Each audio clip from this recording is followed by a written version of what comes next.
Oh, well, everybody know who I want next. I want Terrence Crawford next. You're going to make that happen? Huh? You're going to make that happen? Oh, definitely. That's the fight that I want.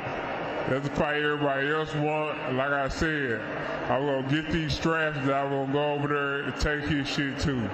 All right. Errol, congratulations. Terrific fight this evening. Thank you, man. Now, strap season, y'all know what time it is, baby. Terrence, I'm coming for that motherfucking belt. All right.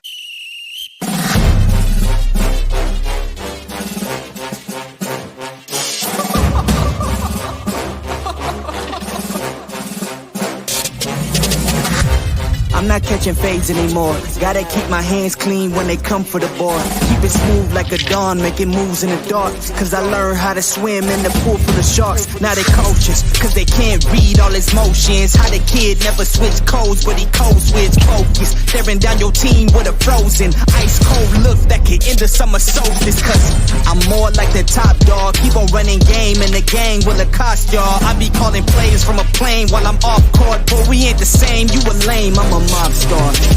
Actually, I'm a top dog on a stat sheet. Off court, but I call plays for the athlete. Laughing when the cop cars try to catch me. Cause I rolled off in a taxi. With my feet up, I'm relaxing. Singing Figaro with no accent. While I pull strings from the streets in. Do it all with a straight face, I'm the kingpin. Top dog, top flow, boss mode, I'm the kingpin. Showstopper, top dog, God five, I'm the kingpin. They know I'm a dog and a beast, man. Yeah, I keep the peace with a piece, man.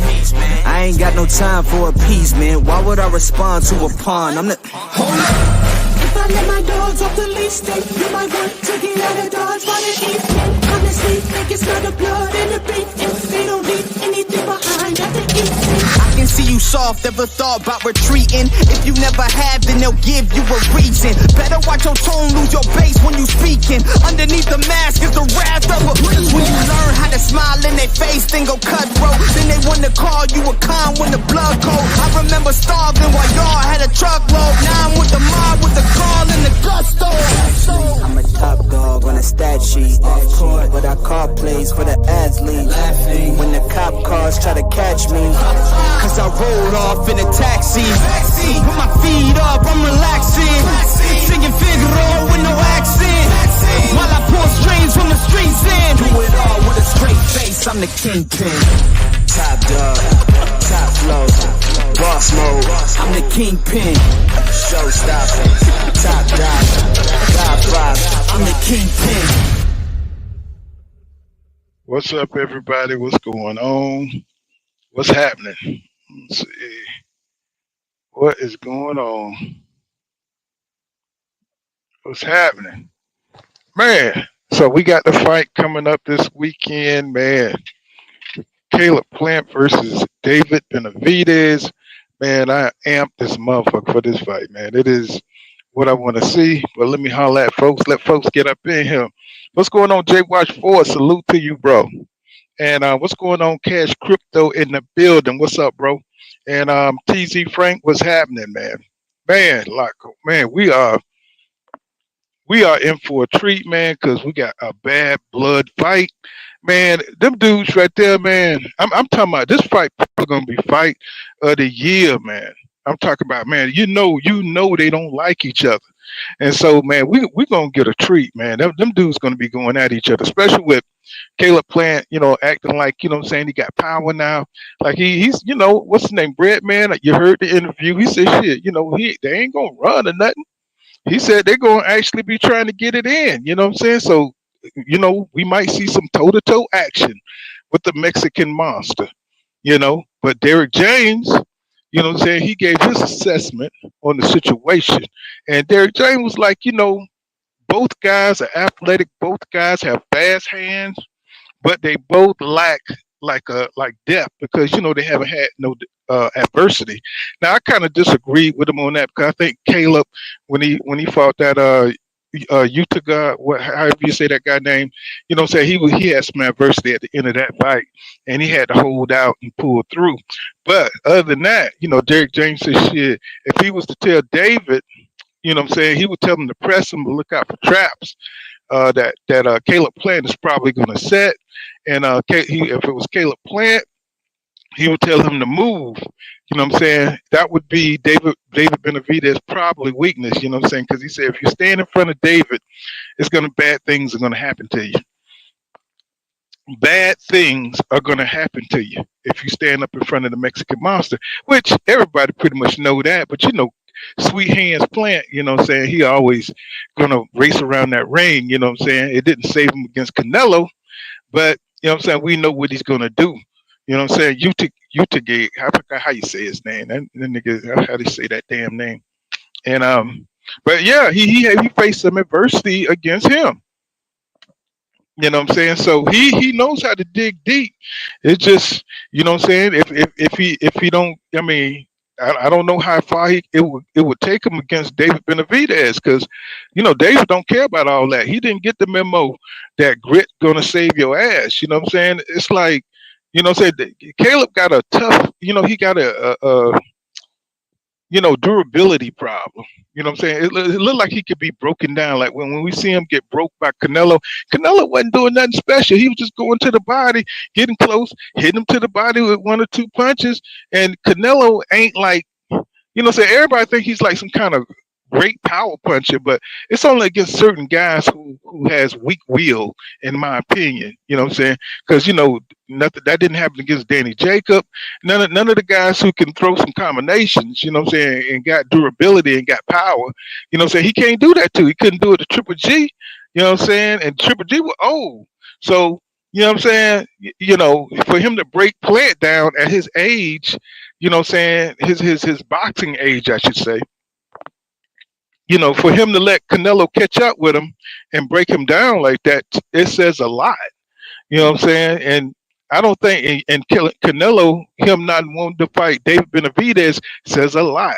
You know what I'm saying? So, he respects David Benavidez where he was willing to fight Caleb Plant. You know what I'm saying? That says volumes. You know what I'm saying? What's going on, Don Shotty 24? What's going on, bro? Salute to you. It's on that 25th. Oh, it's on the 25th? Damn. I thought this shit was gonna be this weekend. Hold on. Wait a minute. Damn. Are you damn serious? I thought this shit was this weekend. Damn. Who's fighting this weekend? Joshua? Anthony Joshua? Damn. Man, y'all just ruined my day with that shit. Damn. Let me see. Who's fighting this weekend. Let me see. Who's fighting Saturday? I think Anthony Joshua fighting that damn sorry ass boy. Let me see. Saturday. Yeah, I think Anthony Joshua fighting Jermaine fucking Franklin, man. I don't want to see this shit. I don't know. He is being trained by Derek James. So I do want to see that. You know what I'm saying? I want to see what Anthony Joshua looked like.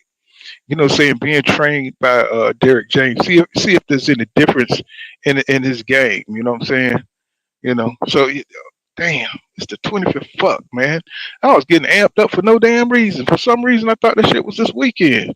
Damn. But, you know what I'm saying? That's good because I could put myself in a better position where I have better internet. And, you know what I'm saying? I could come on and everything and I'll be clear. You know what I'm saying? I could set it up better. Because right now I'm out here in the boonies, man. I'm out here in the desert, my nigga. You know what I'm saying? But what's going on? Let's see. Well, since we ain't getting that damn fight, but we can still talk about what's going on, you know what I'm saying, in the news. Saw Adrian Bronner, you know what I'm saying, getting signed with Don King. I thought that was crazy as hell. You know what I'm saying? But I guess you got to go where you can eat. Don King is a legendary promoter, and he could tell, Adrian Bronner the ins and outs, you know what I'm saying, about, making money in the division. But, if Don King give him one of those damn blank contracts and shit, you know what I'm saying, he gonna be fucked anyway. You know what I'm saying? I mean, Don King, he ain't that dude to mess with. He already come looking like the damn devil with his hair all poked up. You know what I'm saying? I don't know. I don't know. I mean, anything better is, I guess, better than BLK Prime because all the damn fights fell through over that BLK Prime, right? So he might as well try his luck with somebody. I don't know. I don't know if he went and asked Al for a fight or they turned him down. I don't know. I don't know why is he going with Don King. I didn't even think Don King was still in boxing. That's crazy. You know what I'm saying? But I wish him the best. I don't know what opponents Don could get for him or who Don has up under him at this moment. But apparently he's behind the scenes still willing and dealing. Anybody know who Don King is dealing with right now as of today? I mean, because I don't know of any fighters that Don King got that he could set. I'm pretty sure his name carry a lot of weight in boxing that he could, he can make something happen for Adrian Bronner. But I don't know, bro. You know what I'm saying?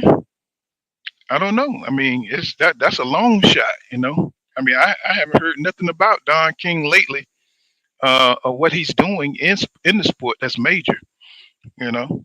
So, maybe it's a good move. Maybe Adrian Bronner can bring Don King back out of the shadows. I don't know. But yeah, he's supposed to have signed with Don King.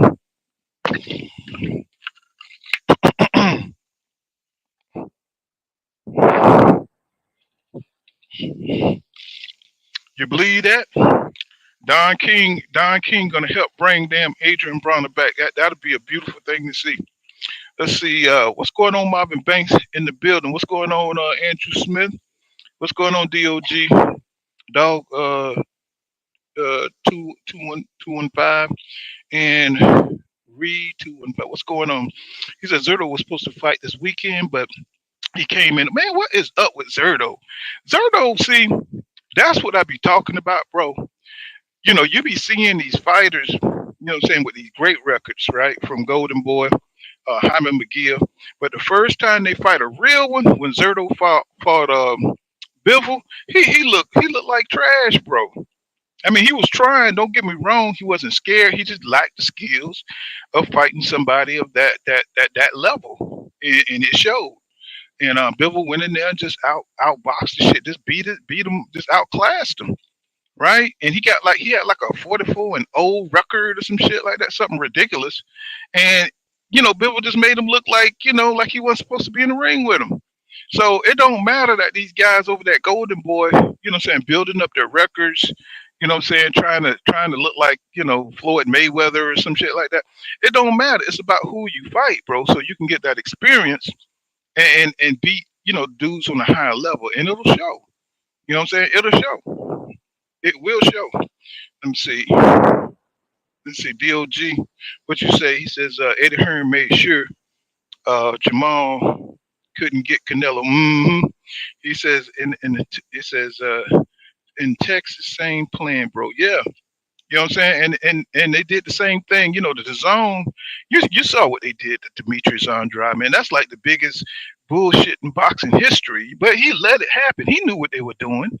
It's not like he went in there blind and so he just really wasn't motivated in his career, and he knew they wasn't going to push him towards no Triple G. He knew they wasn't going to push him towards no Canelo because I mean, for years and years he fought tomato cans, and he allowed it to happen. He went into the office and start making a little bit of noise. Hey, why you not mentioning my name with Canelo and Triple G? And they just looked at his ass like, what? Like, nigga, go sit down somewhere. You know what I'm saying? It's like, bro, we got you over here so you could get out the way. You know what I'm saying? Like, you didn't know, like, wink, wink. You know what I'm saying? And it's just sad to see that he's frozen at the loop. But I do think Jamal, that he needs Demetri Andrade for his legacy. You know what I'm saying? Because Jamal his career has stalled.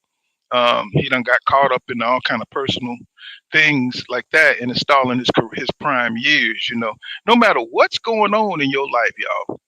With these fighters, you have a small window. You know what I'm saying, in your prime to make things happen. Whether you get the fights or not, if you're a special fighter or you're a fighter that got any kind of promise, you got to get the fights in, bro. No matter what, you know what I'm saying? Especially if you got talent, you know what I'm saying? Floyd Mayweather was going to be one of those kind of fighters, even though he was getting the fights. He had to fight Oscar to get that stardom. You know what I'm saying? He had to get Oscar in the ring, and see that's why when we look at Terrence Crawford, he's not anxious to get those names in the ring because he knows, he said it himself, he don't have the names, bro. He don't have no signature fights yet. Now he will turn around and says he has signature fights, right? That he can retire on. No, bro, that is not the case. You can make all the narratives that you want. You know what I'm saying? Think boxing fans are really gonna feel that, bro. But just like the fans are starting to come out against Canelo. You know what I'm saying? About his fights, bro. He's fighting John Ryder. The fans hate this shit. Even his own fans hate this shit. And they're tired of seeing it. You know what I'm saying? Because it's just a victory celebration for Canelo. You know what I'm saying? Because John Ryder ain't got nothing for Canelo. Right? Just like David Benavidez didn't have nothing for Terrence Crawford. And we don't want to see no kind of fights like this, bro. And the media is finally starting to come out and say something about it. Now they're starting to say Canelo career is on the back end now. You know what I'm saying? They setting it up in the public and trying to, what I'm saying, like sell it to us like he's about to retire. Well, hell, we see the nigga in the ring. You know what I'm saying? I mean, he looked horrible in the ring, bro. I do not know how he is winning these fights. You know what I'm saying? I really don't. You know what I'm saying? If you ask me, I think Caleb laid down for the nigga. You know what I'm saying? Because he looked like an old man trying to get to a young flashy kid in there, and it's like they just let him come up there and hit him with a couple of shots and make it. And of course, they're gonna give Canelo the round if he hits you with 4 shots and shit. You know what I'm saying? They're gonna give Canelo the whole round and shit. You could just touch his ass up and he hit you with 2 good shots and shit. That's a Canelo round. You know what I'm saying? And that's just what it is. The guy, got the judges. He's got the clout. You know what I'm saying? To win these fights, he don't have to do much, even though he looks horrible in the ring. And Bivol just happened to expose him. And so now, you know what I'm saying? Will he ever get back to that Bivol fight? You know what I'm saying? I mean, I don't. He talking about the fight that's going to happen at 175, bro. You know what I'm saying? I mean, you already was about to get knocked out, you know what I'm saying, at 175. Not that I want him to bring Bivol down to 168, but the belts are not on the line when you talk about a fight at 168, right? So he's got these belts held up, and he's talking about fighting at 175. And, I don't see any improvement from him. I don't see, you know what I'm saying, maybe he get in there with John Ryder, maybe we'll see something. Maybe we'll see some improvement, but I doubt it. You know what I'm saying? Or you wouldn't be fighting John Ryder, right? You're supposed to already be on a high level. John Ryder is not supposed to be in the ring with you. You know what I'm saying? But that's just, how Canelo get down. So next Saturday, shit. You know what I'm saying? John Ramley says, go out, big up to yourself, Poor County, saying in the chat, mega big up. What's up, man? What's going on? T Hunt, what's going on? King Judah in the building. Let me drop the link for King Judah. I'm like King Judah. I'm out here in the damn boondocks and shit where the internet is terrible. He says Plant. Yeah, Plant was beating Canelo until he gassed and stuff. You know what I'm saying? But it's like, bro, we all know that Caleb Plant gasses out. It's like, when is he gonna realize that? And since when Canelo don't gas out no more? They both got the same damn problem. You know what I'm saying? 2 cars with half a tank of gas and shit trying to fight 12 rounds. You know what I'm saying? So it's just, right now boxing's got to be ironed out. You know what I'm saying? We got to be truthful about it. You know what I'm saying? We got to stop. You know what I'm saying? We know these fighters are on other things. You know what I'm saying? It's like, Canelo, he can't throw no more than damn 4 punches around before he fucked up. And we all know that. So if he throws more than that, you know what I'm saying, in any given round, he fights in spurts. And how you going to win a damn round fighting in spurts? You know what I'm saying? It's just ridiculous, man. So, but I'm just surprised. I am surprised that he's talking about giving Bivol You know what I'm saying? Second shot. I know he's talking shit, but will he be able to get to it? Because John Ryder gonna be a damn if he's the way he's deteriorating right now. John Ryder's gonna be a hard fight, y'all, for Canelo, unless John Ryder just go up there and play the script and go get his ass knocked out. He just lean in with his chin up and let Canelo knock his ass out. You know what I'm saying? The way Canelo moving right now, like he's not even interested in boxing no more. You know what I'm saying? But he done made so much damn money. It kind of goes back to that damn Marvin Hagler shit where he says, you know what I'm saying, it's hard to get up when you're rich. You know what I'm saying? It's hard to get up when you're sleeping in silk sheets to go run the miles and stuff. And I don't think Canelo run any damn way. You know? I don't think Canelo do any damn road work. You know what I'm saying? Because he already got the script for them fighters. He got them setups ready. Let me see. T Hunt say, he says, yeah, if Plant didn't gas, he might have won. He said they weren't gonna let that happen. He said shit. He said Canelo didn't let it happen. I mean, I don't know, man. It's just, it's like once he turned up and shit, you know what I'm saying? It's like all of a sudden fighters fold. You know what I'm saying? That's why he won't fight Jamal Charlo, because Jamal Charlo ain't gonna fold, bro. You seen him go, you know what I'm saying, life and death with Deverenchenko, who is a underrated fighter, in my opinion. We also beat Triple G, and they gave Triple G the nod because, of course, they wanted that third fight between him and Canelo because of the pay-per-view numbers that they do. But, but realistically, Deverenchenko, he's the journeyman that's going to test your ass. You know what I'm saying? He's going to take it there. He's going to push you. He's going to make you dig deep because he's coming after your body, your head, your ass. And I love him as a fighter, bro. I want to see more journeymen like that who test these guys at the top. You know what I'm saying? Instead of, guys ducking around and strategically trying to get around certain tough fights, you know what I mean? And that's just, the downside that we're looking at. Let me see. Crypto say, he said that would be some wild shit if Plant and Kovalev took money to lay down. Right. You know what I'm saying? Hey, but is it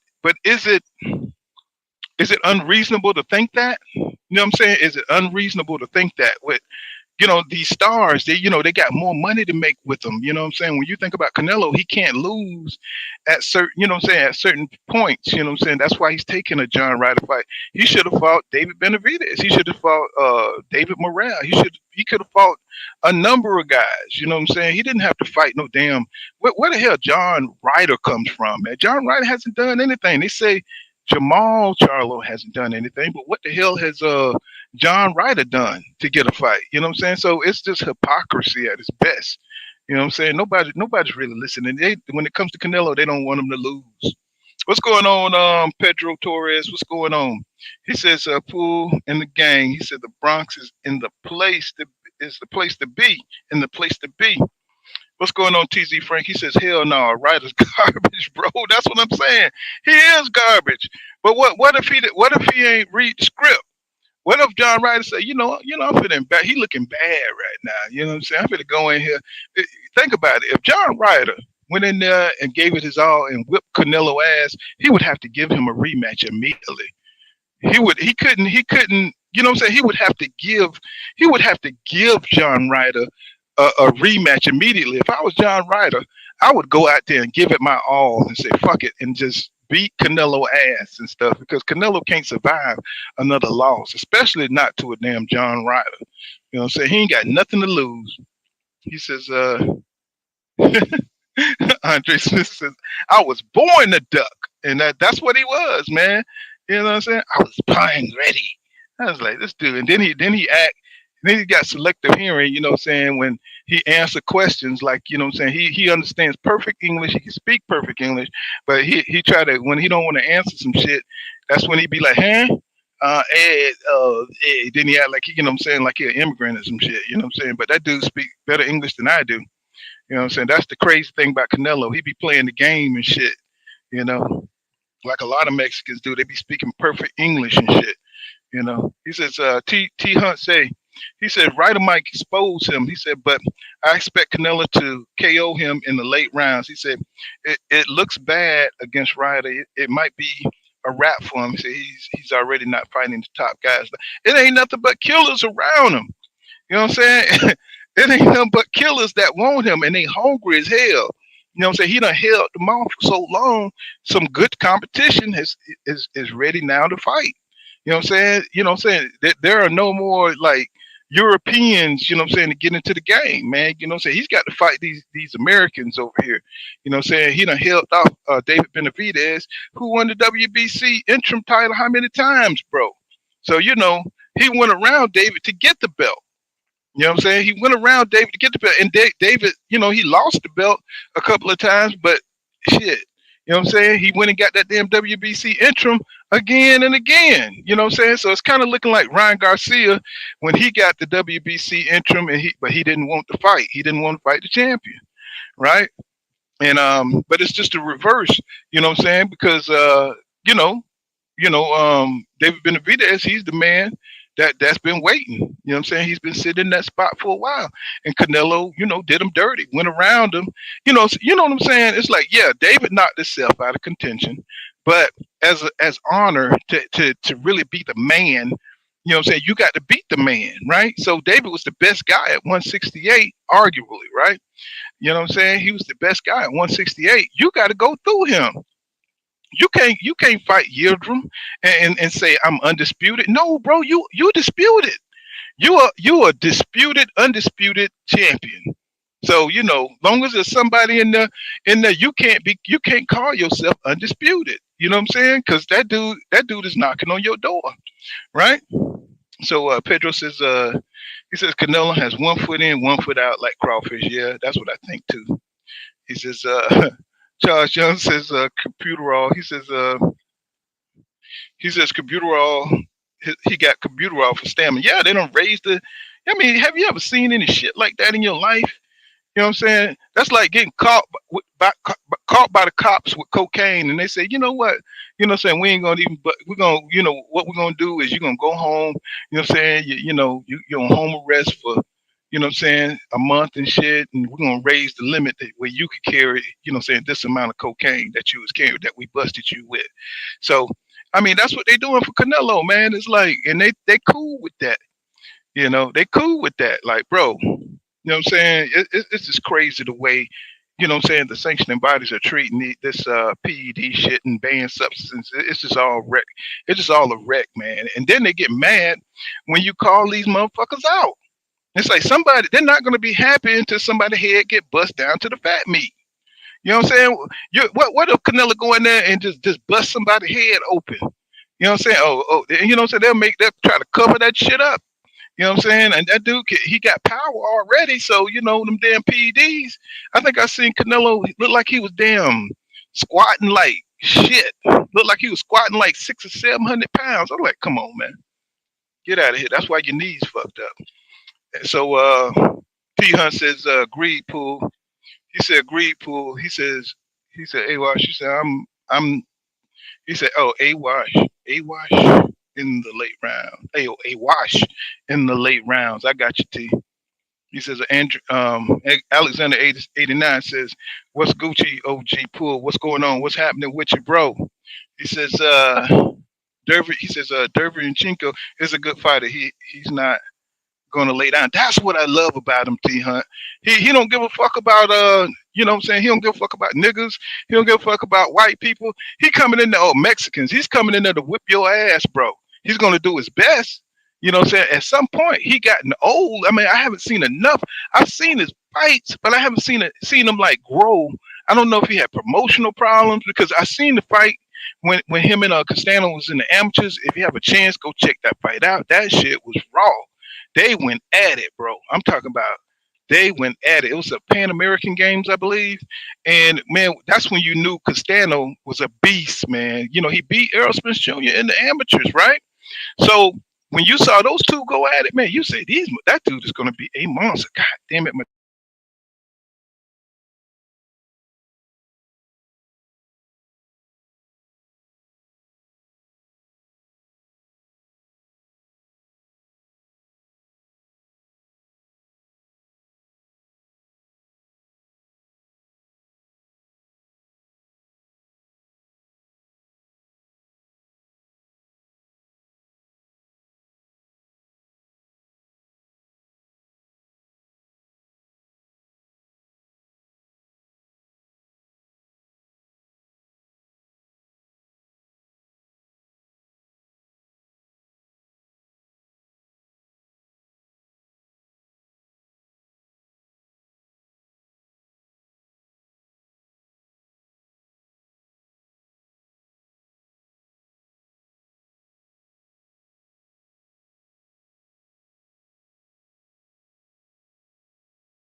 My bag, my dang phone went out.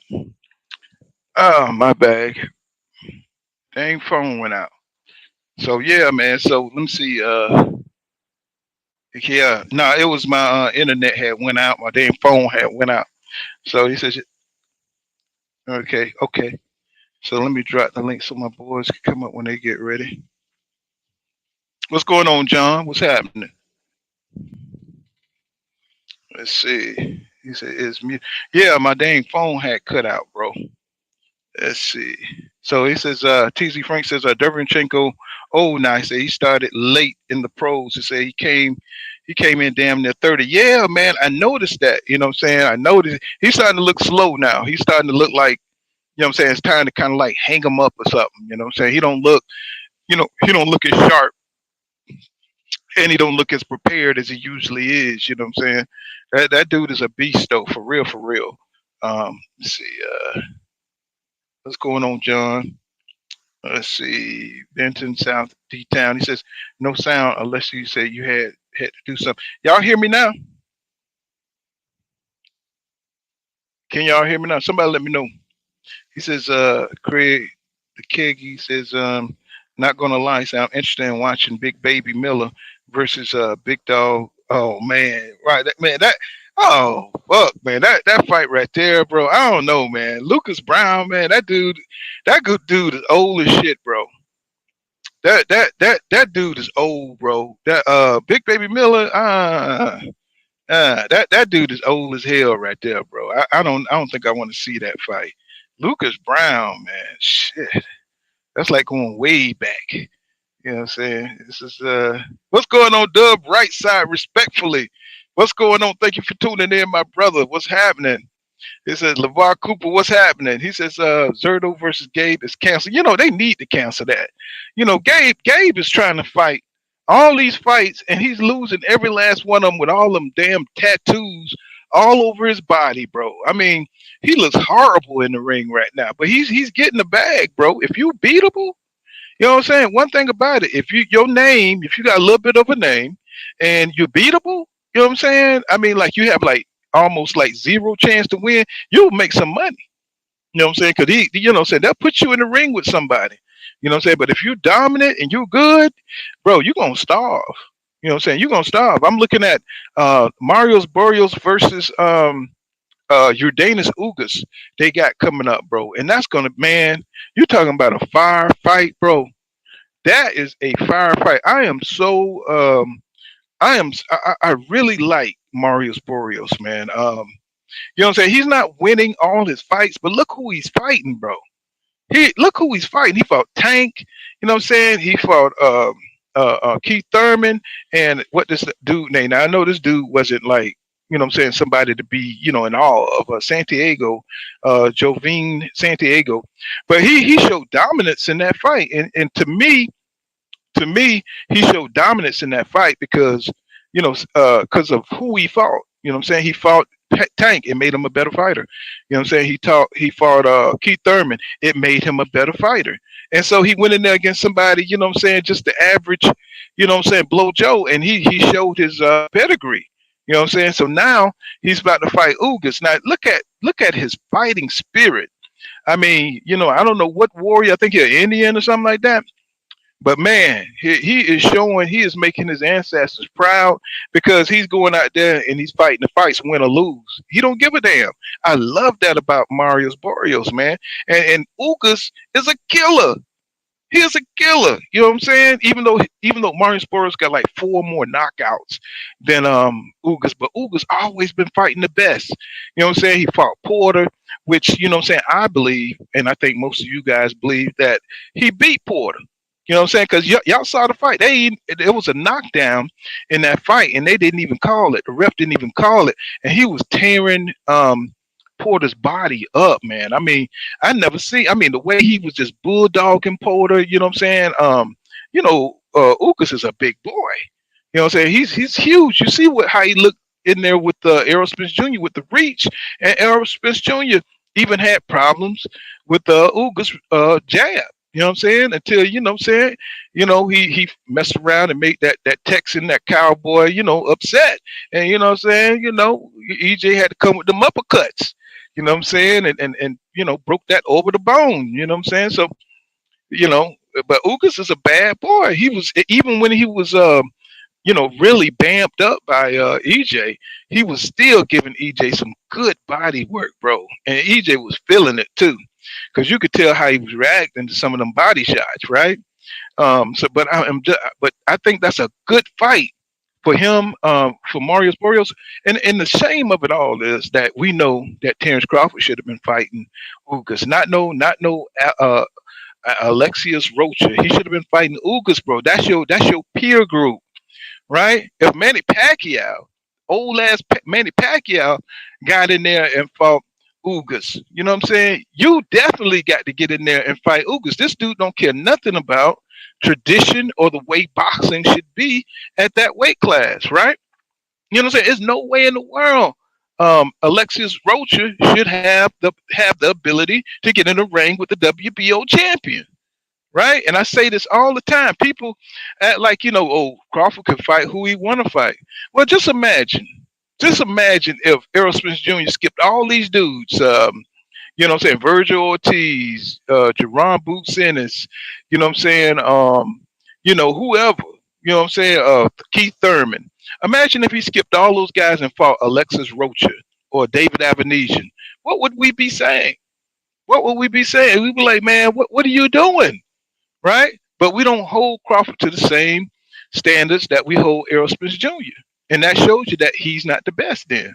Because if you already expect this guy to duck, you know what I'm saying? That means he ain't championship material. He's just a belt holder at 147. You know what I'm saying? He's just a belt holder, in my opinion. You know what I'm saying? Let me see. CDZ Frank says he said Gabe Rosito. He says a gatekeeper. I don't even know if he's a gatekeeper, bro. That dude is like is he a gatekeeper? He's like a trash man or something. You know what I'm saying? Not even a gatekeeper, bro, because he be going out there. He's a punching bag, bro. That's what he is. He said he's gonna get brain damage if he don't sit his ass down somewhere. Yeah. You know what I'm saying? He gonna have a whole bunch of money, you know what I'm saying, in that damn retirement home and shit, all fucked up. You know what I'm saying? Trying to watch TV. He's telling me he'll bust that goddamn window. He says schizo process. He's talking the right side. And LeVar Cooper says, he said, I know it's 12 pounds, but he did. Let's see. TZ Frank says, Ugas versus Boris is a good ass. I know, bro. He says, in Texas, I might pull up. Man, if I'm in Texas, man, I might go to that fight. Let me see. Ben South D-Town says, with all them tattoos, this is probably the only job he can get. He better get as many bags as he can. Yeah, he looking like a goddamn Yakuza and shit up in the damn ring. You know what I'm saying? He's an Aztec warrior. Yeah, man. And you know what? Marius Barrios does look like an Aztec warrior. He looks athletic as hell, man. He always come in the cut, you know what I'm saying? And he always give his best effort, you know. He's the new Riverside Rocky. You know what I'm saying? And I love Riverside Rocky, man. He says he beat Porter. Yeah, I think so too. I think he beat Porter. But man, look at who Udenis Ugas is calling out. He called out Boots. You know what I'm saying? And you know he want to fight him. You know what I'm saying? He called out Earl. He called out Terrence Crawford. So he don't mind fighting the best. You know what I'm saying? That puts him above Terrence Crawford. You know what I'm saying? In my mind, when you see a fighter that exhibit that kind of fighting courage and that kind of spirit, you know what I'm saying? Because it's all about the boxing. It's all about finding out if you're the best. Then, you know what I'm saying? I have to put him over Crawford. You know what I'm saying? Crawford may have more pizzazz or skill or whatever, but he don't have the heart. And that's something that Ugas got, and that's something I see in Marius Barrios, man. I see great heart in that kid, man. And he may not have the best record you know what I'm saying, right now. But he don't care about that. It's all about the legacy. It's all about that Aztec warrior shit, man. And them Aztec warriors, I mean, y'all seen Apocalypto, right? That shit was real, man. You know, niggas, you know what I'm saying, skinning you and shit, hitting you in the back with homemade bats and spears and shit, man. Come on, bro. And them motherfuckers can run too. That motherfucker was hauling ass in Apocalypto, Apocalypto, I think it's called. He says, he says, Jarrell Miller, 333 pounds versus Marcus Brown. I don't think that's gonna be a good fight. Them niggas gonna go out there and throw. They're gonna throw like 5 punches, and they're gonna be tired, and it's gonna be a lean fest. Cause Marcus Brown haven't fought in a while, bro. You know what I'm saying? Neither one of them has. So I don't think it's gonna be a good fight. I don't think that's gonna be lit. He says, Uga's finna fuck him up. Oh yeah. Yeah, oh yeah. You know what I'm saying? That's a fight where, we're gonna see if Uga's age, you know what I'm saying? Because he got, every time, somebody fight EJ, they never the same.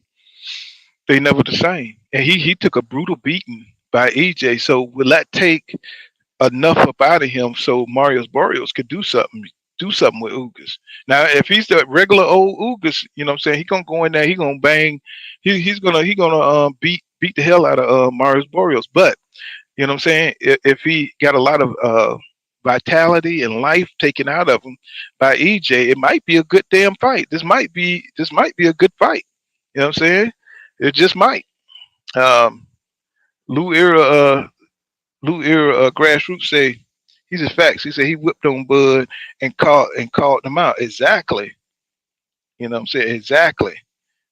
Benson South said, D-Town said, I heard Sugar Ray, he said, I heard Sugar Shane Mosley talk here recently.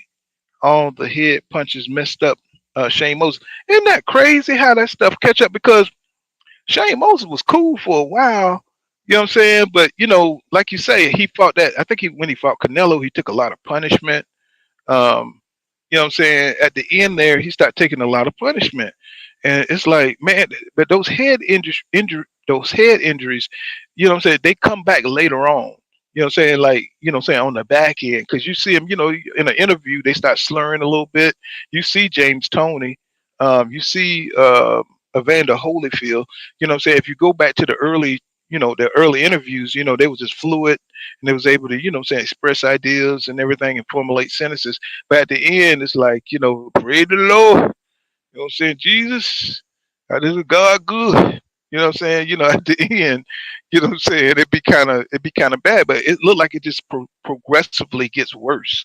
You know what I'm saying? As they get older, you know what I'm saying? And Sugar Shane, he was one of the most articulate fighters out there. You know what I'm saying? I haven't seen him recently, but from what people are telling me, you know what I'm saying, like it's starting to catch up. You know what I'm saying? All those battles in the ring, and then a lot of these guys were taking PEDs, and you never know what kind of effect those PEDs have on fighters either. They need to do so. I'm pretty sure they got studies out there that let you know that PEDs probably ain't good for you. You know what I'm saying? At the end of your career, you know what I'm saying? He says, he said it affects some guys, yeah, more than others. Yep. Just like Gotti, so y'all remember True Gotti. Think about how much punishment he took in his fights, with those Mickey Ward fights, right?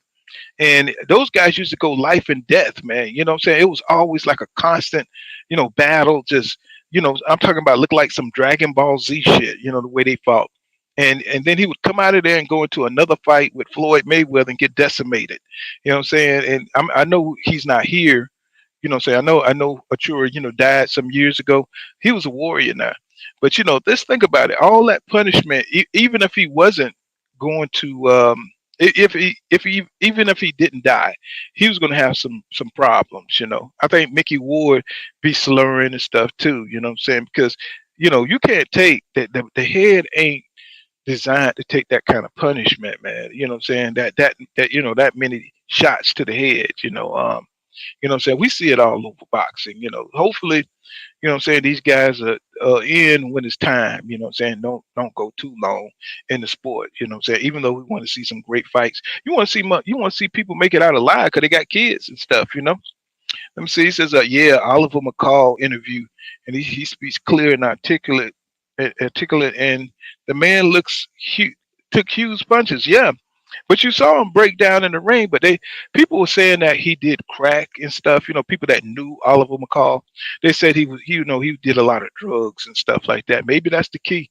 Maybe you got to be a rockhead and stuff to make it. You know what I'm saying? To get tough.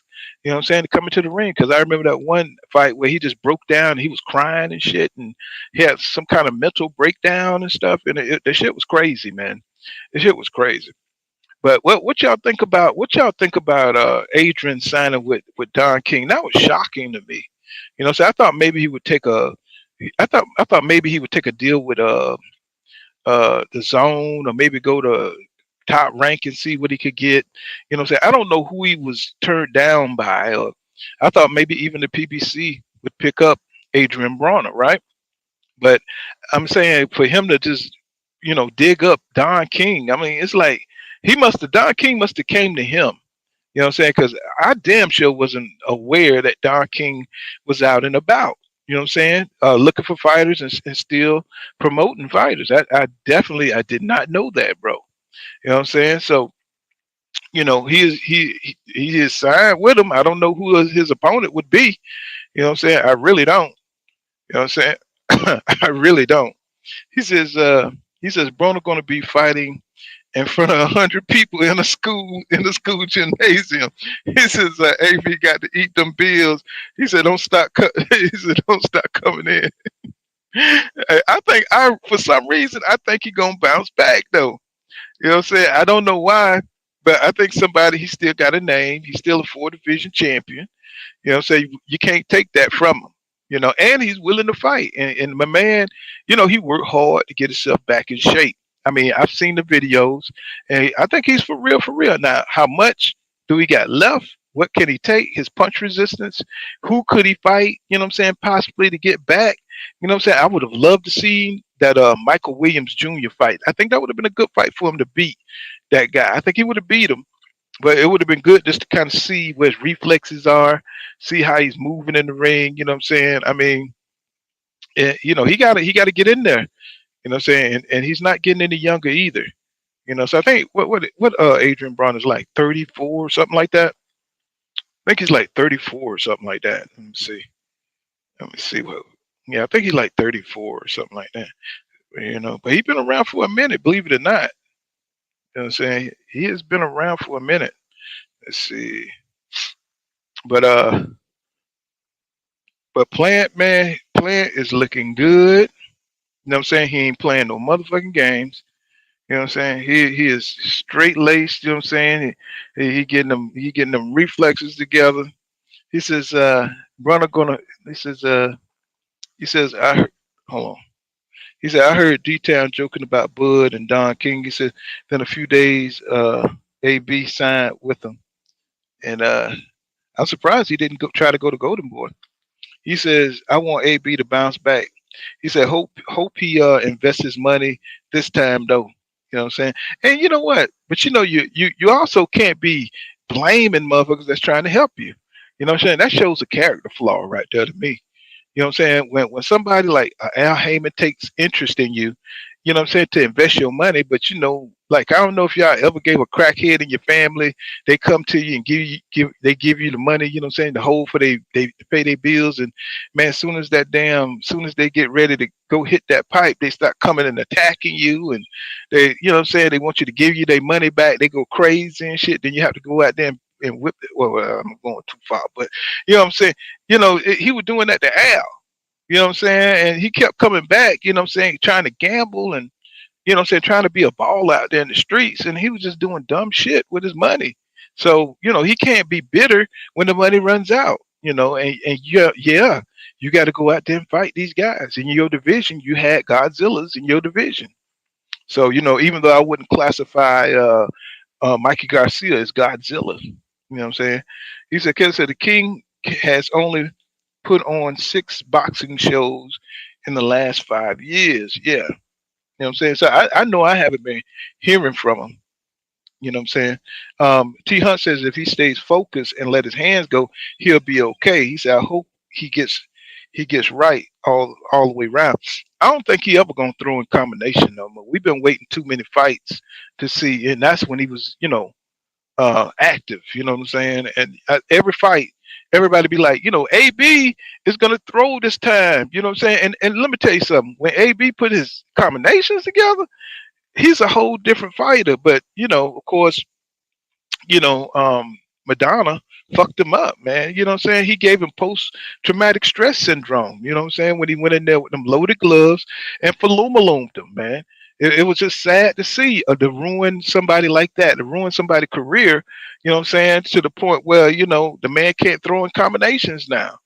I mean, he was knocking the hell out of Adrian, but by the end of that fight, Adrian had got his shit together, and he really started going in, and he was throwing a combination. So it's just hard to understand why because he was coming back in that fight, and he was doing good. He probably would have took Madonna out.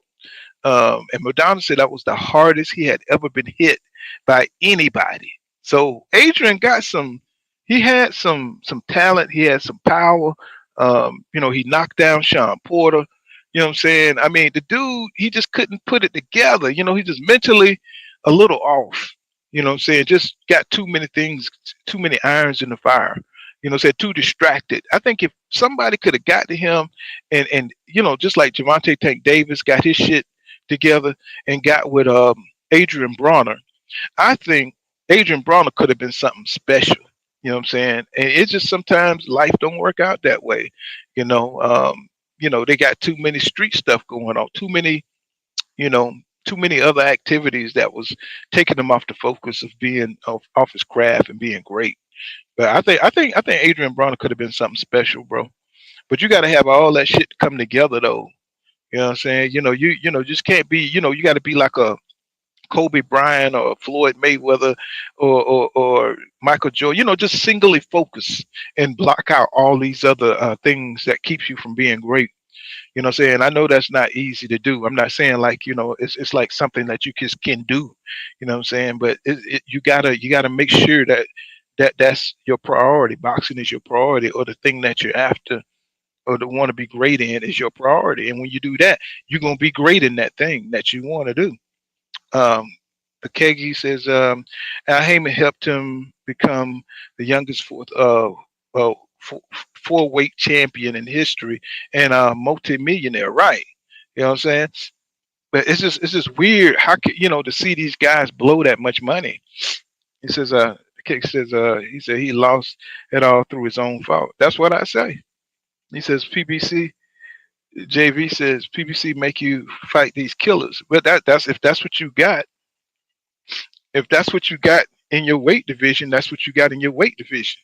You know what I'm saying? And that made people want to see him because he did fight killers. You know what I'm saying? Excuse me, y'all. Excuse me. Let me mute this. I blow my nose.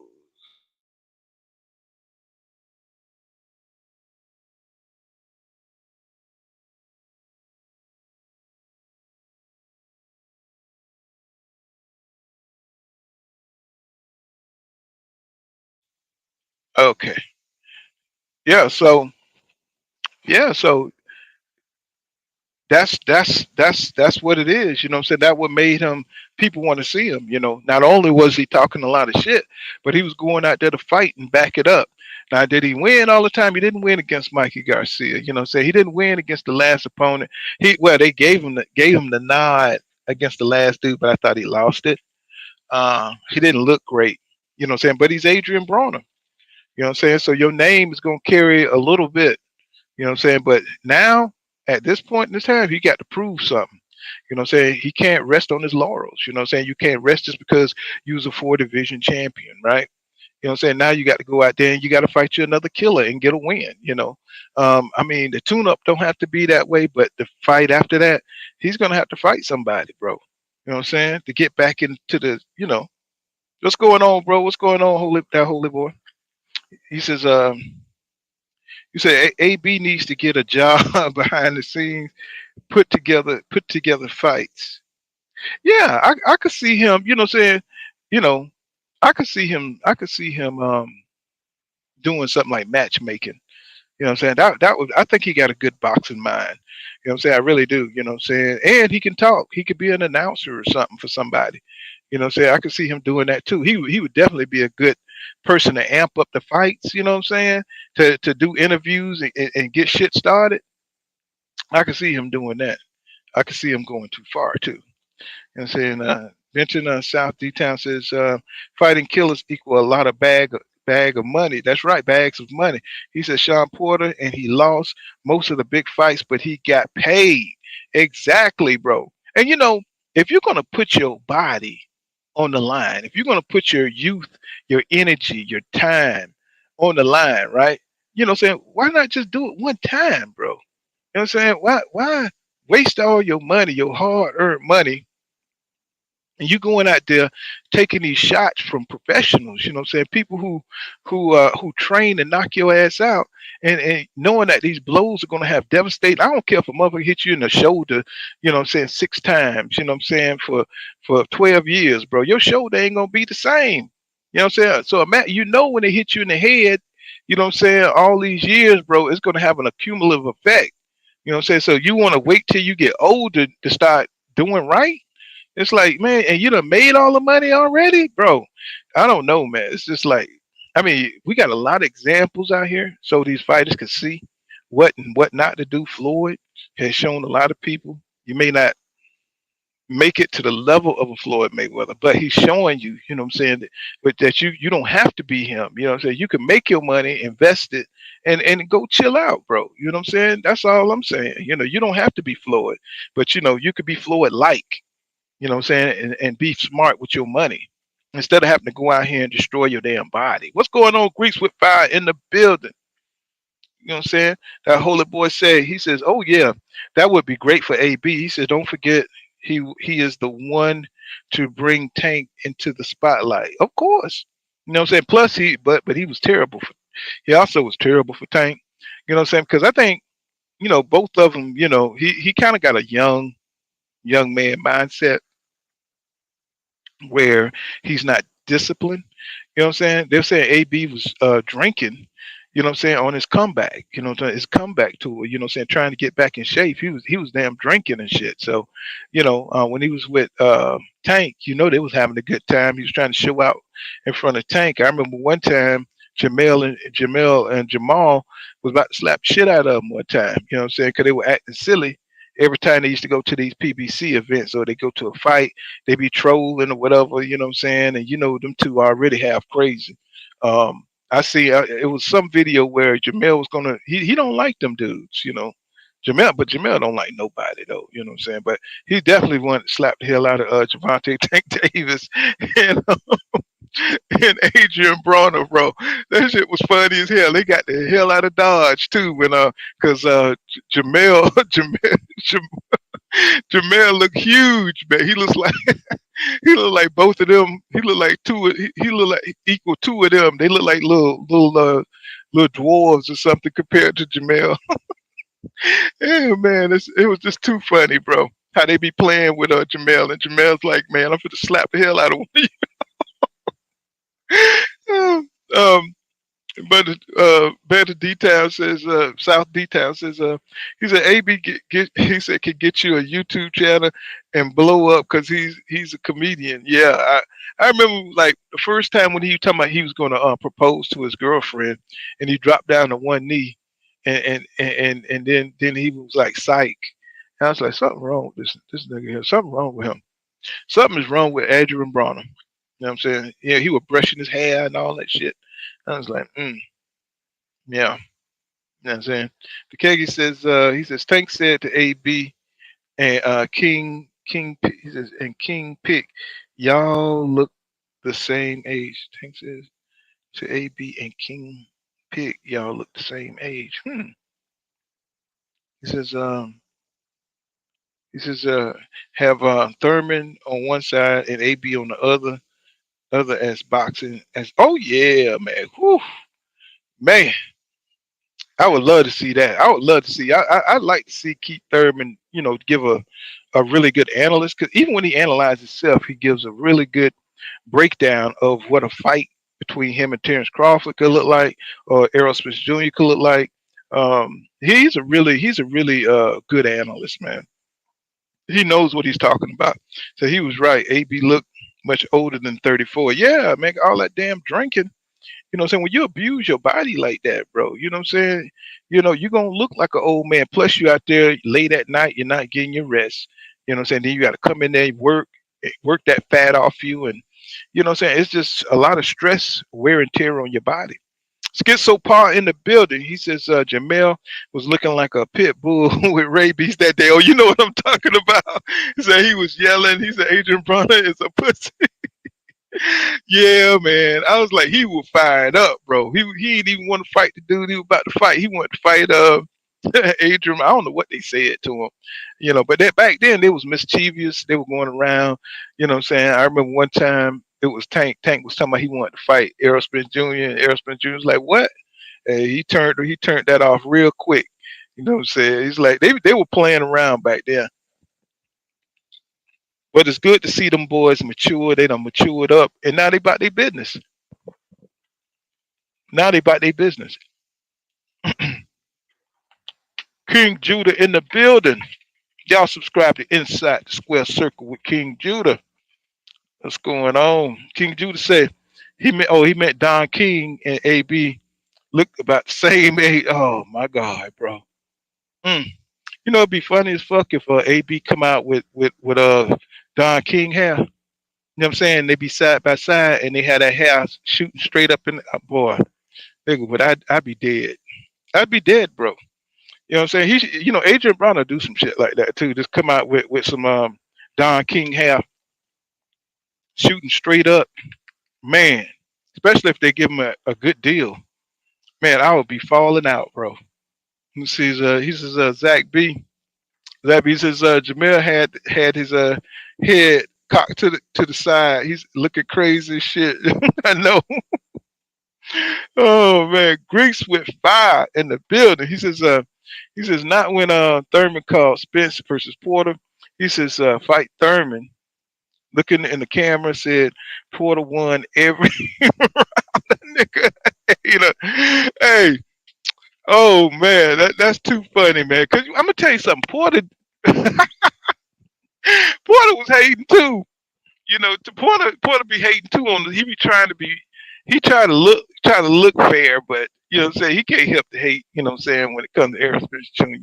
You know what I'm saying? Oh, he won every. Yeah, I remember when Thurman said, they asked for it. He said, "How you think it's going?" He won it. Oh man. Oh God, that's too funny, man. Oh God, Keith Thurman is a straight hater. He says you got. He says you got that pickup tank with King. He says you got that. He says you gotta pull that pickup tank with King. Oh man. Oh man. It's just like man, the internet's so bad where I'm at, man. I don't even want to mess with it, bro, because I'm barely getting it in as it is. He says, I meant. He says, I mean, you got to pull that pick of AB with King. Oh, okay. Let me see. Let me see if I can find that picture. You know what I'm saying? He says, Greek with five says Porter said the same thing about Uga's Porter. Porter ain't shit. But it says, oh yeah, yeah. It's like, let me see if I can pull that shit, man. Let me see. It said Adrian. Let's see.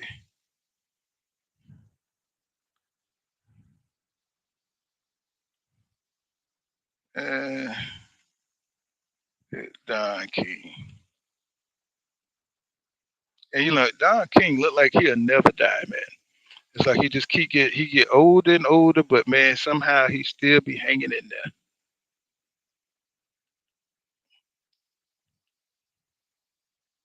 Somehow. Okay, I found it. Let me see. Let me share my screen. Let me see. Say internet's real slow here, y'all. Y'all bear with me. Let me see. We finna show it right now.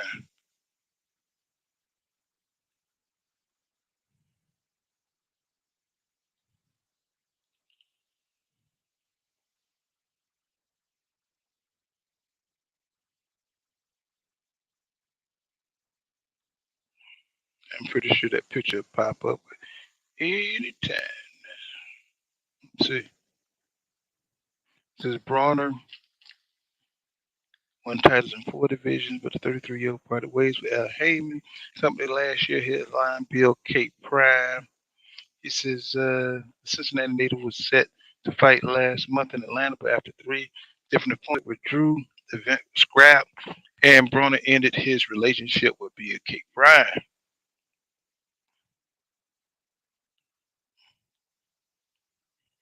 So there it is. Look at Don King. His hair's all. Can y'all see that? Let me see.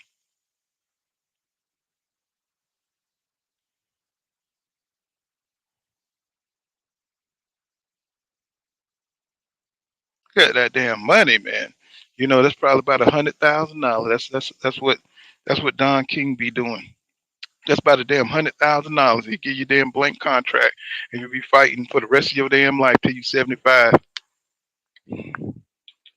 and shit.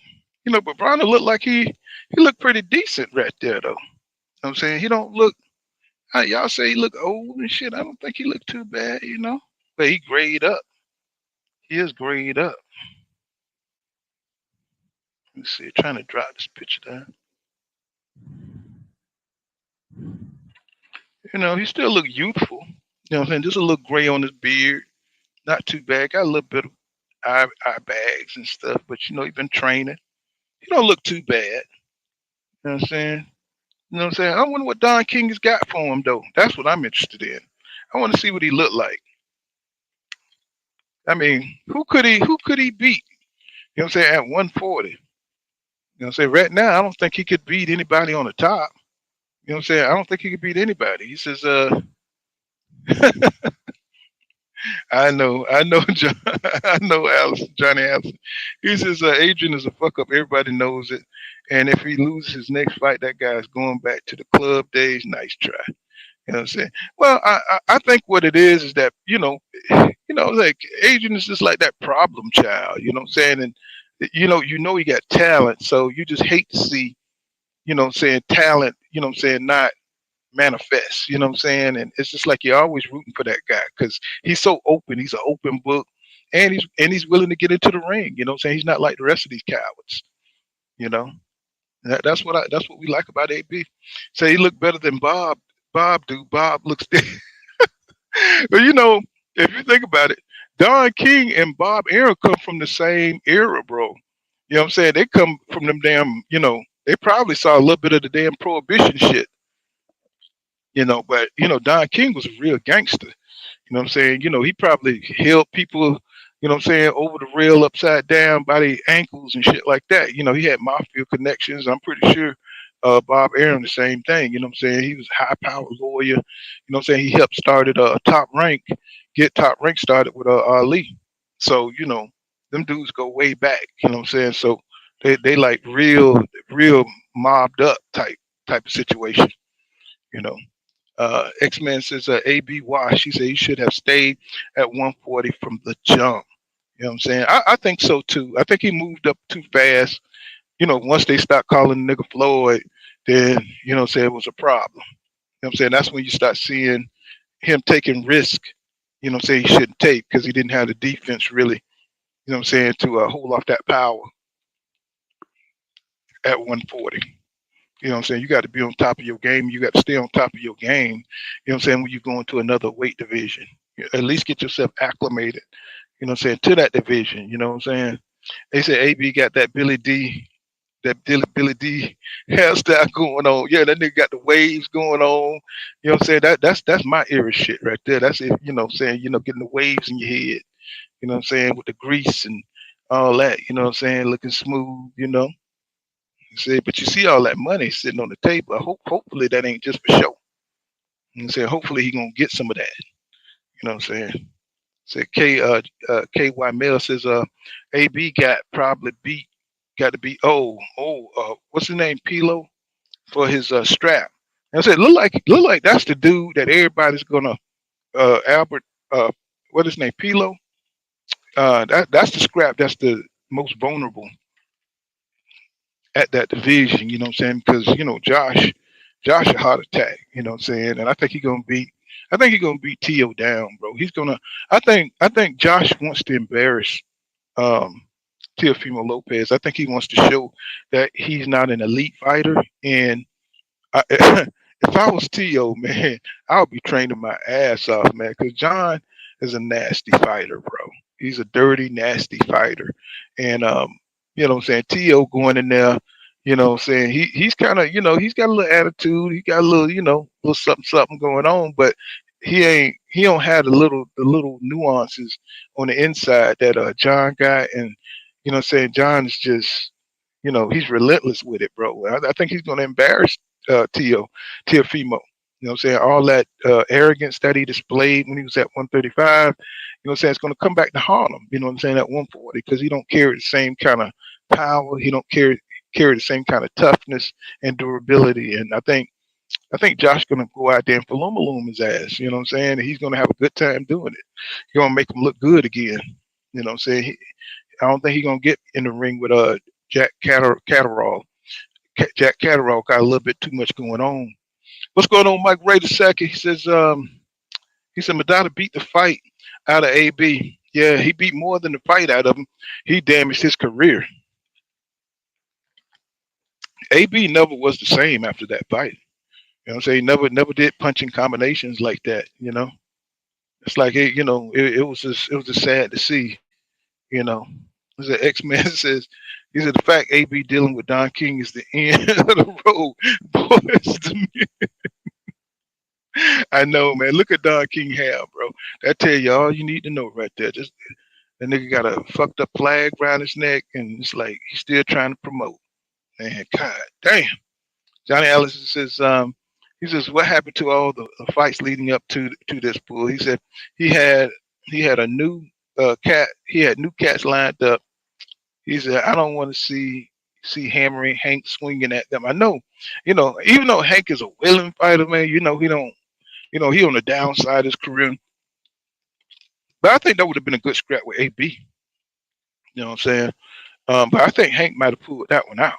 You know what I'm saying? Because Hank been staying active. He been trying to stay active and stuff in the gym, doing his thing. I think Hank is just staying on his purpose, whereas AB had to work his way back from alcoholism and, problems like that. That's not good. That's going to have a strain and wear and tear on your performance in the ring when you've been destroying your body. What's going on? W Nivels? What's good? Omega Ray in the building. What's happening, bro? And Cash Crypto. What's happening? Let's see. Ramon and Emily Jones. He said AB's just a sad case at this point. I know. It's like like when that nigga come on that African music about 2 cents, 10 cents a day. Shit come on, you know what I'm saying? That nigga done got, because he done let so much of his business. That's another thing I don't like about these young cats nowadays. They let their business be known in the streets. You know what I'm saying? They let their business be known. You know what I'm saying? Like, if something going on personally, bro, keep it to yourself. Whatever happened to the John Wayne type niggas, the Superfly type niggas, keep your pain to yourself, bro. Keep your problems to yourself. You know what I'm saying? That way people can't troll you and use your problems against you. That's something that, you learn from childhood, especially growing up. You know what I'm saying? In the early days, you're like, man, you don't let people know what's going on in your life.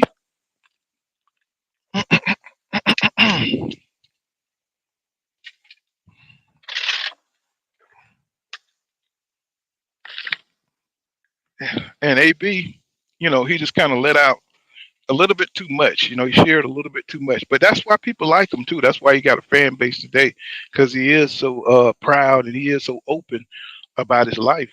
That's why people love AB. You know what I'm saying? That's the secret to his success. Just being open, you know what I'm saying, about his life. He says facts. He says confidence went straight went straight down. He says Don King looking like got me another sucker laughing my ass off. It's like that nigga gonna go to his grave and shit scamming. You know what I'm saying? Michael Ray II says yeah, I know. He said X-Men. He said he hasn't been the same after that. He said I never liked AB Corner. They should have checked them damn gloves. I know, but he was so damn busy out there shaking his ass and you know what I'm saying, and just being a buffoon. You know what I'm saying? When they should have been, on their business, you know what I'm saying, and checking them gloves. Same with Wilder Corner. Same with Wilder Corner. Should have been checking them gloves, you know what I'm saying, seeing what's going on and watching what was happening. But this shit happened in boxing, man. You know what I'm saying? Especially for the big fights. You're so worried about other details. The most common things fighters, get away with is loaded gloves. But Floyd Mayweather, they don't play that. Floyd, they know all the games, you know what I'm saying? They go way back. They know motherfuckers gonna come in there and try something, you know what I'm saying? So and they be on it, you know. That's why Floyd ain't have to worry about that kind of stuff. He says, what up, what up? He says, he says, has Don had a fight since Travis Cloud? I don't know. I mean, like I said, I don't know who. I'm pretty sure he got somebody in the game, even if it's but through somebody else. But I'm not aware of Don, you know what I'm saying, promotions in the game right now.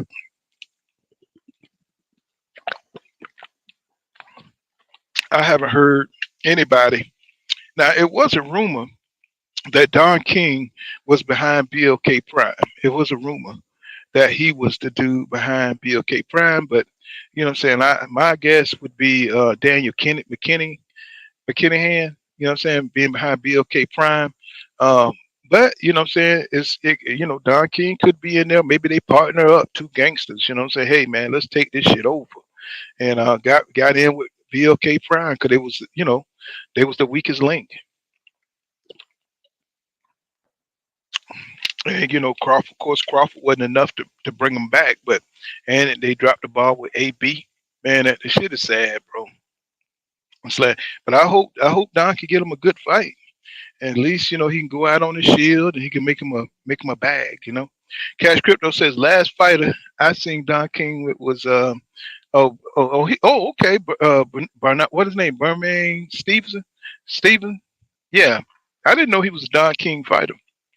Tell you the truth, he act like a Don King fighter. You know what I'm saying? Look like all Don King fighters had goddamn emotional issues. Look like they were all fucked up. They were like from the hood, niggas from under Brownsville, like what I'm saying, Tyson.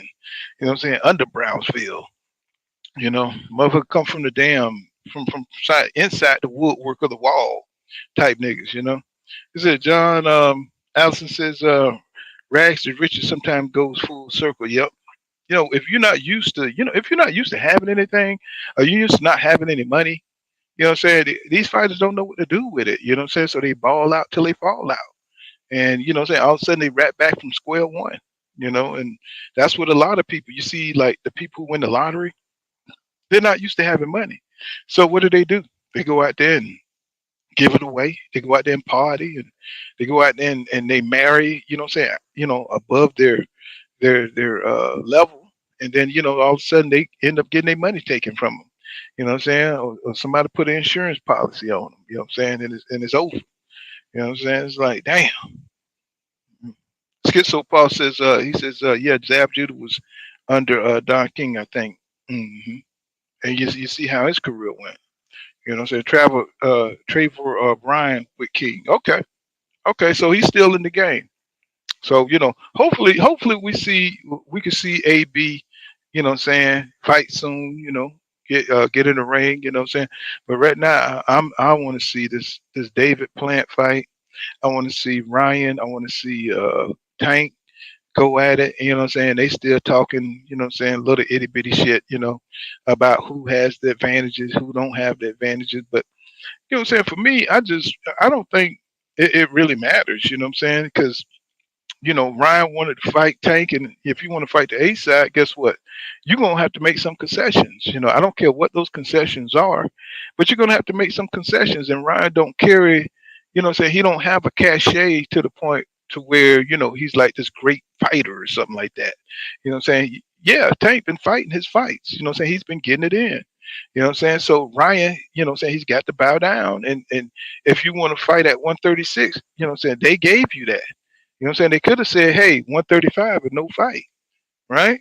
You know what I'm saying? Or Tank got people he can fight. Ryan got people he can fight. They don't have to fight each other.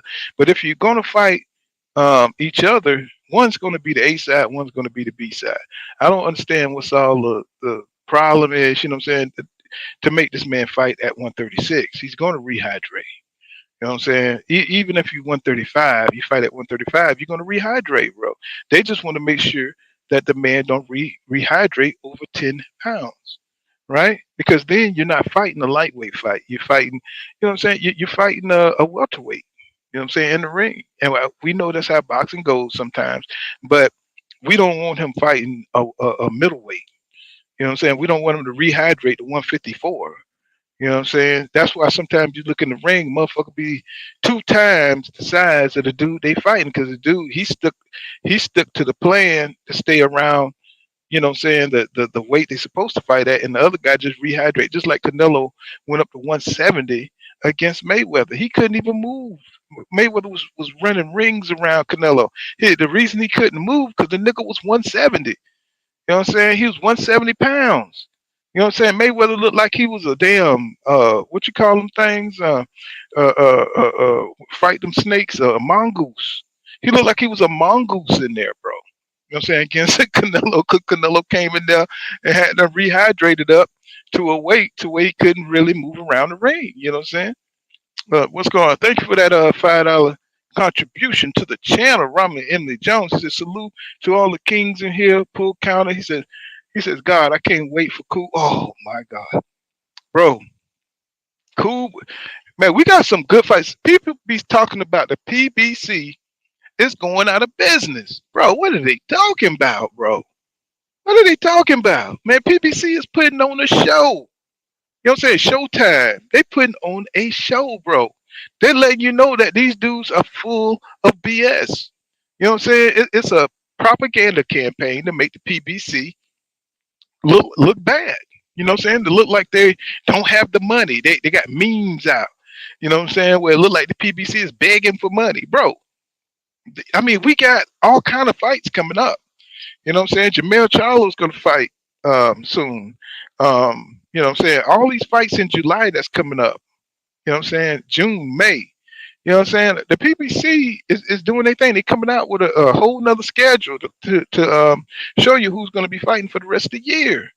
So, you know, you can't listen to a lot of these guys because they work for they work for the Zone, they work for Golden Boy. You know, say a lot of these guys are on YouTube are paid for. You know, you give a nigga $200, extra $200 a week, they start talking for the Zone. You know what I'm saying? You give them $300, you know what I'm saying, from Golden Boy, they start talking good about Ryan Garcia. You know what I'm saying? They start talking good about Virgil Ortiz. All of a sudden, Virgil Ortiz is the strongest pound for pound fighter in the world. You know what I'm saying? So you can't trust a lot of these guys that change their tune on stuff, or they singing, you know what I'm saying, the praise of a promotional company, you know, or only their fighters. Y'all know what I'm saying. But y'all know what it is when y'all see, like, you know, like I've seen a lot of channels that flip the script on us and shit in this community space. He says John Allison says Loma and Haney a good one. Roman Haney. Yeah, man. You know what I'm saying? I can't. I'm so tired. I'm so tired of waiting on that fight. But that's gonna be a changing point. You know what I'm saying, in the eras. You know what I'm saying, when it comes to that, because you know Haney represents the young, the new generation, and Loma represents the old. And when you see them pass, that's like passing the torch to me. You know what I'm saying? That fight is passing the torch because, you know, Shakur and Tank, you know what I'm saying, they still kind of are the new generation that's taking over boxing, even though they've already taken it over. But Loma, you know what I'm saying, he's the last nail for Haney to reach that next level. You know what I'm saying? That where you can't say nothing about Devin Haney. You know what I'm saying? Where he's went ahead, he's got undisputed. You know what I'm saying? He took that crappy deal. He went to Australia. You know what I'm saying, fought Kambosos twice. Who ever seen that before? You have to fight a dude twice, you know what I'm saying, to get the W, right?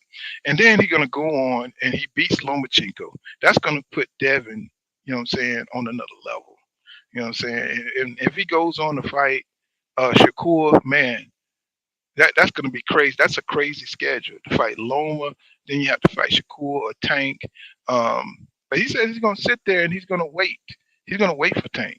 You know what I'm saying? And I want to see that. I want to see him wait and give Tank an opportunity. Oh, and Tank need to take that opportunity. You know what I'm saying? Because these are legacy fights that we want to see. I don't who anybody else want to see Tank fight somebody else besides Devin. You know what I'm saying? I want to see him fight Devin first, then bring Shakur into the picture.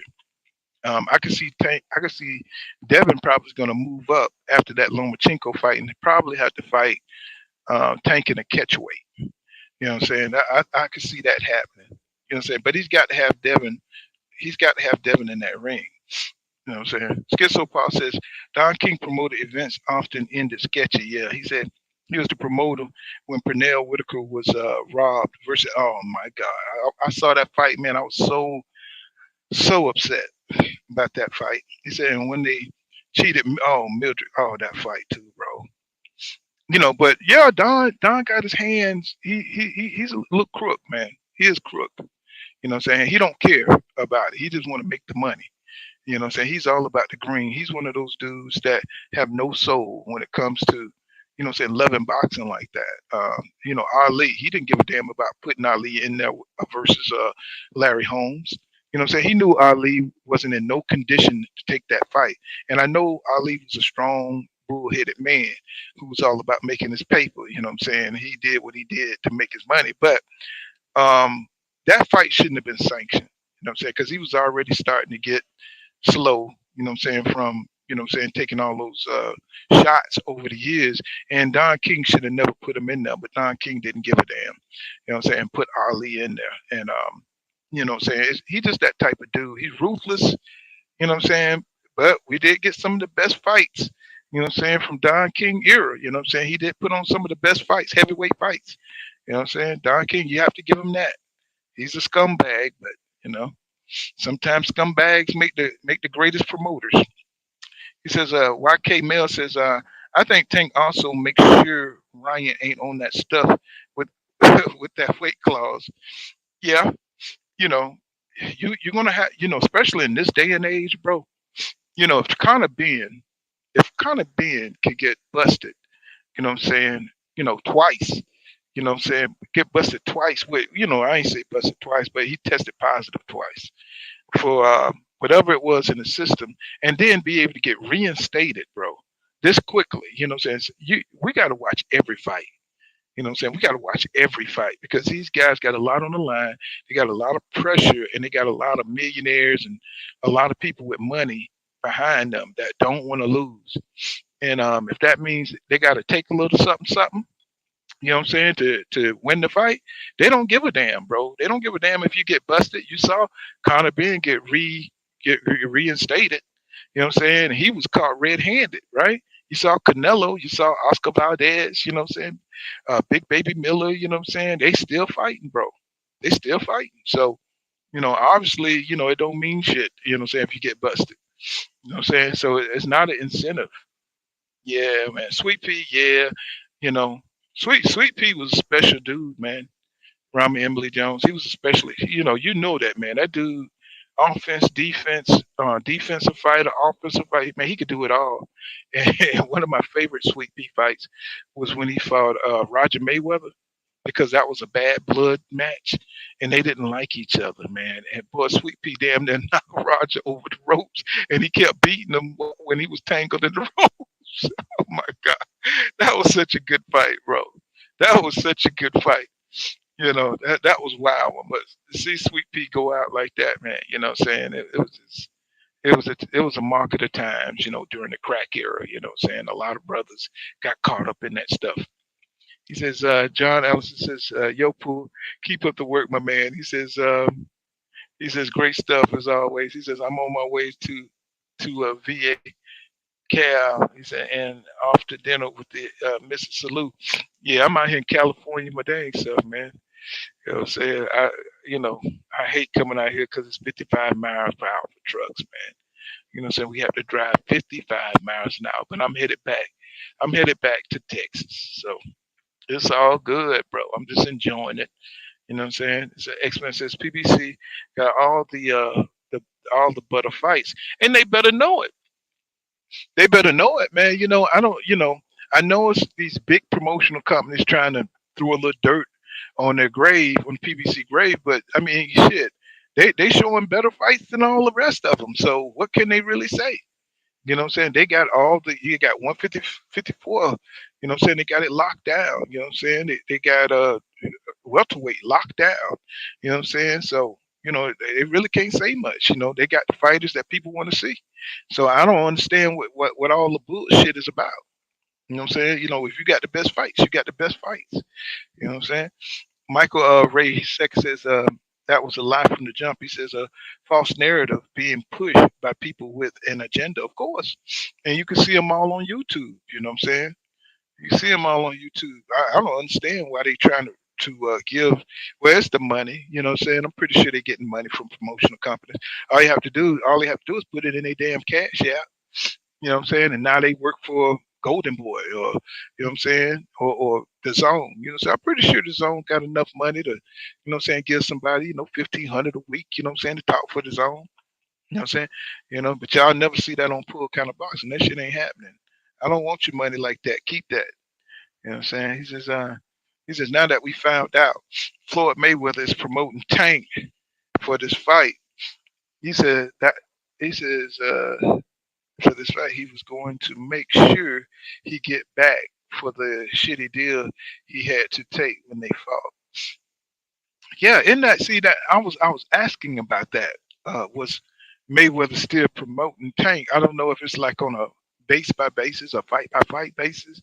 I mean, I'm just interested to know what Tank can do because I think they're probably anticipating that fight with Devin Haney because that's going to be a huge fight. You know what I'm saying? You know, he got him for the Ryan Garcia, and Tank got some big fights coming up, and he's going to be making some major moves, and he's going to be making some major pay-per-views. You know what I'm saying? So he got 3 big fights I can see him fighting right now. That's going to make him the face of boxing. He go in there, he knock out Ryan Garcia. Okay, Ryan Garcia.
Let me see. So YK Mel says he says Greeks for five. He says, I think Frank Martin beats Haney too. His styles are wrong for Haney. He says more athletic southpaw with a great IQ coach in his corner. Man, that's going to be, you know, Frank. You know, what I'm saying Frank Martin is going to be the great upsetter. You know what I'm saying? That's somebody you know what I'm saying, we're gonna have to see how far his skills can go when he get thrown into the mix. That's somebody who got power, somebody who got speed, somebody who got good feet, somebody who had a good boxing IQ, and somebody who got the best coach in boxing. That's gonna be interesting to see how Frank gets. You know, like I think a lot of people said that these dudes are gonna avoid Frank Martin, but with their reputations, you know what I'm saying, they're not supposed to, right? Like, you know what I'm saying, can Frank, I mean, Shakur already said that he's going to fight Frank, he would fight Frank Martin. Really, I wish he would fight Frank Martin next instead of this Japanese dude. You know what I'm saying? Because nobody knows who the hell this Japanese guy is. But if he fought Frank Martin, we just saw Frank Martin beat shit out of Rivera, right? So we know he got skill, right? So I want to see what Shakur Stevenson can do against a Frank Martin. That would be, bro. That would be a banger right there. That would be a banger. 'Cause I think Frank got the speed to be able to touch Shakur. And I don't think that he would get demoralized, you know what I'm saying, by Shakur making a miss and getting hit. Because I don't think Shakur has enough power to like really, stop Frank Martin from coming in like that. You know what I'm saying? I would have to see that. That would be a great fight. But you know what I'm saying? I do see Shakur being able to box Frank Martin, but I don't know. That just kind of twists my brain up because we got to see what Shakur looked like at 135. We got to see, you know what I'm saying. I want to see Frank Martin in another fight. You know what I'm saying, to get a better idea. You know what I'm saying. Is he consistent? Consistently fighting at a high level when he's fighting great opponents, and he can't fight like no scrub or nothing like that. I want to see him in the ring with somebody like Abdullah. Well, Abdullah Mason don't have enough fights yet, but somebody with some talent. You know what I'm saying? Somebody with some talent. You know what I'm saying? Yeah. You know what I'm saying? And then see Shakur and him go at it. You know what I'm saying? 'Cause I want Shakur to be able to acclimate himself to 135 and not just rush in there and fight somebody like a Frank Martin and knock him out the game. He says he pulled Roger Mayweather trunks down. Oh yeah, yeah, man. He rocked the shit out of Roger Mayweather, man. Roger Mayweather, man. He was walking, he was drunk, man. Sweet Pea really was putting hands on him, hands and feet. He said, I think Shakur and Martin would beat, man, QYW network, man. That fight would be off the chain, bro. That would make this year. That fight right there would make this year. He says, Mike Rhythm says, with everybody still recovering from his total hip replacement, four spinal surgeries, I'm going to be the Bionic Black. The Bionic Black.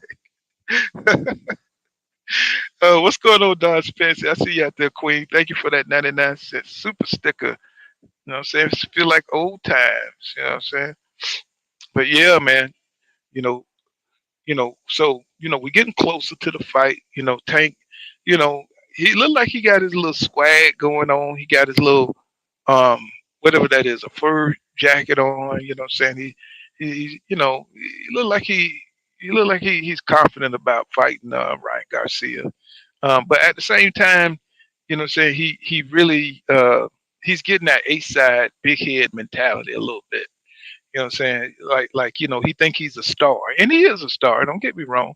Tank is a star, but I don't want him to take it to the head. You know what I'm saying? I want him to still be humble so he can make these fights. And I think he's gonna get out of control when he comes across Devin Haney. I think it's gonna get real bad because they both got a lot of pride, and nobody really cares about the fucking belts no more. You know what I'm saying? They really don't. You know what I'm saying? The belts seem like they just don't matter. You know what I'm saying?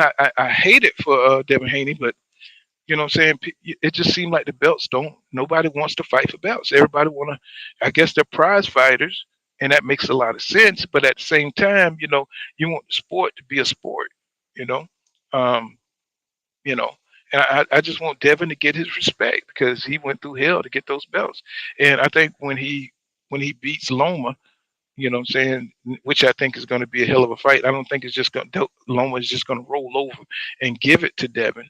And Devin going to have to make sure that he's you know what I'm saying, that he's 100% for that fight. Because he's definitely having a hard time making 135, and that could affect him in that fight. You know what I'm saying? That's why Loma's trying to drag this shit out. You know what I'm saying? So he can stay at 135, right? And so it's not just a gimme fight. It's not Loma ain't just gonna roll over and let Devin take that shit. You know what I'm saying? That he's gonna fight Devin. You know what I'm saying? And you know what I'm saying? So, even though I think Devin's gonna win, I don't think it's gonna be easy. I think Loma gonna show us why he's that dude. You know what I'm saying? I really do. Mike Rhythm say He says Shakur footwork isn't that fast to get away from Martin. The only way you beat them guys is you have to fight them no matter what. Says Martin is the only way. Yeah, yeah, that's true. That's true. But if you think about Derrick James style, Derrick James style, he likes to, what I'm saying, he likes to take away what you do best, right? You know what I'm saying? And he likes to put pressure on you. You know what I'm saying? Constant pressure. He likes to go to your body. He likes to break you down. You know what I'm saying? And that's what he likes to do. He wants Frank. He wants to have a. That's why it takes a certain kind of fighter. It takes a certain kind of fighter to fight for Derrick James. You got to be able to take risks. You know what I'm saying? You got to be willing to get in there and take a shot to give your shot. And that's why I'm interested to see Anthony Joshua, because I want to see if he's going to be able to fight like that. You know what I'm saying? And Derrick James is the type of dude to bring that kind of shit out in you. If you can't do it, then if you're all timid like Anthony Joshua, then it ain't going to work out for him. But we're going to see if he can do that against Jermaine Franklin. You know what I'm saying? I think that's his name. What's going on, King Judah? What's going on in the building, bro? What's happening? Nothing much, man. I've been listening to you since you came on. I just been, running errands, man. I just got back in. But I ain't hear what you said. You said you in California? Yeah, I'm in California. Oh man, look, let me tell you, bro. I just went to California for the first time, maybe 2 weeks ago, and bro, people told me about Cali, bro. I heard, I still didn't listen, bro. I'm one of them people that I gotta, like, you can tell me what not to do. I still got to do the shit for whatever reason.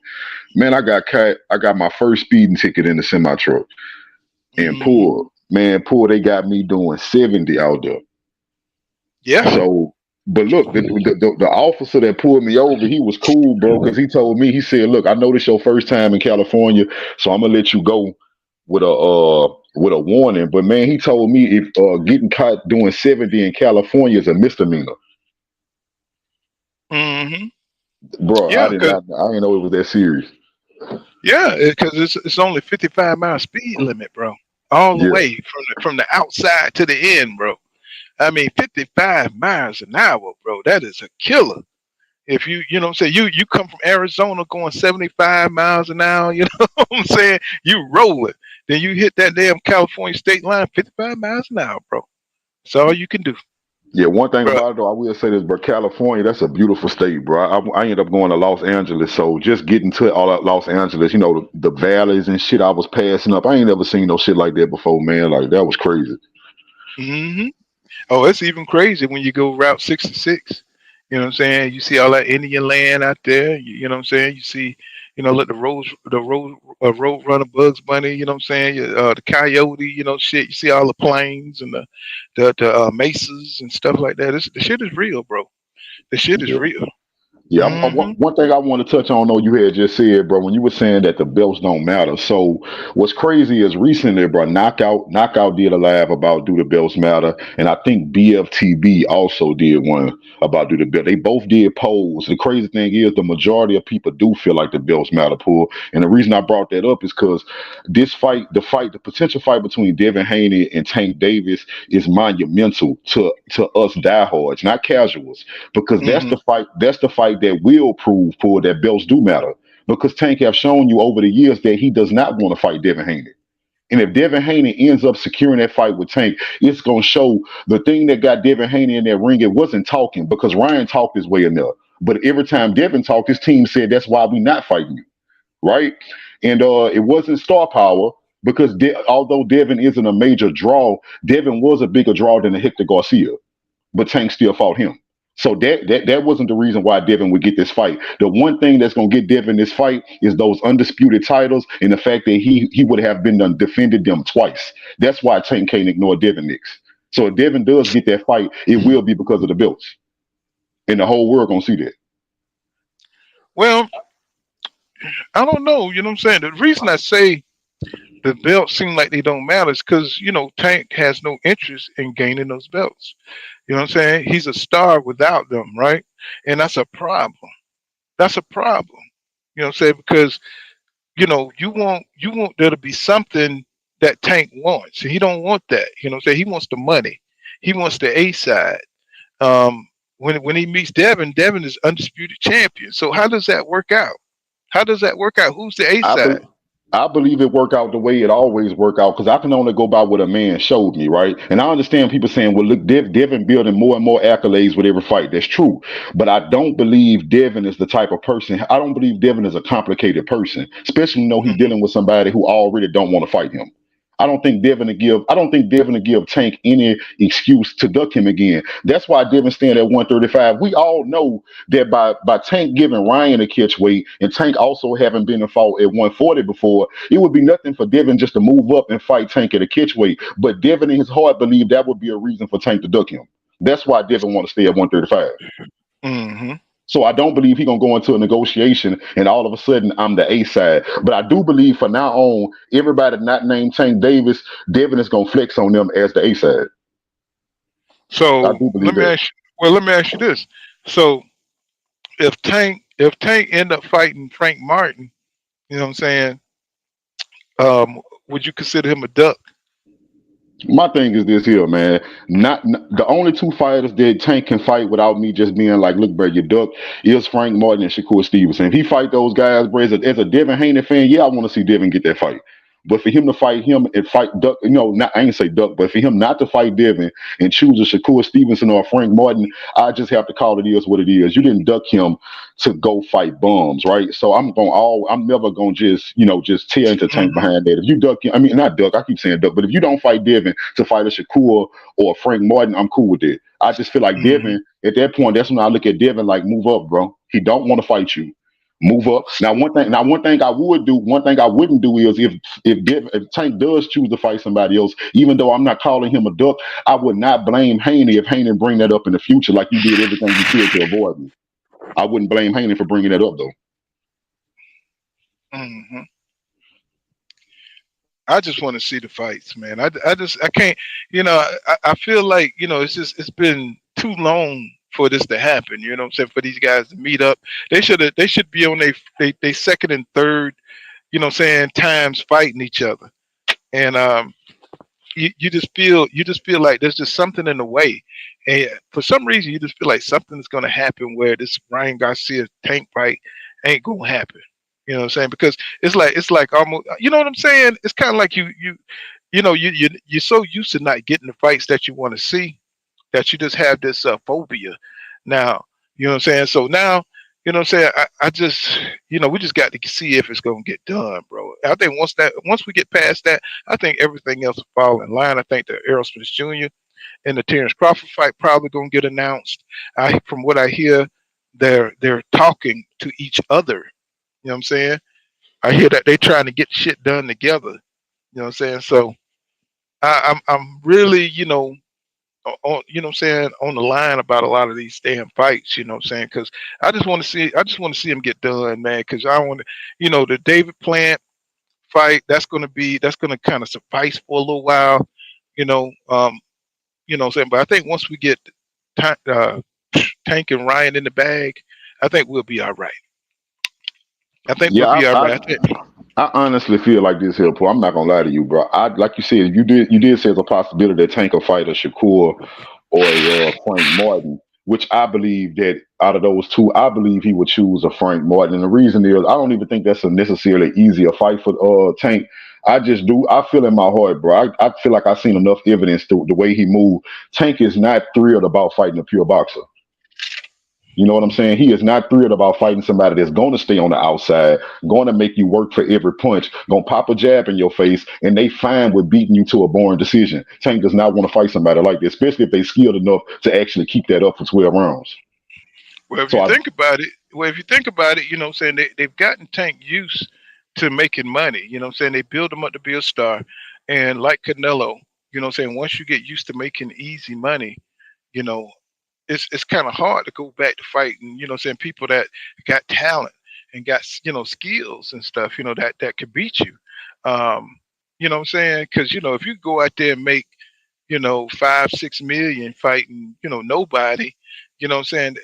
it's kind of like, I'm saying that's not how I'm thinking. I'm just trying to see it from a business point of view. Like, why go in there and fight a Devin Haney or Shakur Stevenson when you know what I'm saying, you could fight, what I'm saying, a Luke Campbell type dude, or you know what I'm saying, somebody lesser, what I'm saying, that's not, don't have the talent to beat you, and you can make the same kind of money. And so they're looking at that, and they finding out that they can make this kind of money without taking the risk.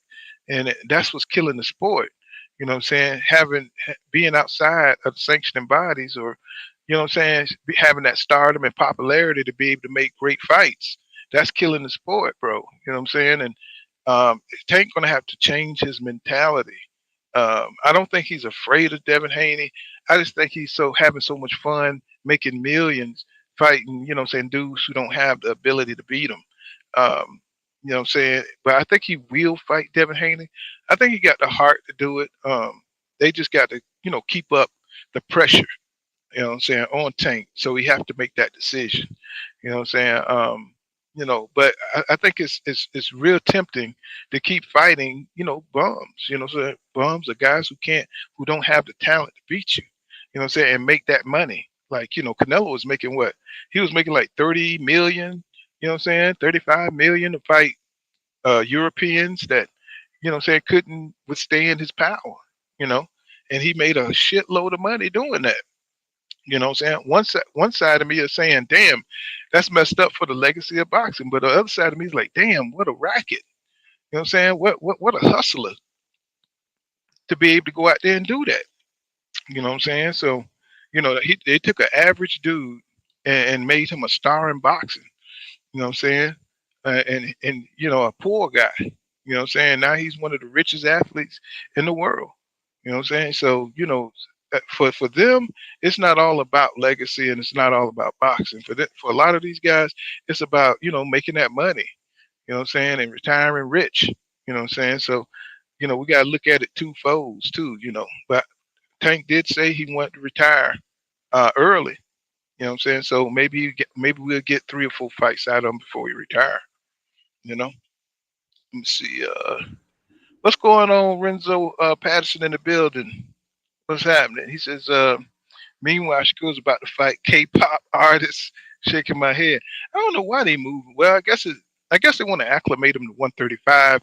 They don't want him to take too big a risk, and they just want to kind of see how he look. And Top Rank got the best matchmakers, what I'm saying, in the business. So, they're not going to put Shakur in there, with somebody, what I'm saying, to kill his progress. You know what I'm saying? Because they're trying to make him a big star. You know what I'm saying, in boxing. So they don't want to put him in that 135 and he get Falumaloon. And it's like, oh, okay, so you wasn't that great. You know what I'm saying? So then you have to start all over again. Mike Rhythm says Tank is a mole behind Mayweather. Mayweather really didn't care about the belts, only the bank. Yeah, of course, you can see it. You know what I'm saying? They made him a star first, and that's the key. To make yourself above the belts and above boxing, where you build up your own fan base, because people want to see you go out there and knock people out. You know what I'm saying? And that's what he has done. So people are more willing to see Tank than Devin. You know what I'm saying? Would you agree to that? That's a fact. Bro, I've been saying this the whole time. At first, I had a lot of people who came against me because I see this earlier, but now a lot of people starting to see it. Right now, Tank is getting ready to fight Ryan Garcia in what they calling the biggest fight in boxing to determine the face of boxing. But I have more boxing talk about Devin versus Tank than Tank versus Ryan. As a matter of fact, like I brought it up the last time, in Tank Davis's very first face to face with Ryan, when they first kicked his tour off, to do their presser, he brought up Devin Haney's name. He brought up Devin indirectly. He said, "Oh yeah, they trying to be like me," but he turned around and tweeted Bill Haney directly. Tank is already looking past Ryan and talking to Devin. Well, I think people see the fight with Devin as more of a hardcore boxing, as a real boxing match. You know what I'm saying? Where Devin actually has a chance. You know what I'm saying? Because right now you hear Canelo, and they're trying to psychologically give Ryan Garcia some confidence by saying, watch out for Ryan, be careful with Ryan. I think it was Delonte Tiger Johnson, he was saying, he had sparred with Ryan Garcia, and now he's telling Tank to be careful with Ryan. So I don't know how much of it is that they're just trying to give Ryan some support, or is it real? Is Ryan real with that shit? You know what I'm saying? I know he got skills.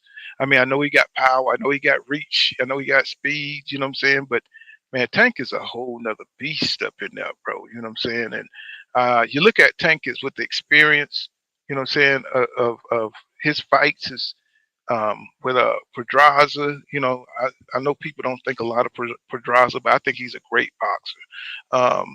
You know what I'm saying? His experience with Gamboa, you know what I'm saying?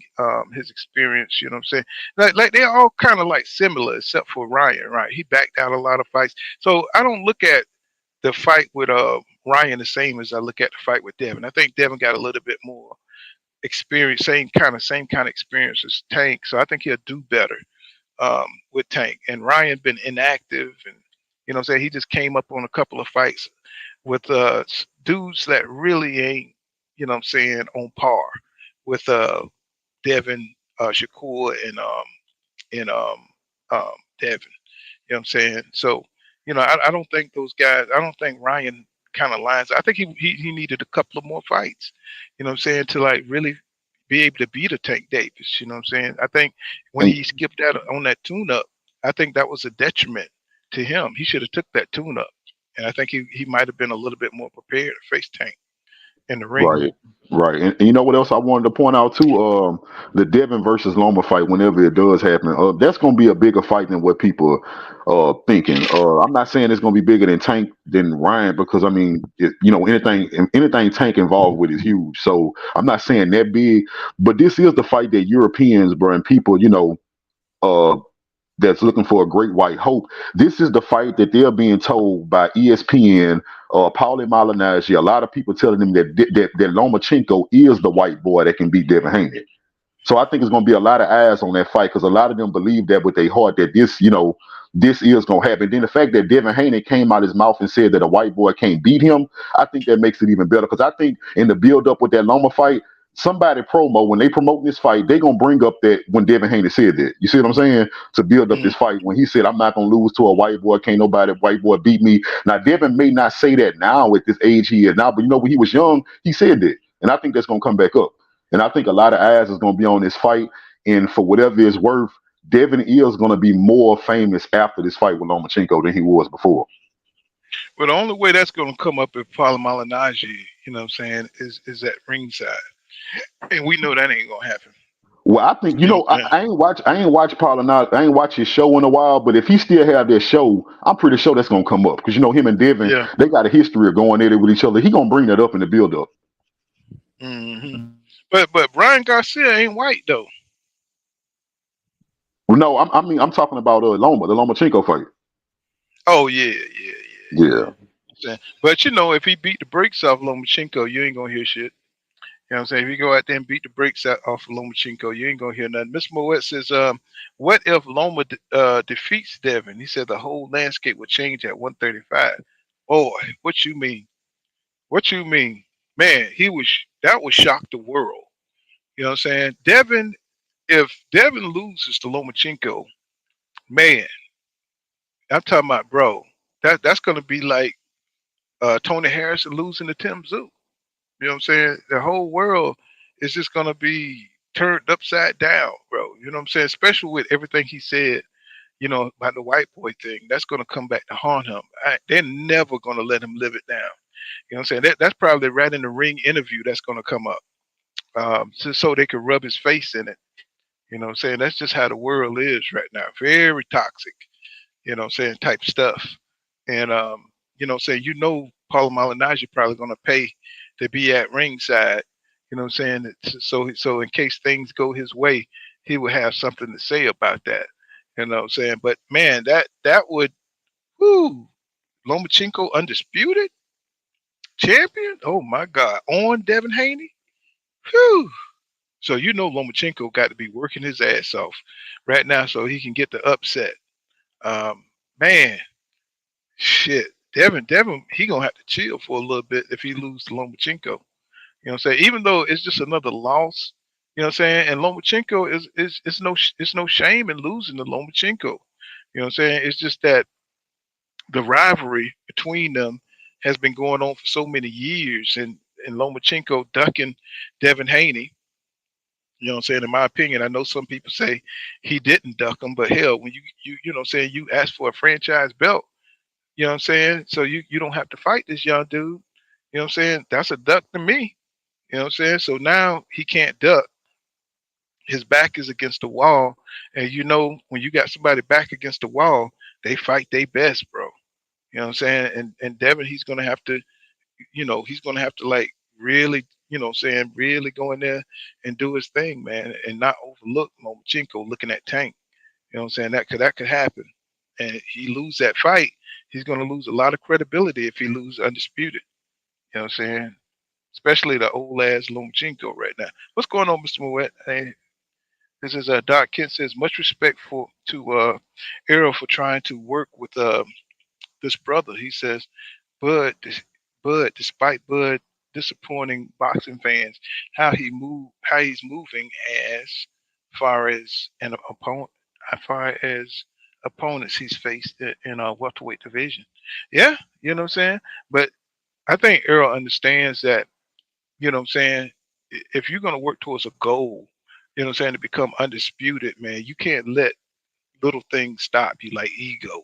You know what I'm saying? You got to make whatever concessions you got to make if you want that accolade that bad. You know what I'm saying? You got to go get it. And that's what he's trying to do.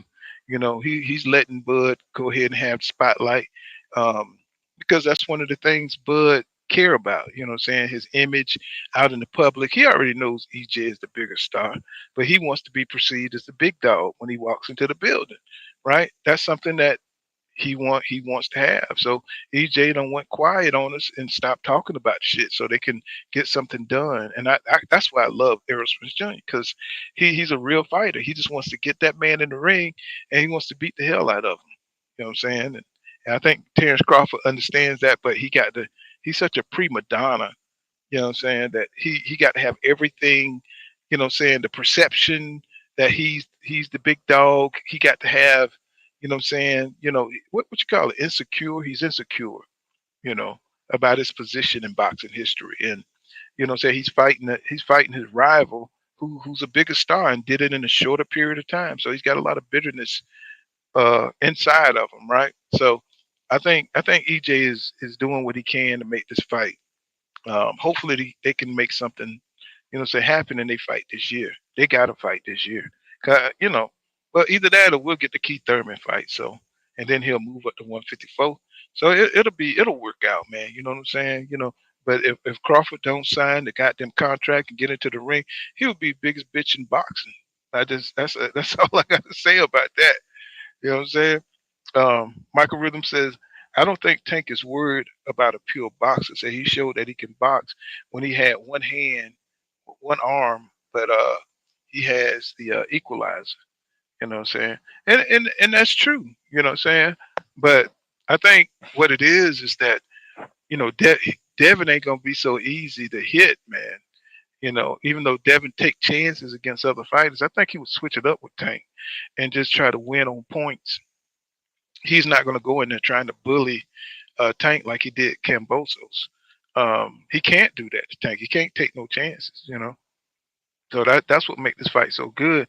How the hell is Tank gonna get on the inside when Devin gonna be moving and stuff? And what I'm saying, how is Devin Haney gonna be able to box for 12 rounds? What I'm saying, against a hard punching ass Tank? Because if Tank get to that body, he's gonna slow Devin down.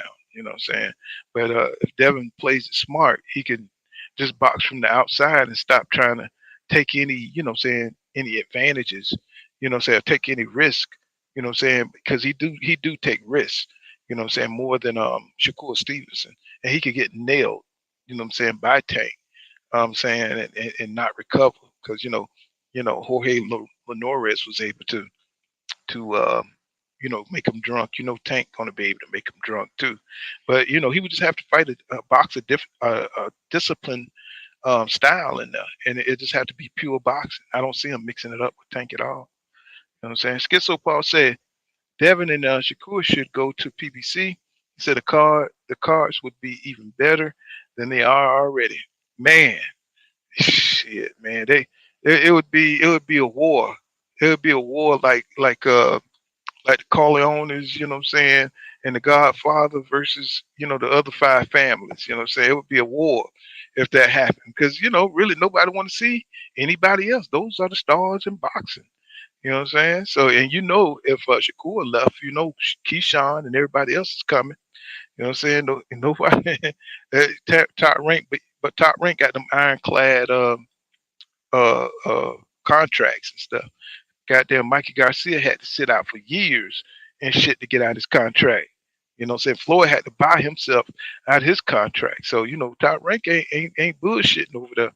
Once they have you, once they got you, they got you. You know what I'm saying? They even have an option for your next fight. They may have you for a 2-fight deal, but then your next fight, you still got to deal with top rank. You know what I'm saying? Look at Terrence Crawford. You know what I'm saying? QYW Network says he is 16 years old hanging. He was 16-year-old hanging with Tank. Then he is a major problem now. It's probably why Tank chose Garcia over undisputed possibility. Hanging with Tank, then it was a major problem. Now, Yeah, you talking about Devin, bro. Devin was 16 years old when he made Tank quit. Not only that, I just saw a documentary with Devin. They asked Devin when they were still prospects and amateurs. He was coming in at about 16, and Devin was rated #1 in the world over everybody else coming in. He was the highest rated prospect coming in when he came in.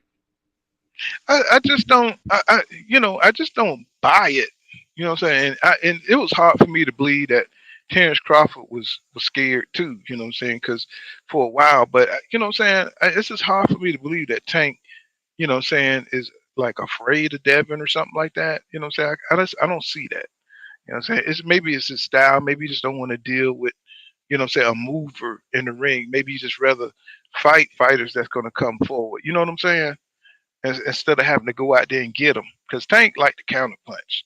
You know what I'm saying? He don't like to like chase you around and shit. He wants you to come in so he can knock you out. Devin don't have that kind of style where he's just gonna come in and put his chin out there for you to hit it. Let me see. Cash Crypto says Tank versus Devin is a hardcore fan. It's for hardcore fans. Yeah, I agree. I agree with that. Let's see.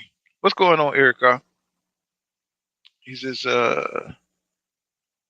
QYW Network says, so you are saying Tank and Garcia is bigger than Tank versus Haney. You know what I'm saying? I think Ryan got more popularity for casual fans, but I think Devin got more popularity for hardcore fans. You see what I'm saying? That's more of a real uh, boxing skills fight.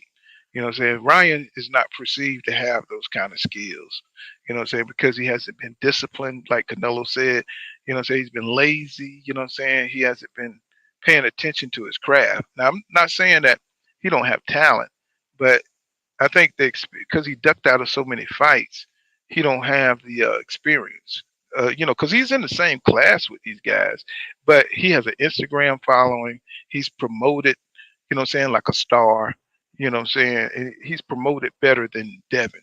You know what I'm saying? He's promoted better than Devin. You know what I'm saying? So he's more popular, I think, than Devin. You think Ryan more popular than Devin? King Judah? Yeah, worldwide. Yeah, worldwide. Definitely worldwide. I was watching some shorts of Ryan Garcia channel. This dude was talking about he working on his speed because all he do he got real fast hands. So what he do is he posts these videos of him punching the air really, really, really fast, bro. And I read the comments. That's enough, bro. People don't know nothing about boxing. They will look at that and say, yeah, nobody can beat this guy. That's why you have so many people that believe in Ryan, because you have people that know nothing about the sport. They'll watch him punch the air like a superhero in super fast speed, and in that mind, they feel no man can deal with it. That's how they think, Paul. No man can deal with that speed, so nobody can beat Ryan Garcia. Hey, Ryan pull out that little cobra head. You know what I'm saying? Stop. But that's pretty smart because casuals, they don't know. You know what I'm saying? They don't know. But he pull out that cobra bag and start punching the shit out of it. You know what I'm saying? Looking like the Flash, you know what I'm saying? Or every time you see him, he's throwing 1,000 punches, you know what I'm saying? And, That's good marketing. You know what I'm saying? That is just good marketing. I mean, you could go on his Instagram. He got more clips than any of the fighters. You know what I'm saying? He's just good at promoting himself. And Devin, he be going to soup kitchens and helping people. He be doing real substantive things, but sometimes flash over substance is what it is. That's America. Erica says they don't even know how to build Ryan up. He says the first pressure the interview was looking coach Cav and Tank to talk Ryan up. Where they do that at? He said where they do that at? Well, they've been respectful. They've been real respectful. When they talking about each other and stuff like that. So it don't seem to be like real bad blood. You know what I'm saying? Because Ryan don't come off like a killer. He come off like a kid. So he come off like, like a pop star or something, like a Backstreet Boy. You know what I'm saying? So it's kind of hard to get a bead on, the toughness of Ryan Garcia. You know what I'm saying? It just because he's so popcorn with it. You know what I'm saying? He's like caramel popcorn, just too sweet. You know what I'm saying? It's not enough grittiness, to really believe in Ryan Garcia, but when you see Tank, what I'm saying, he's got that Baltimore swag, what I'm saying, like cold little killer type deal, what I'm saying? So the perception is just that Ryan ain't tough enough. And what I'm saying, he's just too pussy punk ass, what I'm saying, just soft, what I'm saying, and it's just the way they marketing him, what I'm saying. I don't know what he's like in real life, but when he was chewing bubble gum on one of his Instagrams, I was like, man, this nigga here. You know what I'm saying? X-Men says, he says, Haney better dominate Loma. He said, if he don't, the judges gonna cook Haney.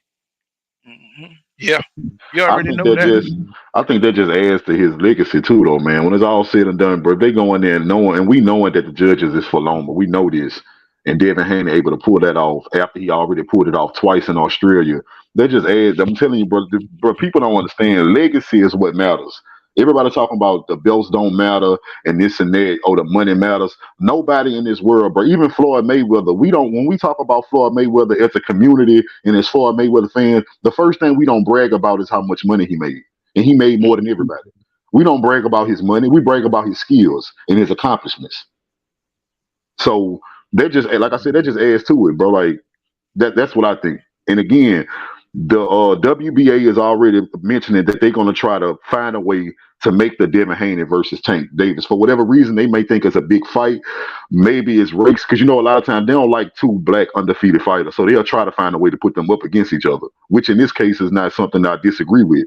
But if Tank dropped that regular belt to avoid Devin again, I don't want to hear nothing about Tank ever again. Like, don't come at me. I can't, bro. I just can't deal. If all that happens just like that, I'm not gonna be able to deal with the defense of Tank Davis after that. You're gonna sound just like a Terrence Crawford fan to me. Mm. Mm. So Mr. let me see. TZ said. TZ Frank says. He said, "Ain't no way. It's no way on hell that Loma gonna beat Devin. No way in hell Loma gonna beat. He beats Devin. Well, you know what I'm saying. Anything can happen in boxing. I don't think so either. TZ Frank. But you know what I'm saying. Devin, he can't be sleeping on Loma, man. You know what I'm saying. Loma ain't got shit to lose. And those fighters, those kind of fighters, you know what I'm saying. He ain't got nothing to lose. So he can go out there and he can win. If he make it a close fight, we already know what time it is. Mr. Webb says age is working against him. He said, but he's a smart fighter nonetheless. Yeah, he's a brilliant fighter. You know what I'm saying? And so he can figure something out if Devin, get in there and he gets predictable. If he gets in there and get predictable, or he let Loma psych him out with all that fucking cross, all that, how Loma step cross you and shit to the other side. I'm like, look at that bullshit. You know what I'm saying? It's like Bully said they put Loma back in the pound for pound list. Of course they did. They got to build them up for the fight. That's what they do with the rankings. You know what I'm saying? Once they need to justify, having like they did David Benavidez, and they pumped them up in the rankings and shit. You know what I'm saying? Mr. Moet says, I hope Devin wins. Yeah, me too, man. because I want to see this clash with him and Tank. You know what I'm saying? And I don't want nothing to stand in the way. I think Loma is the past, Devin is the future. Um, Cash Crypto says the only way Loma beats Dev is if Bob cheats Dev. You know what I'm saying? I think if Bob was gonna cheat Dev, he would have did it in Australia. You know what I'm saying? In the land down under. Um, Bonton South says he says D-Town, Bonton South D-Town says, if Lomachenko wins, he says, could you imagine ESPN Sports announcer? They will go crazy. Loma, this guy, laugh out loud, bro. You're going to have to turn the goddamn TV off, bro. You just have to. Sometimes when Loma fight, you just got to turn the volume down, bro, because they're like, oh my God. So did you see that move? He's like, bro, you know what I'm saying? You just be, man, you can't do it, bro. After a while, they be on his jock so bad, bro. You know what I'm saying? It just be like, man, it's like you can't listen to that shit, man. It's like Dark Kit says, Haney's gonna need to pull off a clear, concise shutout on Loma. If he doesn't KO Loma. I agree. You know what I'm saying? Put kind of say, yeah, what's going on? Life is good. Yeah, I'm chilling, bro. Just enjoying a little boxing talk. You know what I'm saying? Y'all keep me going out here in the field. You know what I'm saying? X-Men said if Haney loses his pops and his fanboy is gonna need therapy. Man. Uh, uh, uh, This is Shit, the way it seemed, if Tank send Devin a contract, Tank fans gonna lose their shit. Notice I ain't say if Devin beat him. If Tank send Devin a contract, they gonna lose their shit. That's how much they don't want that fight. let's see, Life is Good says Nan Lenny Loma isn't a Rudy Poop, but he's not bearing Haney. Oh, he's not beating Haney. And Loma never deserved that pound for pound status. But you know what I keep telling folks now, we all know what it is. We all know what it is. You know what I'm saying? We all know what it is. It's just it is what it is. He says Marvin Banks says Crawford would never fight Spence, bruh. I mean, if they talking to each other, good sign, don't you think?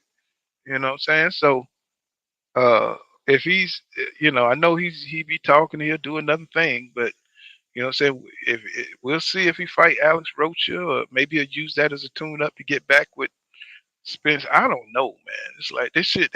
Nobody ain't saying shit. All we got to go on is what Steven Espinoza said, and he said they talking to each other. He said he's not gonna interfere and see what they come out with on the other side. Hopefully Crawford will be a man and take the goddamn fight, man. It's like, bro, that nigga there be messing up everything, man. That's like the nigga that come to the damn party all drunk and shit, too drunk and shit, and be pissing outside and stuff with kids around and shit. And you know what I'm saying? He one of them type of niggas. He says, Cash Crypto says, finger crossed that EJ stroking Bud ego works, and said we get to see EJ mop the floor with Bud. Exactly. Um, um, D-Town says, he says, if Lomachenko could win, could you imagine ESPN Sports? And I read that. He said, Cash Crypto, how you family? Yes, sir. That's gonna be off the chain. Like everybody thinking about damn Loma winning. He said if Loma win, I would be shocked. Honestly, I believe Lomachenko about to get beat up. Yeah, I think so too. And I think another thing is it's motivation on Derek on Devin's part, because I think Devin understands how important this win is for him. You know what I'm saying? This win is significant, you know what I'm saying, for his legacy. You know what I'm saying? Because Lomachenko is the great white hope. Let's just keep it real. You know what I'm saying? That's the pink elephant in the room. You know what I'm saying? He's the great white hope. You know what I'm saying?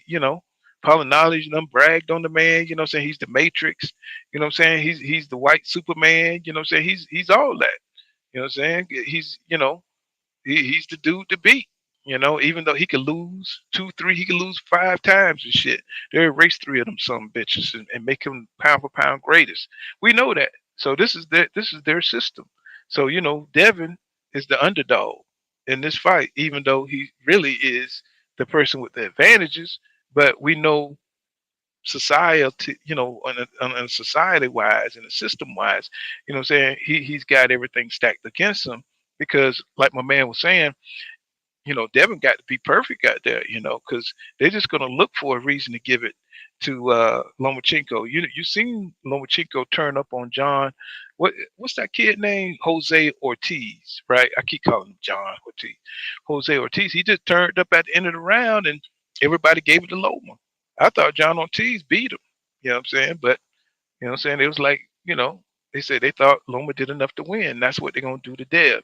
If Dev go out there and dominate 6, 7, 8 rounds, if Loma turn up those last 4 rounds, guess what? Lomachenko gonna be undisputed champion. And that's just facts. You know what I'm saying? That's just facts. X-Men says life is good. Triangle theory don't work in boxing. You know what I'm saying? Yeah, we've seen that a number of times. He said, Mr. Mileage says, KJ, just believe. He said, KJ, just just be believe just about anything Devin and team says, as if they're not human and won't cap. You know what I'm saying? I mean, I don't understand why people are so down on Devin. It's like Devin, he's kind of like Earl Smith Jr.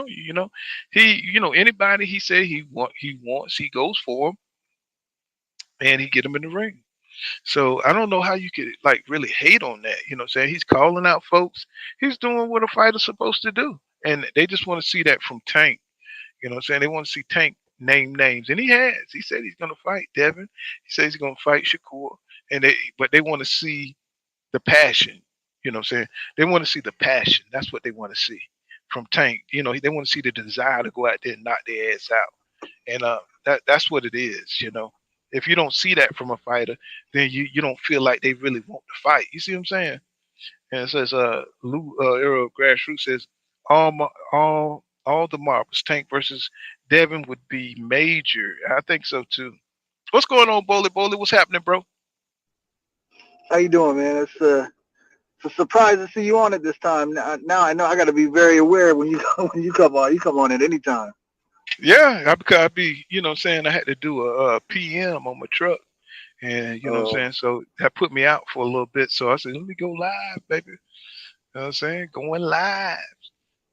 Yeah, I like that. Yeah, man, I'm surprised you're talking about this Haney Loma fight, because today we got kind of excited talking about it. And, I'm looking forward to it. I'm just waiting for them to announce it. I think they're waiting to see what these other pay-per-view dates are going to be, like for Spence or whoever else is going to have a pay-per-view. I think that's what they're waiting for as far as announcing the fight. But, man, there's a lot at stake, man. They got so much lip service invested in Lomachenko. I can't wait to see what Devin Haney's going to do. He's gonna upset him? Is he gonna force his way through the door, or are they gonna say, let's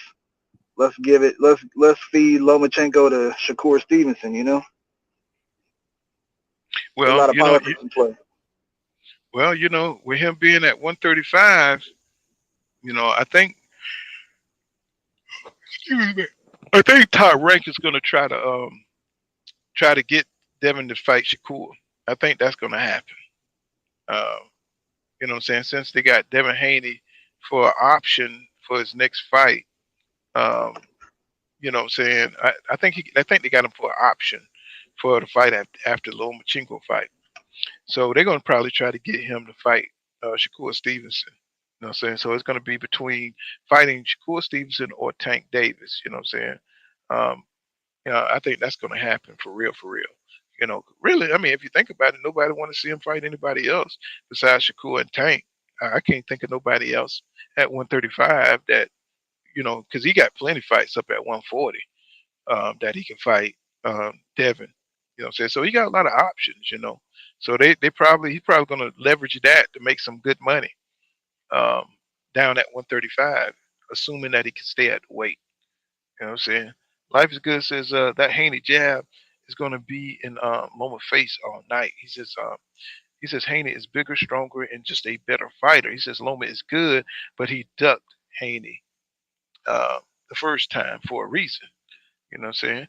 So you saw him after who fight that was? Well, that was Loma fight where he came up. He said, "Look at this guy. He's a heavyweight."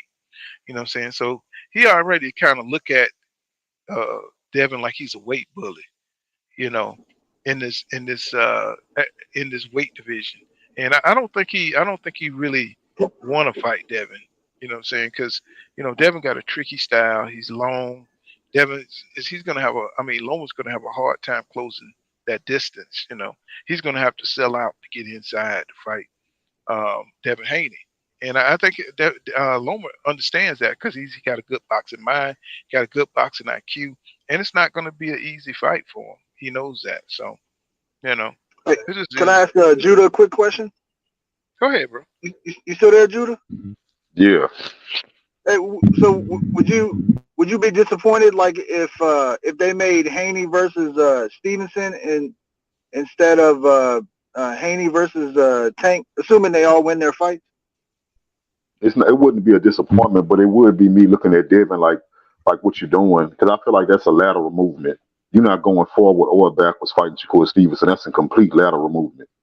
He offers you nothing. He doesn't offer you a belt. He doesn't offer you a payday, and he doesn't even offer you a name on your resume at this point. Because let's face it, like if Shakur Stevenson retire right now, he's not going to the Hall of Fame. He offers you nothing. So that's a lateral movement. Yeah, it would be a big money fight though, don't you think? Like probably not. I don't think it would be bigger than the fight he has right now with Lomachenko. I think again that would be actually going backwards if you're talking about financial wise, because the fight with him and Shakur Stevenson won't generate as much as the fight with him and Lomachenko. Yeah, I look at it as a win-win. We get Haney versus Tank or Haney versus Shakur. I'm like, man, yeah, sign me up for that. I want to watch that. Either way, to me, I don't care either way. I take either one. We're gonna win as fans. We're gonna get to see two good fighters fight. But right now, by you asking me about Devin Haney specifically, that's a fighter that I do support. I'm a fan of Devin Haney, so I'm gonna look at more than just the fight. The fact is, will I be entertained by that? I'm like, is that a smart move for him? Same thing with Errol Spence. I like Errol Spence, and anybody you name with Errol Spence, I think Errol Spence can beat him, and I want to see him fight him. But I don't like to see when my favorite fighters make lateral movements or do something for their career that makes no sense at all. Because right now, if Spence can't get Crawford, move up. If you can't get undisputed with Crawford, don't let somebody put your career on hold because they scared to fight you. Same thing with Devin Haney. If Tank don't choose him next, move up. I like Spence versus Thurman though. I'm looking forward to that fight.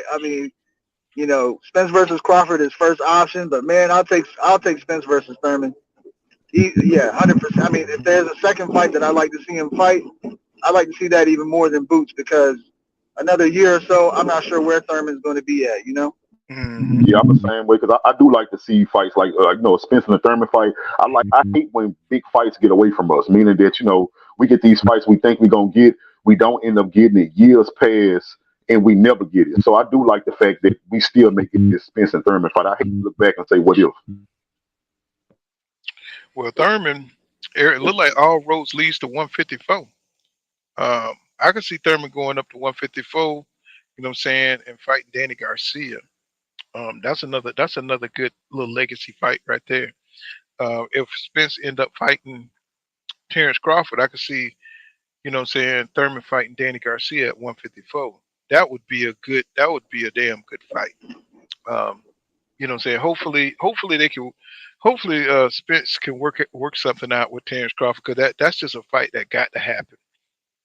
I wouldn't mind seeing Errol Spence Jr. versus Keith Thurman, but I think we all pretty much know the outcome of that fight. You know what I'm saying? And I hate fights where you know the outcome. That's the only thing I have against it. Even though I think Keith Thurman will give Errol Spence Jr. hell in the ring for long as he lasts, but we know what Keith Thurman kryptonite is. You know what I'm saying? And that's his body, right? And we know what Errol Spence Jr. specializes in. He's a body snatcher. So, you know what I'm saying? Nobody kind of like kills it for me. Even though you do kind of like wonder what Keith Thurman can do with Errol Spence Jr. You know what I'm saying? But this is a Keith Thurman that's not unified. This is a Keith Thurman that's not the same Keith Thurman. So plus he's been out a while again, and You know what I'm saying? It's a lot of elements that's going to make that fight unappealing to hardcore boxing fans, But just because he's Keith Thurman, it does kind of, it does make you excited, you know what I'm saying? Just because it's Keith Thurman, he's going to be talking a lot of shit, you know what I'm saying? He's going to be trying to get up under EJ's, get up on his, what I'm saying, his skin. And, so, what I'm saying? He'll sell that fight. He definitely will. You know what I'm saying? So, but we got to just see what happens. I just wish they hurry up and get some shit done over there with that. So Eric Garcia said, these fans know ain't nobody at my job taking Ryan Garcia on a bet. Of course not. I mean, even Oscar De La Hoya is talking about he gonna need a bat to beat Tank. You know what I'm saying? So, maybe they know something, you know what I'm saying? Because they really, kind of playing it down the middle a little bit. You know what I'm saying? Even they fronting like Ryan Garcia got some kind of power or some shit like that, but they real complimentary on the Tank side, and it's kind of alarming. X-Man says life is good. He says you say Devin beat the man who beat the man. That's the triangle theory. Just because Dev beat Cam don't mean Dev can beat Loma. Shit. You know what I'm saying? I don't go by the triangle theory, but I mean I just think Devin is a more, he's a fresher, young, more athletic fighter with a lot of skill. And I think Loma's an aging fighter with a lot of skill. And he's bigger than Lomachenko. So usually, you know what I'm saying, the better, bigger man beats a good, smaller man. That's how it usually go in boxing. What y'all think?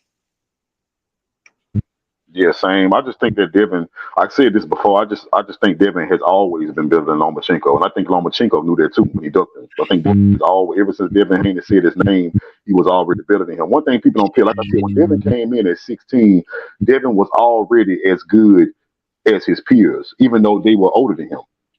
When Devin first stepped on the scene, he was already ready for the top guys. A lot of people won't give him that credit, but that's why when you hear Devin Haney's name talking about in gyms, he get high praise from everybody because Devin was battle ready when he first came in as a teenager. He was ready for anything and everybody. That's why Devin Haney never hesitated to call anybody out because he was ready for them all. Let's see. So I always got to make someone the good guy, someone the bad guy. Yeah. You know what I'm saying? I don't, you know what I'm saying? Unless it's just like, a parent or something like that. I can't do that, bro. You know what I'm saying? I can't do that unless, one of them just pissed me off or something. I don't do good guy, bad guy, especially when it comes to Tank and Devin. I like them both evenly. You know what I'm saying? 'Cause I just don't. Yeah, I really do. I like them both evenly. I just don't see it the way a lot of guys see it. I think it's a 50-50 fight. I think they both got the things that they do best. Tank got the power. Him and Haney got the boxing skill. So that's the way I see it. He says, well, Haney beat the man who beat the man. Did he not? Oh, okay. I see they argue. Mr. Miles says, he says Ryan let Tank punk him at the press conference. And man said he was just putting hands all over him with no response. He says, you Devin fans are just like Bud fans. Damn, King Judah. That's funny. That's funny. You like a Bud fan. No, that's funny because Errol Spence and Devin Haney are more similar than Javante Tank Davis and Errol Spence. And Javante Tank Davis is more similar to Bud Crawford than he is Terrence Crawford. Than he is Errol Spence. It's funny that they do that. That I'm like a Bud fan and they not. But they fighting is more like Terrence Crawford than Errol Spence.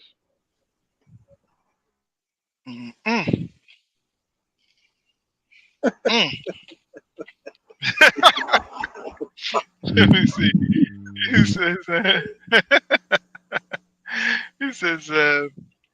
Miles said Devin can box, but they can act like but they act like he's running the gauntlet.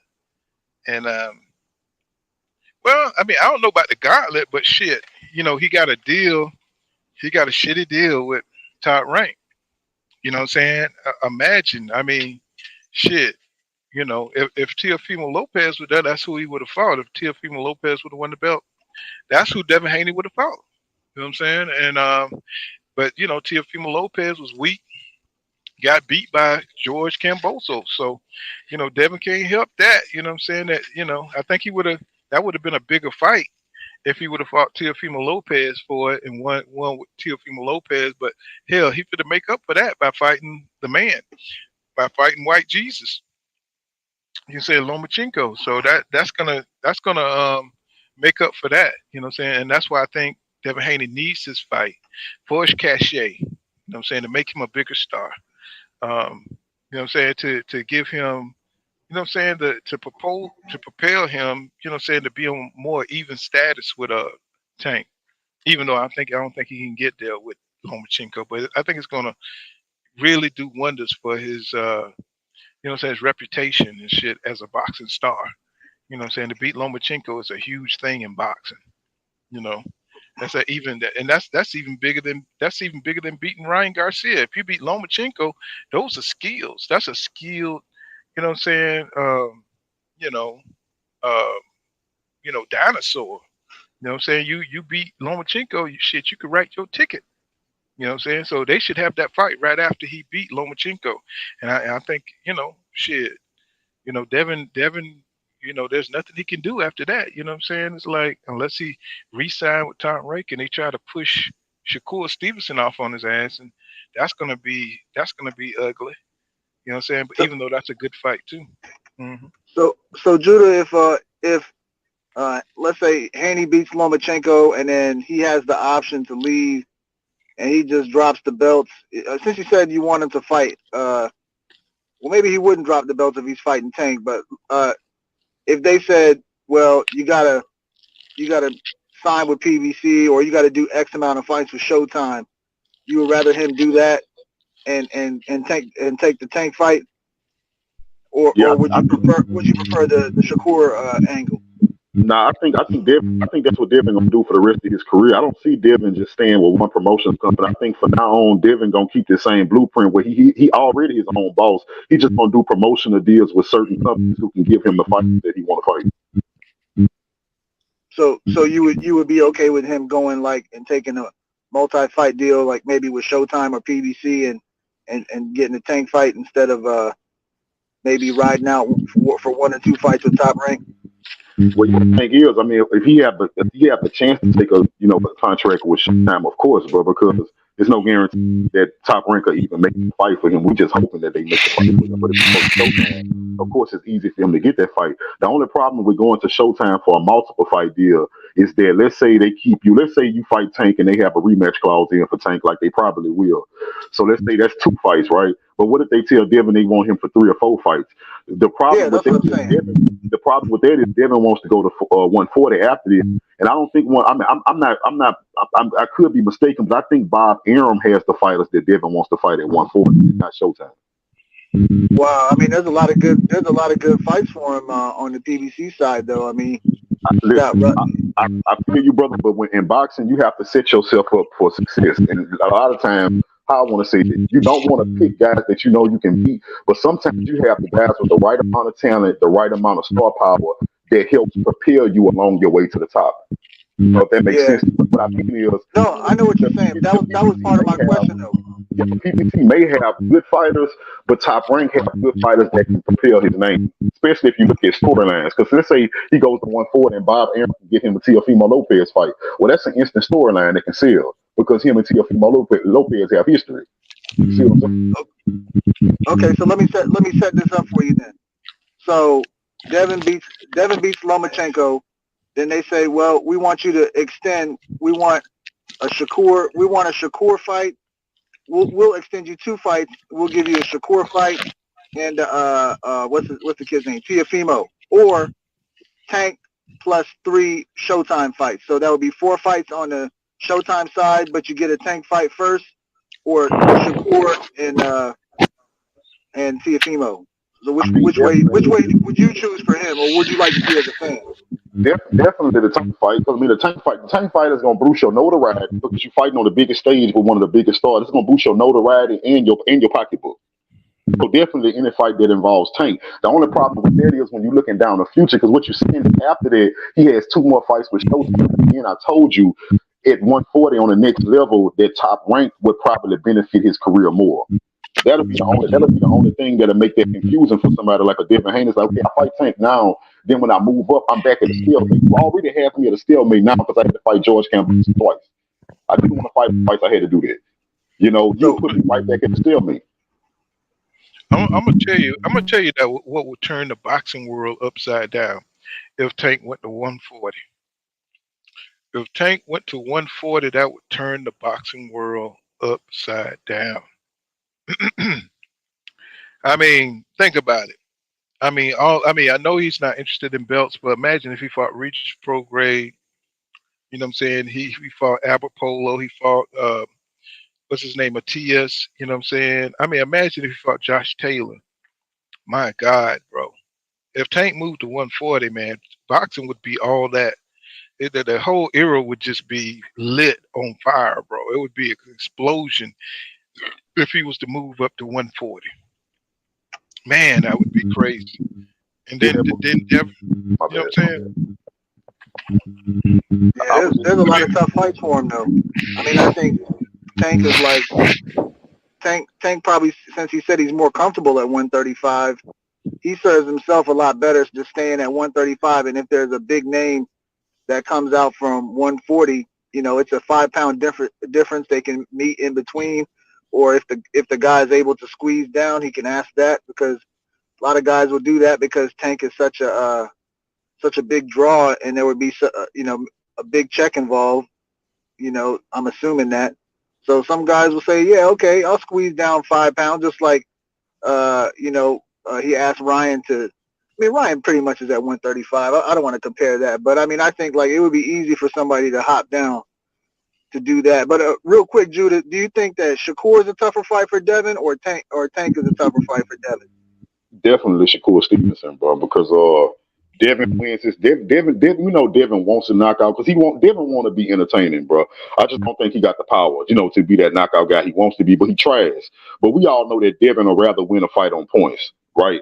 And the thing is, the reason why Shakur Stevenson is so dangerous is because Shakur Stevenson is the only fighter close to Devin's weight that I think can outpoint him in a 12-round fight. I think that's the only guy in close to his weight that can outpoint him. Nobody else but Shakur can get in the ring and outpoint Devin Haney. Hey, man, I just realized I'm calling that man Jose Ortiz, man. It's Jermaine Ortiz. Oh, my God.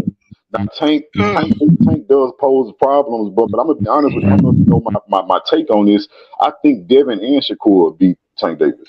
I don't know about that. We disagree on that point, but I was just curious to hear your opinion. That's the one thing about it. I noticed that no 2 people ever agree on those 3 and how a fight plays out between the 3. You know what I'm saying? No 2 people I heard ever agreed on it. Some people say Devin Haney beats them both. Some people say Shakur beats them both. Some people say Tank beats them both. You know what I'm saying? Some people say Devin beat Javante, but he can't beat Shakur. Nobody ever agree on that, ever. Yeah, I'd rather see it than debate it. That's for sure. Eric says, he says, I can't put Devin on EJ level because if he was moving like that, Tank and Shakur would be first on his list. And he said that as well as calling for the champions at 140 next at Undisputed, not TO. Man, those are facts, man. Those are facts. So cool. With that being said, he said that he not on his level because he'll be calling for Tank and Shakur. Is Devin Haney not calling for Tank Davis next? No, he calling for him, but what he's saying, I guess what he's saying, like he would be making it happen like EJ, like, you know what I'm saying, instead of like making moves, like fuck them belts and go for the dudes Tank already showed you that. I mean, if Tank Davis would say Devin is a nobody when he didn't have no belts, he also called Devin nobody when he has all the belts. What do you think Tank Davis would do if Devin Haney dropped the belts right now and still try to call him out for a fight?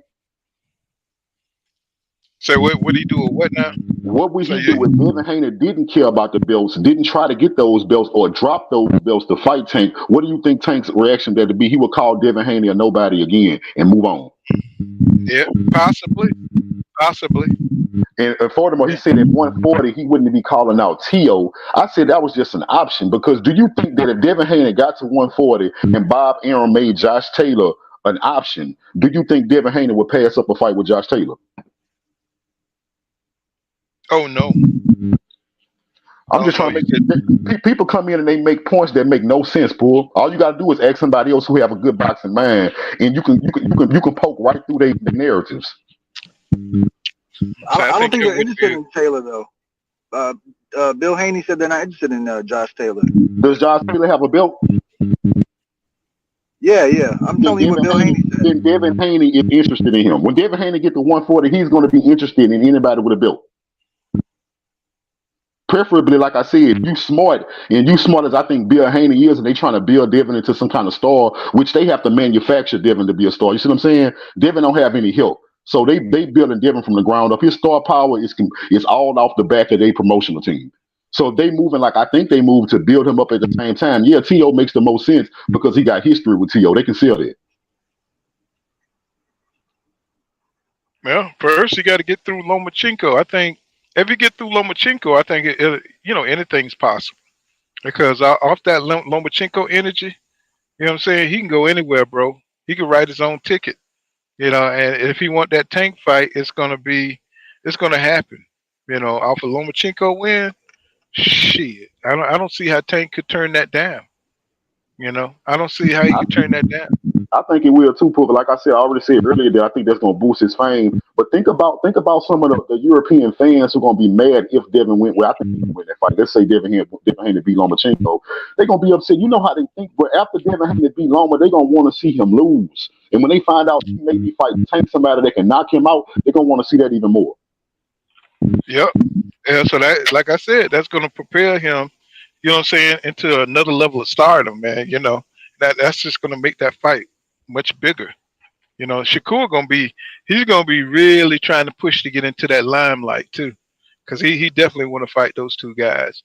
Go ahead, my bad. No, you good. I'm saying I was looking for something. I was just saying that I believe that I was telling that to Just Do the other day. I was saying, because Just Do, he from Jersey, so he backing Shakur 100%.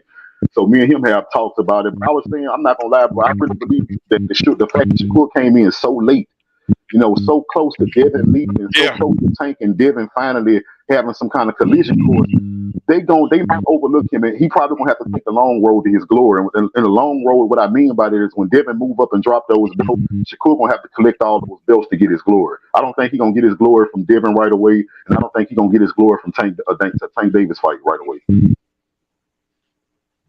Man, I don't think they're interested in. I don't think. I mean, Shakur is like on a similar timeline as the youngest Russell, as Antoine Russell, because they were both in the Olympics and they both have a similar record. I think like Shakur's 17-0, and Russell's like 16-0, so they're kind of on the same schedule. But I don't think they're interested in having Shakur run with run that one step ahead where Devin is. I think that they want him to run behind him, because that's top ranked guy. Like, yeah, that's what I was saying. Yeah. Oh, okay. Yeah, I misunderstood. I believe when Devin moves up, Shakur's going to take over 135 and make that his division. And a lot of people still going to say, hey, belts don't matter. But if Tank don't get them belts, he going to be right back in the same position he is now. But Shakur going to have all of them, and he going to be at your neck saying, this is my division.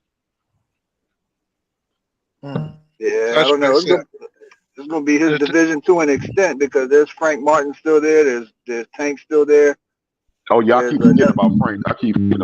Yeah, De Los Santos, man. De Los Santos was begging Shakur for a fight. They didn't even consider him.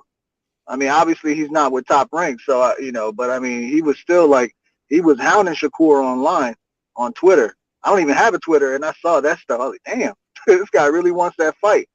These Dominicans, man, they're not messing around in this generation. Mr. Miles says Devin fans always give him credit for stuff he hasn't done yet, or stuff he says he's going to do.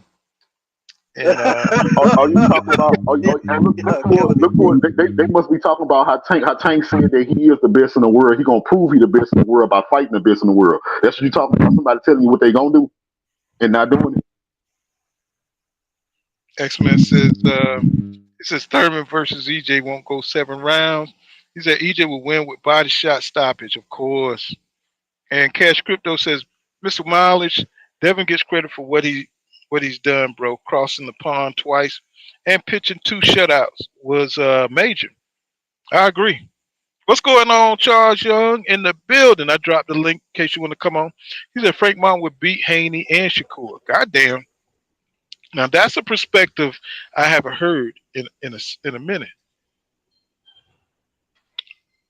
Yeah, I actually agree with that. Yeah, I think Frank Martin beats both of them. I really do. Hey, you know what? Like I said, but again, I'd rather see it.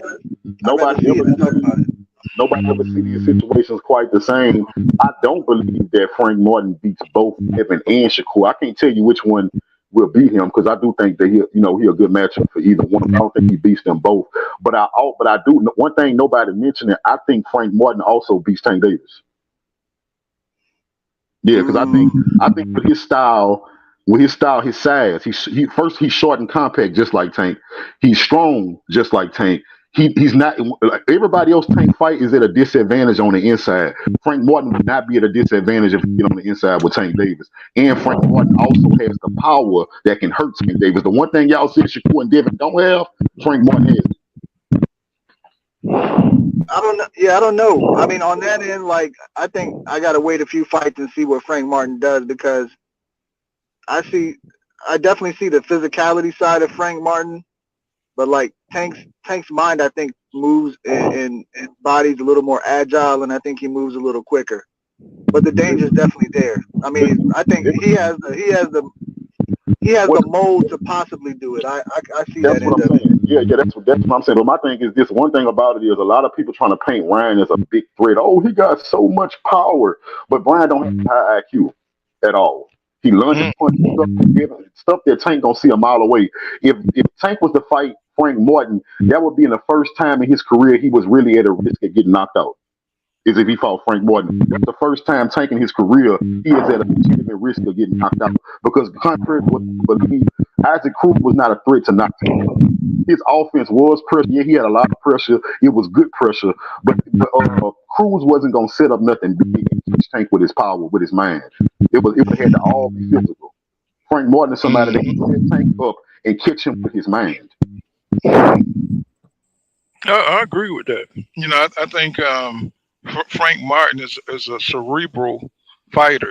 You know what I'm saying? He has all kind of athletic ability, man. His athletic ability is through the roof. Speed, timing, power. You know what I'm saying? He got the trifecta, man. You know what I'm saying? Good footwork. You know what I'm saying? That would be. Yeah, he's dangerous. You know, somebody was saying a while back that they're probably not going to let Frank Martin in the loop. You know what I'm saying? Yet because they want him to build himself up. And, you know, because he's dangerous as shit.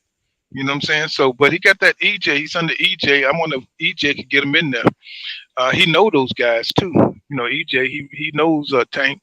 You know what I'm saying? He knows all those guys. So maybe he can get Frank Martin up in there in the mix, you know. But I don't know how viable that is with him being so damn dangerous, bro.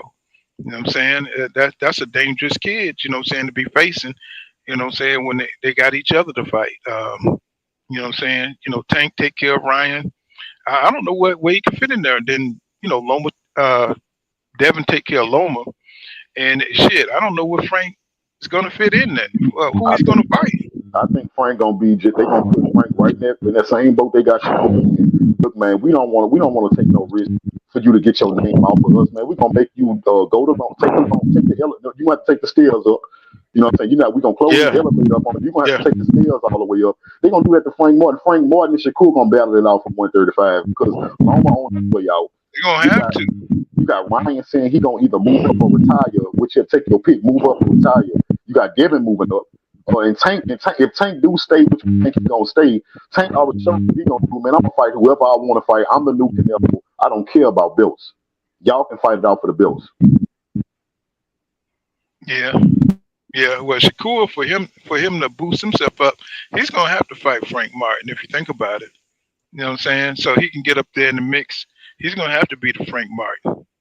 He's gonna have to beat a name, or he's gonna have to beat Loma after Devin, or he's gonna have to do. He's gonna have to fight somebody at 135 to get himself up there, so he could be mentioned in the same groupage as Tank and Devin. You know what I'm saying? So, but Tank said he's gonna fight one of those dudes. You know what I'm saying, before he retire. I don't see Frank. I don't see Tank staying around more than 4 or 3 fights. How about y'all? You mean like before he retires? Yeah. I think he's gonna do the Mayweather thing, man. Mayweather did that, many times after he took those big fights, and then he started retiring for a year or two. Mm-hmm. There you go. Take some time off. Let somebody build, let them build up somebody's name. Catch the hot guy while he's hot.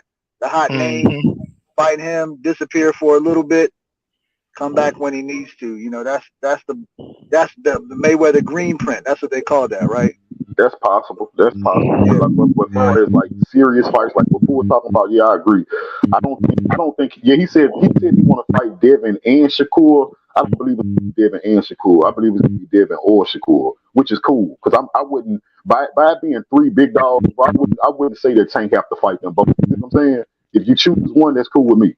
But it's not going to be Devin and Shakur. It's going to be Devin or Shakur. And that's my respect for him saying that he gonna do what he said he gonna do. Now, if he don't fight Devin or Shakur, I don't want to hear shit about him. He right there with Terrence Crawford and Canelo in my book. Shit, X-Men says Cash Dev gets props, but some cats act like he beat Prime Chavez to get those belts. He said it's still an accomplishment though. Life is good. He said X-Man Frank is a part of that 4 horsemen. Real fans and boxers ain't sleeping on Frank. Not the hardcore fans, but you know what I'm saying, it's kind of obscure the way he's coming up. You know what I'm saying? He's not fighting huge names that's noticeable. He's not fighting marquee names and shit like that.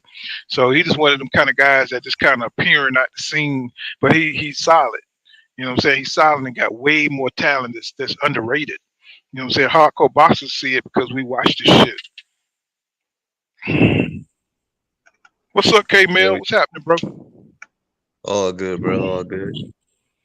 I just listening to y'all. Just listening to Judah go in his Devin Haney bag. I'm waking up. I'm waking y'all up one by one. See, I don't know. See, y'all got kind of spell over y'all where y'all hate Devin Haney, but I'm waking up people one by one. The truth can't be refuted. And y'all been on the run from it for so long. So I'm waiting till your boy Tank got one more time to duck before I put y'all in the same boat with Bud Crawford fans. Y'all on y'all last leg. Y'all on y'all last leg. You on your last leg, my nigga. What you got? Be careful. You on your last leg, nigga. What you got? Man. But nah, my thing is this. My thing is this, right? This is how I look at it. Tank said he gonna fight. Tank said he gonna fight Devin Haney. But he didn't really say specifically, but from my recollection, he said Devin Haney. It seems like Devin Haney or Shakur after the Ryan fight, right? So let's just hold him to it. That's my thing. And to me, the Ryan fight makes more sense than the Devin Haney fight right now, because at least for Tank, because Tank all about the money, and that's a money grab. So to me, that's undeniable. You know what I'm saying? So I think Tank's thinking, if I'm going to jail next month or in the next 2 months, let me get this bag first, for sure. And then after that, we're going to see what's up. That's how I'm looking at it.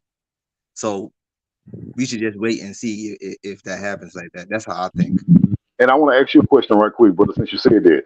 Now, Tank, let's say Tank do go to jail, right? We don't know how long it would be. But really, truly, being that Devin Haney is already ready to move up, any length of time that Tank go to jail is too long for Devin to wait on him. At this point, I feel like Devin should move up and try to become a disputer at the next weight class like he wants to. Do you agree that would be smarter for Devin to go ahead and move up, since he can't get the cash cow, since he can't fight the guy he's been building up the fight for years? He already rectified one of the guys that ducked him, which was Lomachenko at that point. Do you agree that it would be smarter for him to move up than to stay at 135 and fight Shakur for nothing?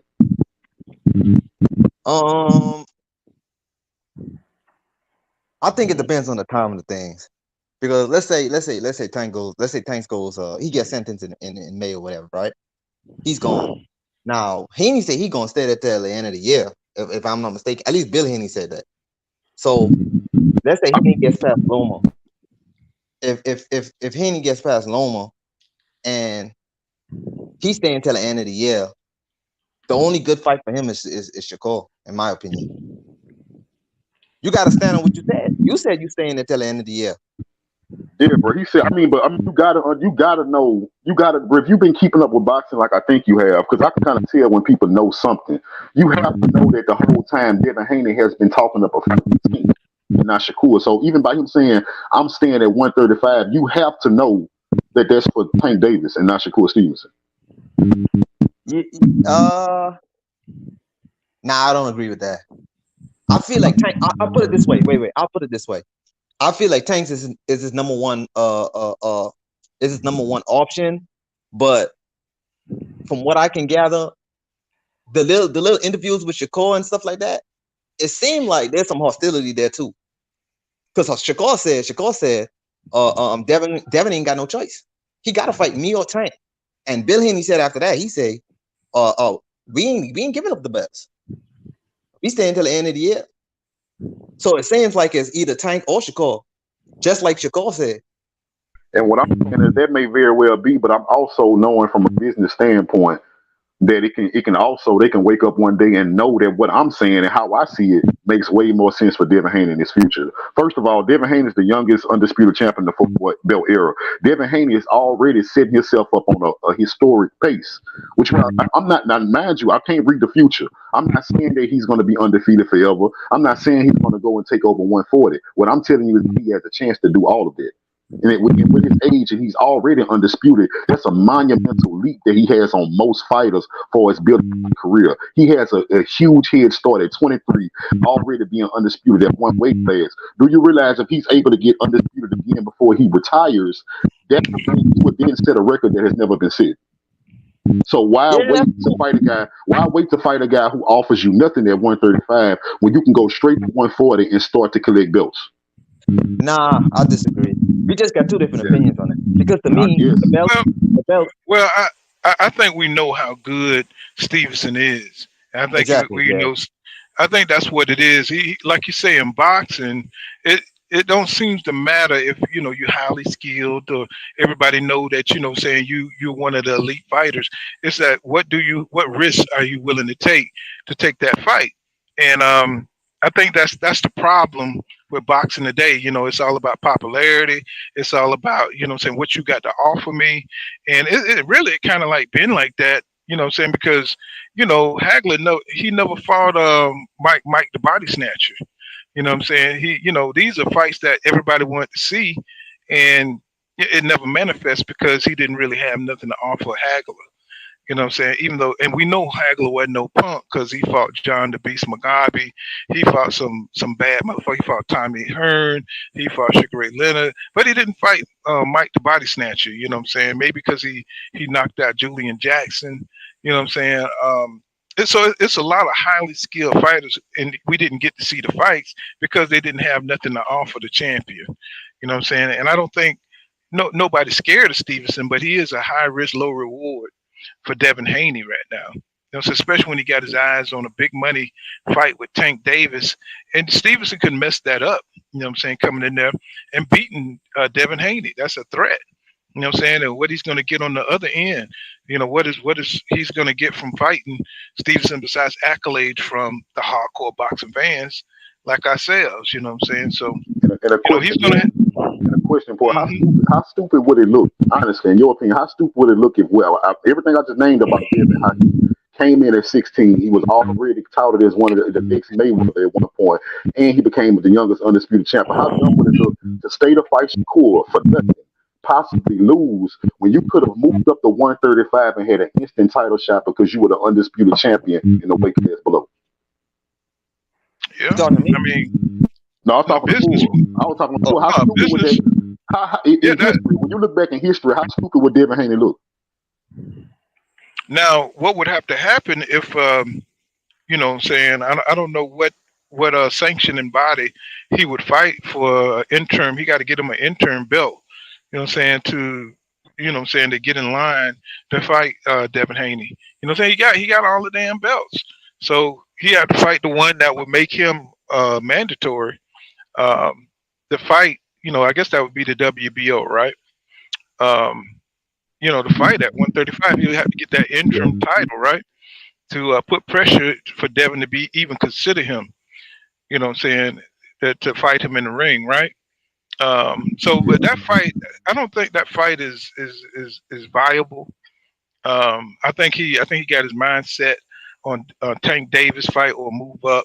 You know what I'm saying? Well, I mean, first he's got Loma, of course, but then after that he want his pocket. He wants that big money fight, and that'll be a Tank Davis fight. You know what I'm saying? Even before he go up there and try to fight those guys at 140, you know what I'm saying? The big money fight is either with Teofimo Lopez up at 140, or because he got the storyline with Teofimo Lopez calling him, you know what I'm saying, the email champion. You know what I'm saying? They got that shit going on. And then you know what I'm saying, he got the shit with Tank for them, the rivalry through the years. So he got two options, after he fight Loma. I don't see him trying to fight Shakur Stevenson, because I don't think Shakur got enough to offer him right now. You know what I'm saying?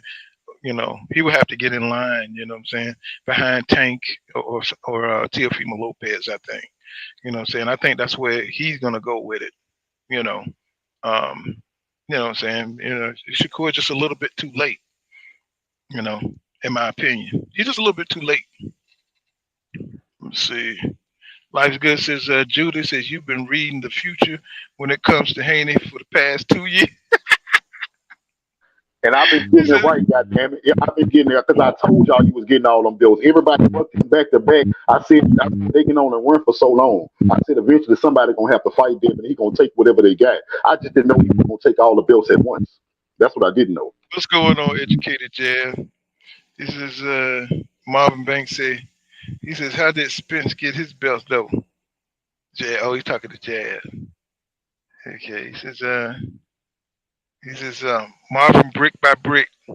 He said that's what it takes to make him special, a real generational talent. Yeah, you know what I'm saying? So, we got who is fighting this weekend, y'all? Is it Anthony Joshua? I think so. I'm not gonna lie. I didn't even know that was coming up, man. I was looking at this UFC fight coming up, but I didn't even know Joshua was fighting, to be honest with you, bro. Man, I canceled my damn Zone subscription, man. You know what I'm saying? It's not a big enough fight for me to get the shit back. I mean, God, man, I don't like Anthony Joshua, bro. But now that he's with Devin, with Derrick James, I'm kind of interested in him now. Before, I just simply didn't like the way the man moved. But now he's getting retrained with I still think he's gonna get Falumaloon, but I mean, no, he'll beat Jermaine Franklin. He'll beat Jermaine Franklin, but so anybody else, like say Deontay Wilder, he'll get beat, bro. He'll get beat. I just don't think you can. I don't think you can put him back together. Humpty Dumpty, once he got broke. You know what I'm saying? It's going to be hard to put Anthony Joshua back together again. He just the way he looked timid, and he done lost his identity. You know what I'm saying? He boxed pretty good with Usyk, but Usyk ain't no big puncher. So he wasn't afraid to take those shots. But I'm not really. Y'all interested in that fight this weekend? Who that? Any of you? Y'all interested to see? Yeah, I want to see what Derrick James taught him. Yeah, I'm interested to see what he looked like. That's just kind of weird that you want to see what the coach do with him. Ah, damn, y'all gonna get y'all subscription to the Zone? Y'all gonna buy y'all subscription to the Zone? I still got one. I ain't never got rid of mine, so I see it. Like I said, I'm interested because I like Joshua. I told you before, I think Joshua's biggest problem, he was kind of scary. You know, he was kind of emotional, not scared. Kinda. That None of motherfucker them. was like I the just think cowardly he's lion. emotional. Yeah, I just think he's emotional. Like, you know, he can't overcome once something get hard. You know what I'm saying? And I think at camp, I think EJ Camp, they'll break that out of you quick. I just see that being around them type of dudes with their type of mentality, they'll break that out of you fast, so you wouldn't be able to live around them. You see what I'm saying? And the other problem was he was carrying too much muscle. Now I've heard that Derrick James out his own mouth saying he doesn't like his fighters carrying useless muscles. You know what I'm saying? So I do expect him to be more trim and lean. And I do expect him to pop his jab more. I expect for him to be a smarter fighter and system. And the worst part about it is Joshua was a big man with a lot of power. And being with Derrick James is going to teach you how to deliver that power. When you're not when you hit somebody, Derrick James is going to teach you how to hit somebody. And, you know, you can deliver that power consistently. Yeah, we'll find out this weekend and see what the old cowardly lion got going on. You know what I'm saying? You know, ever since he punked out that fight with Deontay Wilder, bro, I was like, man, that shit fucked me up, bro. I was just like, wow, bro, you mean tell me you going out like that, bro? You know what I'm saying? I just haven't been able to get back on that AJ bandwagon, bro. I just, oh boy, you know what I'm saying? But we'll see. We'll see if Derrick can make something out of mud. You know, I'm interested. I don't know if I'm gonna buy that damn zone or not, bro. It's just, you know, it's just crazy. Yeah, AJ is today. Oh, what? It's today, Frank. Oh, oh, it's today's Frank Bruno. Oh boy, that was a good ass fight with Mike Tyson and Frank Bruno. Boy, he fucked Frank Bruno up. Oh my goodness, man. I was thinking that the Caleb Plant fight was this damn weekend, bro. I was like, I don't know where my mind was. It's next weekend, bro. I'm just like, damn. I'm thinking everything is about to get ready to pop off, man. It's like who y'all? So y'all, let me hear your picks. YK Mel for who you got for Plant David Benavidez. Who you got? Oh man. Um Man, I ain't gonna lie. I'm gonna lie. My mind telling me Benavidez, but you know what I'm saying. I'm thinking Benavidez, bro. So it's My April 1st. Okay, who fights this weekend? Shit, if Joshua don't fight. Hey, go ahead. I'm sorry. Go ahead, bro. Who you got? I'm leaning Benavidez, but it might just be because I like that style more. But honestly, I don't really know. I know who Bully got. Bully. No, I'm gonna wait. I'm gonna wait and choose, man. I'm going back and forth on this stuff. Yeah, because you know you look at how you hear Breadman come out, and then you look at Caleb, you know what I'm saying, in training. Then you look at David, you look at his intensity, you know what I'm saying. It's like, damn, it's truly a 50-50 fight. You My know, thing truly. with David Benavidez is the gas tank. That's what I'm looking at. But shit, Plant gas tank ain't good either. You know what I'm saying? So, you know, that's gonna really make this an interesting fight. You know, you got Dollar Tree, they got Dollar Tree batteries, you know what I'm saying, in their midsection. You know what I'm saying? So, you know, them motherfucker weak as hell, bro. You know, but one thing about Caleb be sharp as shit in the beginning of his fights. He be sharp, man. You know, I'm talking about that double left jab to the body, to the head. You know what I'm saying? He got that, and the way he moved, the counter ability, man. The boy is sweet. You know what I'm saying? He is sweet. That's the thing too, So, because I like both of them. To be honest with you, I like me both. too. So Me too. that's But I just like the Mexican monster just a little bit more. Yeah. but I like but that's the thing. It might be because you like that style more. No, I like pure boxers. I like technique and skills more, but sometimes, you know what I'm saying, it's just his presence, you know what I'm saying? It's his energy, his hunger. You know what I'm saying? You can see it all over him, you know what I'm saying? It's like, you know, you like that kind of Rocky shit, you know what I'm saying? He coming out saying, I'm gonna knock you out. He's coming out with a purpose, you know what I'm saying, to harm you.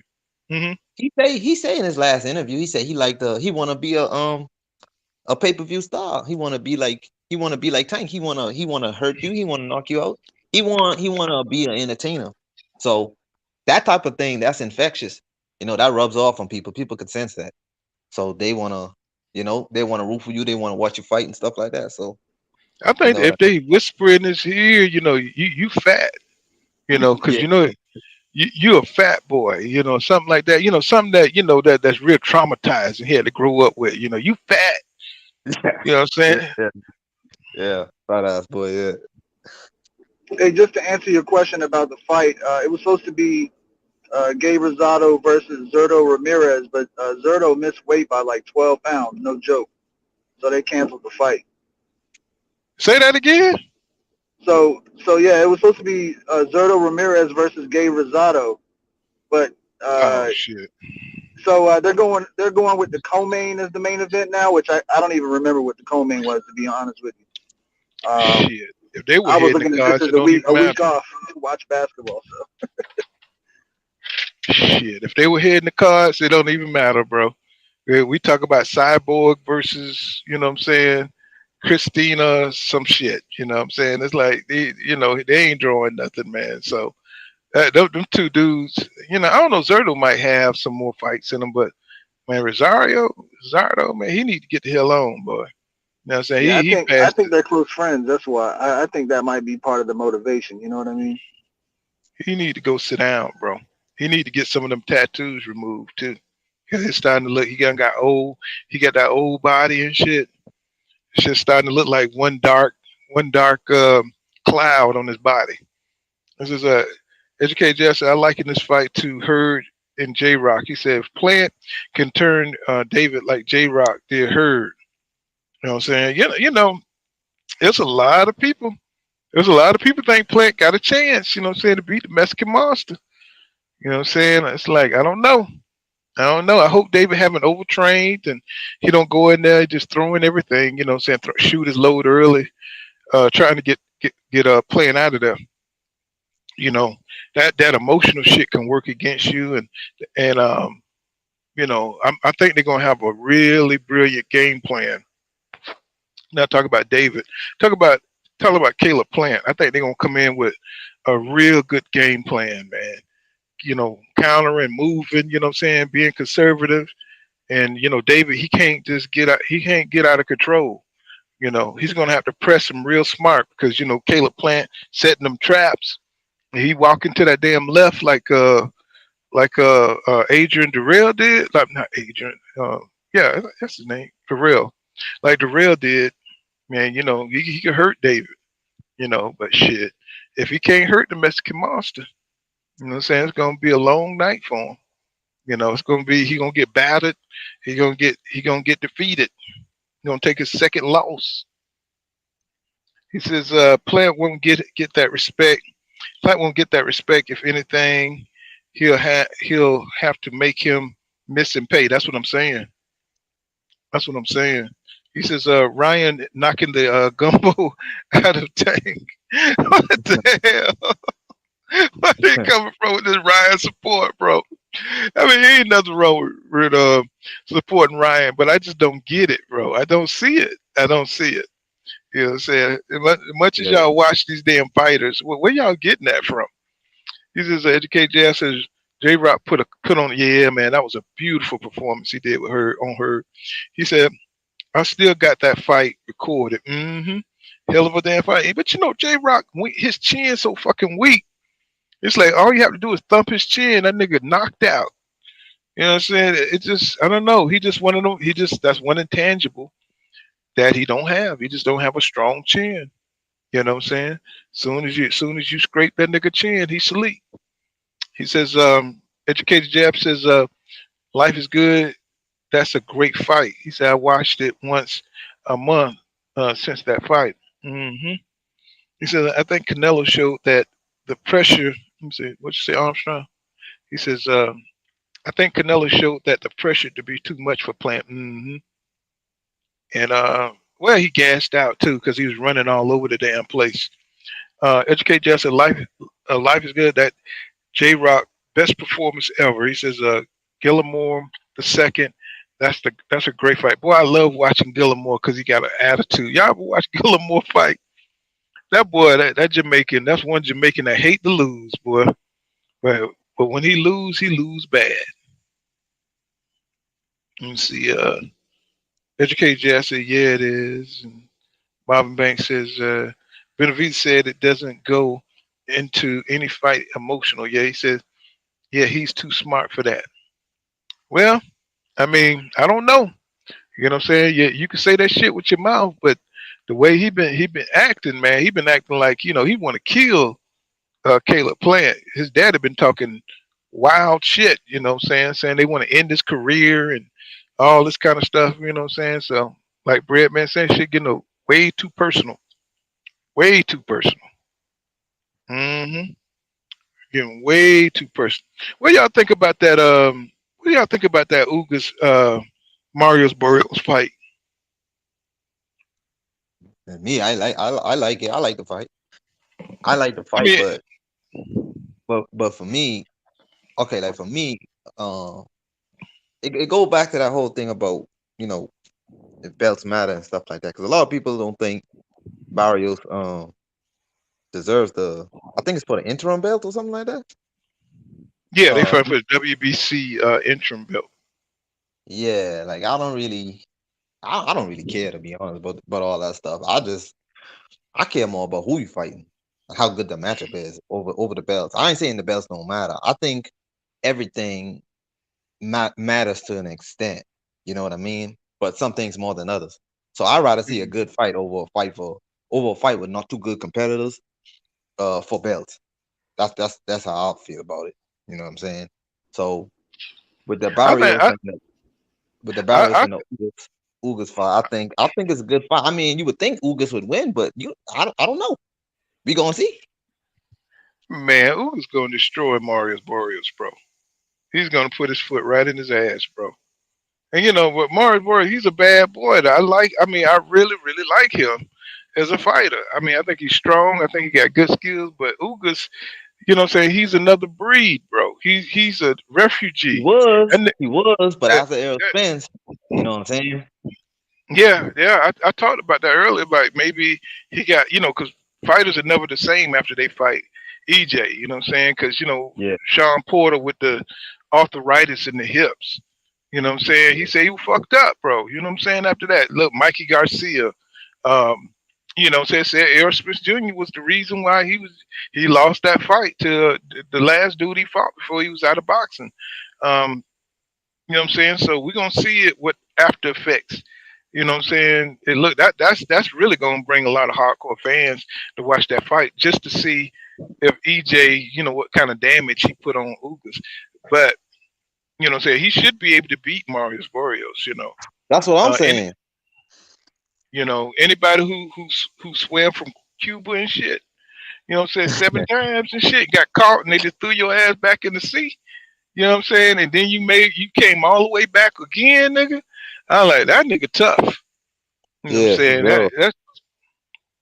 That is a tough ass dude. I mean, I don't know, bro. Because the losses that I mean on paper, yeah, Ugas, you know what I'm saying? But the losses that Shit, real life. You see how big? I didn't even know Ugas was that big, y'all. I yeah. mean, when he was in the standing up next to EJ, man, and the head and his neck and shit, that nigga looked like he was at 154 or 160. You know what I'm saying? He But looked that big. Mm-hmm. but Barrios, the thing, did Barrios lose Barrios before he big too. fight? Did Barrios lose before he Barrios, fight? yeah, Barrios, he's big too, man. You know what I'm saying? That's a big boy too. He got Yeah. good losses though. That's the thing. I call them Mm-hmm. good losses. So, I don't know. Mm-hmm. For sure, for sure. You know what I'm saying? All right. Yeah. Educated Jab says, he says, Educated Jab, yes, sir. He says, my son and myself, when the lights come to Vegas, we are there. We're going to the Tank Garcia fight. You guys are trying to make that fight? Nah, hell no. Shit, I hear them damn seats expensive as hell, bro. bro. I Yeah, think I'm only traveling for two fights I wanted to see. That's Devin Haney versus Tank or Errol Spence versus Crawford. Them the two fights I'm traveling to see. Like, them the Yeah, only ones I want to see.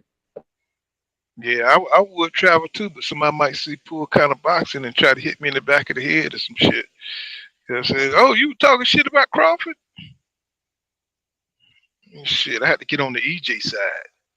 This is Marvin Banks says Boreals is not afraid to fight the best. That's why I love that dude. You know what I'm saying? He getting boxing back to where it should be, you know what I'm saying? Where you fighting the dudes that, you know what I'm saying, that's at the top of the game, you know what I'm saying? And he just got that fearless. He damn sure an Aztec warrior for real. You know what I'm saying? For sure, for sure. Yeah, that's the problem, bro. Because I seen people in the comments saying, not just here, but like all over YouTube talking about Barrios saying this, Barrios saying that, and then you know what I'm saying. It's like when you fight the best, you're gonna get some losses. You know what I'm saying? But it's who you losing to. You know what I'm saying? Because you Shit, could still be, that's my Riverside Rocky. yeah. Because you could still be one of the best. You just losing to the best. And y'all saying you can't be a hypocrite with it. You can't say, "Oh, you want the best to fight the best," and then when they lose to one of the best, you call them trash. That don't make no sense to me. You know what I'm saying? That's why the fighters don't want to fight one another now, because y'all fans, y'all, you know what I'm saying? Y'all got too much to say, and they giving you what you asking for. That don't make no True sense to that. me. Y'all see this shit where Kell Brook has talked about he loved the show kind of being what time it is. You know what I'm saying? Man, you go in there against that steroid monster and get Falumaloon for real, boy. Who the fuck gonna fight Conor Ben besides Manny Pacquiao, who's trying to come back in? You say two steroid monsters, I can understand that. But shit, Kell Brook, man, coming back in to fight Conor Ben, man, that juice monster, man, I wouldn't do it. I mean, I understand that Nah. you've been out, you probably got the itch. You probably got the itch, you know what I'm saying, to fight, but man, that's the wrong guy to come back in against. And then you talk about 170. What are you talking about? Fighting him at 147? That's a weight that you can't make no more, bro. You know what I'm saying? What you gonna do? Go in there just to lose, just to get knocked out? You know what I'm saying? Yeah, What y'all see something wrong with Pacquiao, bro. Did y'all see the Yeah. video? Go ahead. No, go ahead. Y'all see the video of Kell doing cocaine or some shit, or he was sniffing something? You know what I'm Yeah. saying? I was like, what the hell is going on with Kell Brook? Yeah, I saw You know that. what I mean? I was like, bro, come on, man. You know what I'm saying?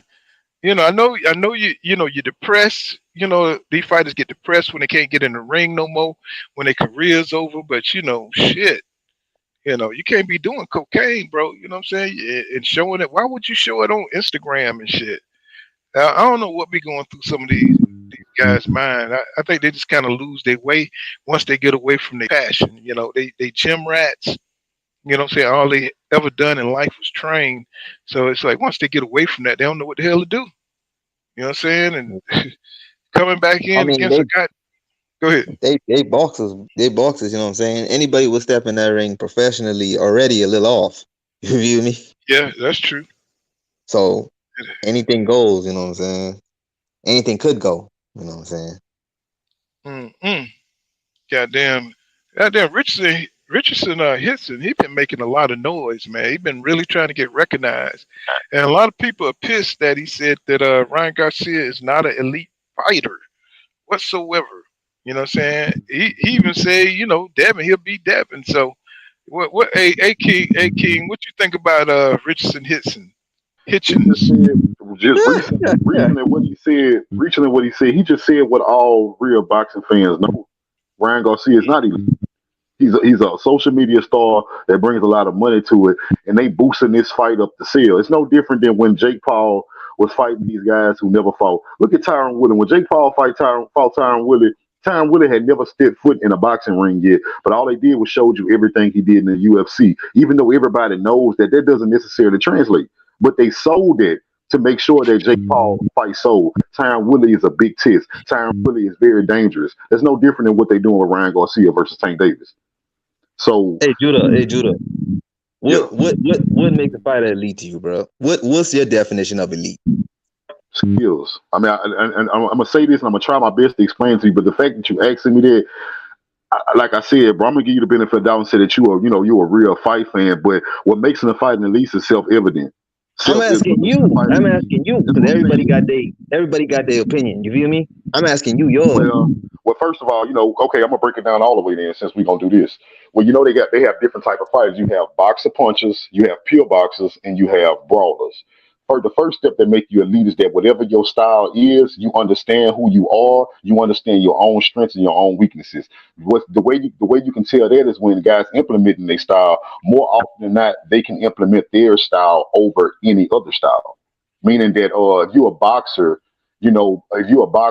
a lot of people can't force you to become a boxer puncher, or a lot of people can't force you into a brawling match. They let me know you know who you are and you are elite at implementing your game plan.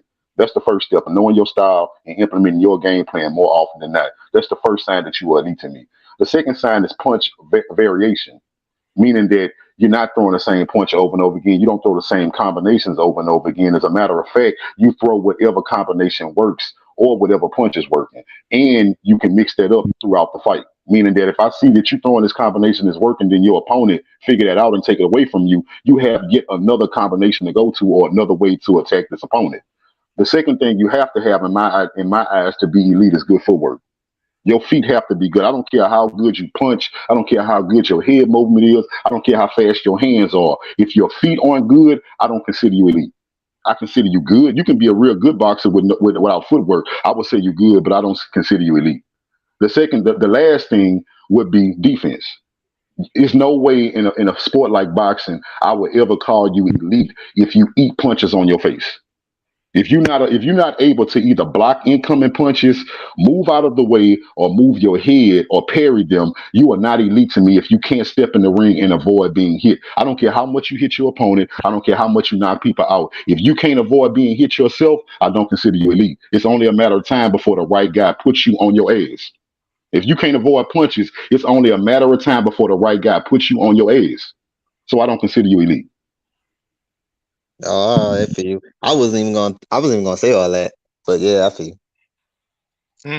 You had, but King Judah gonna give you an answer. Goddamn it. Yeah, I was just looking at it like, yo, it's who you beat and how you adjust. As simple as that. So how you defense and all that stuff is just your style. Everybody got their style. So it's who you beat and how you adjust.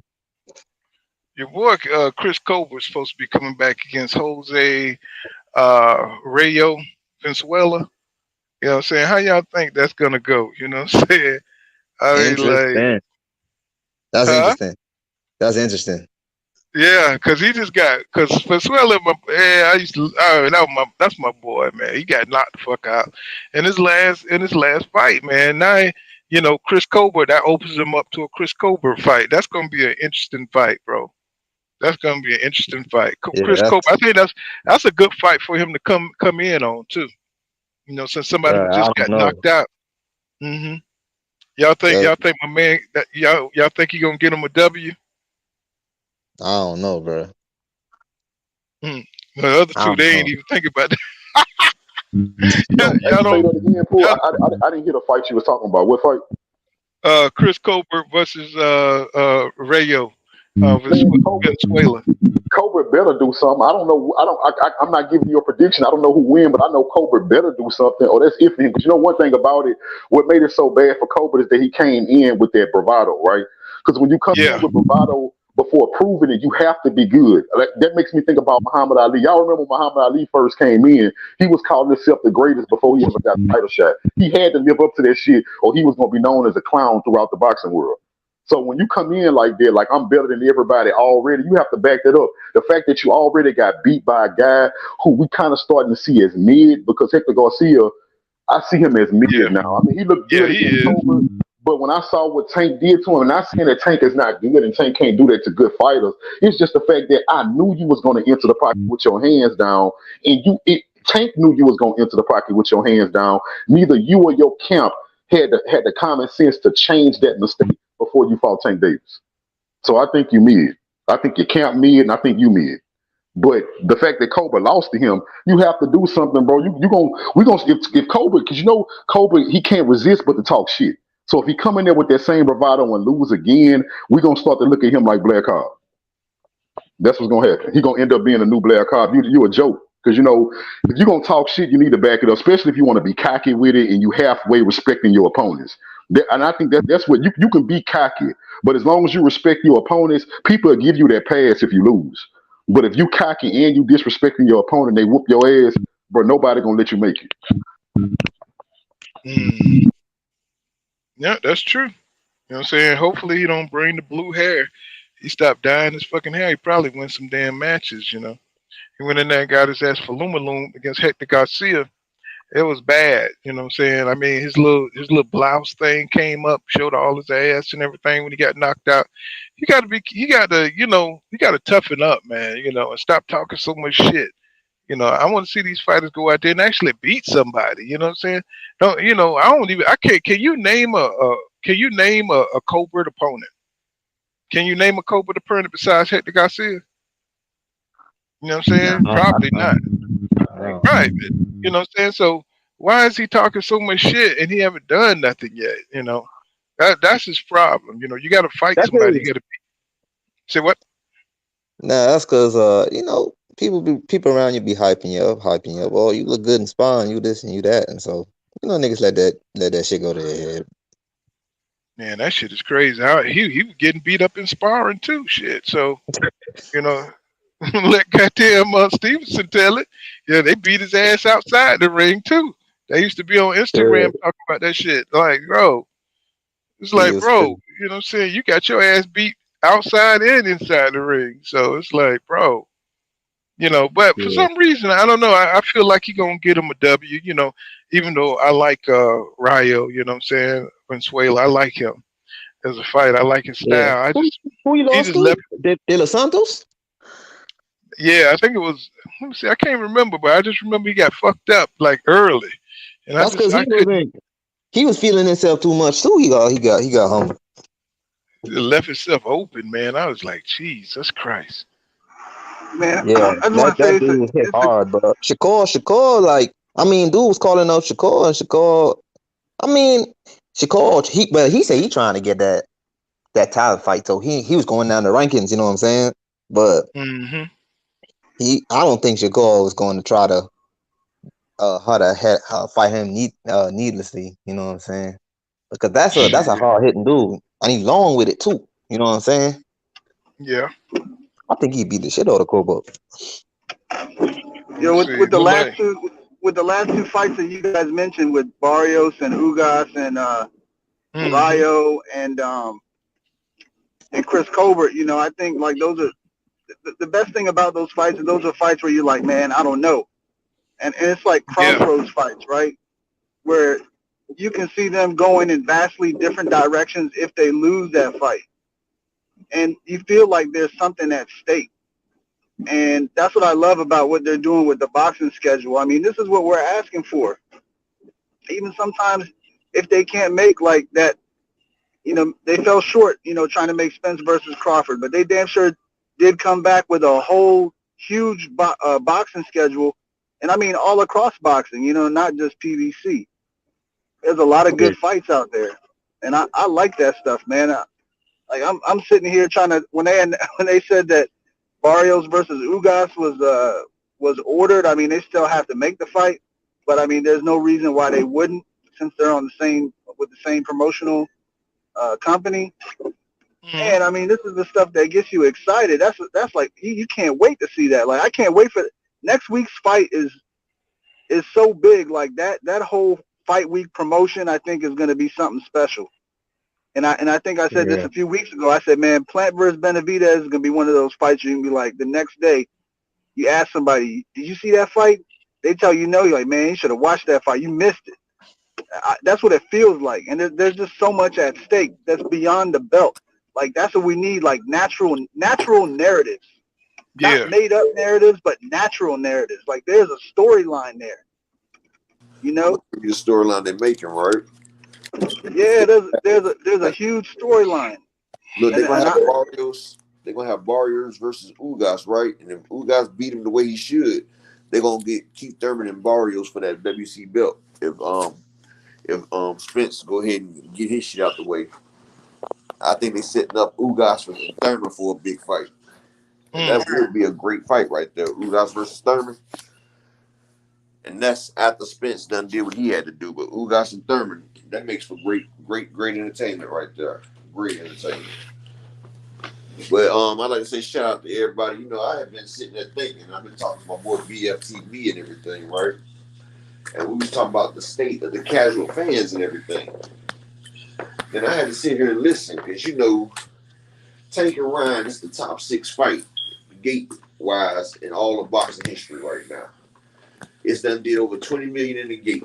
It's done passed Floyd versus Maidana 1 and 2.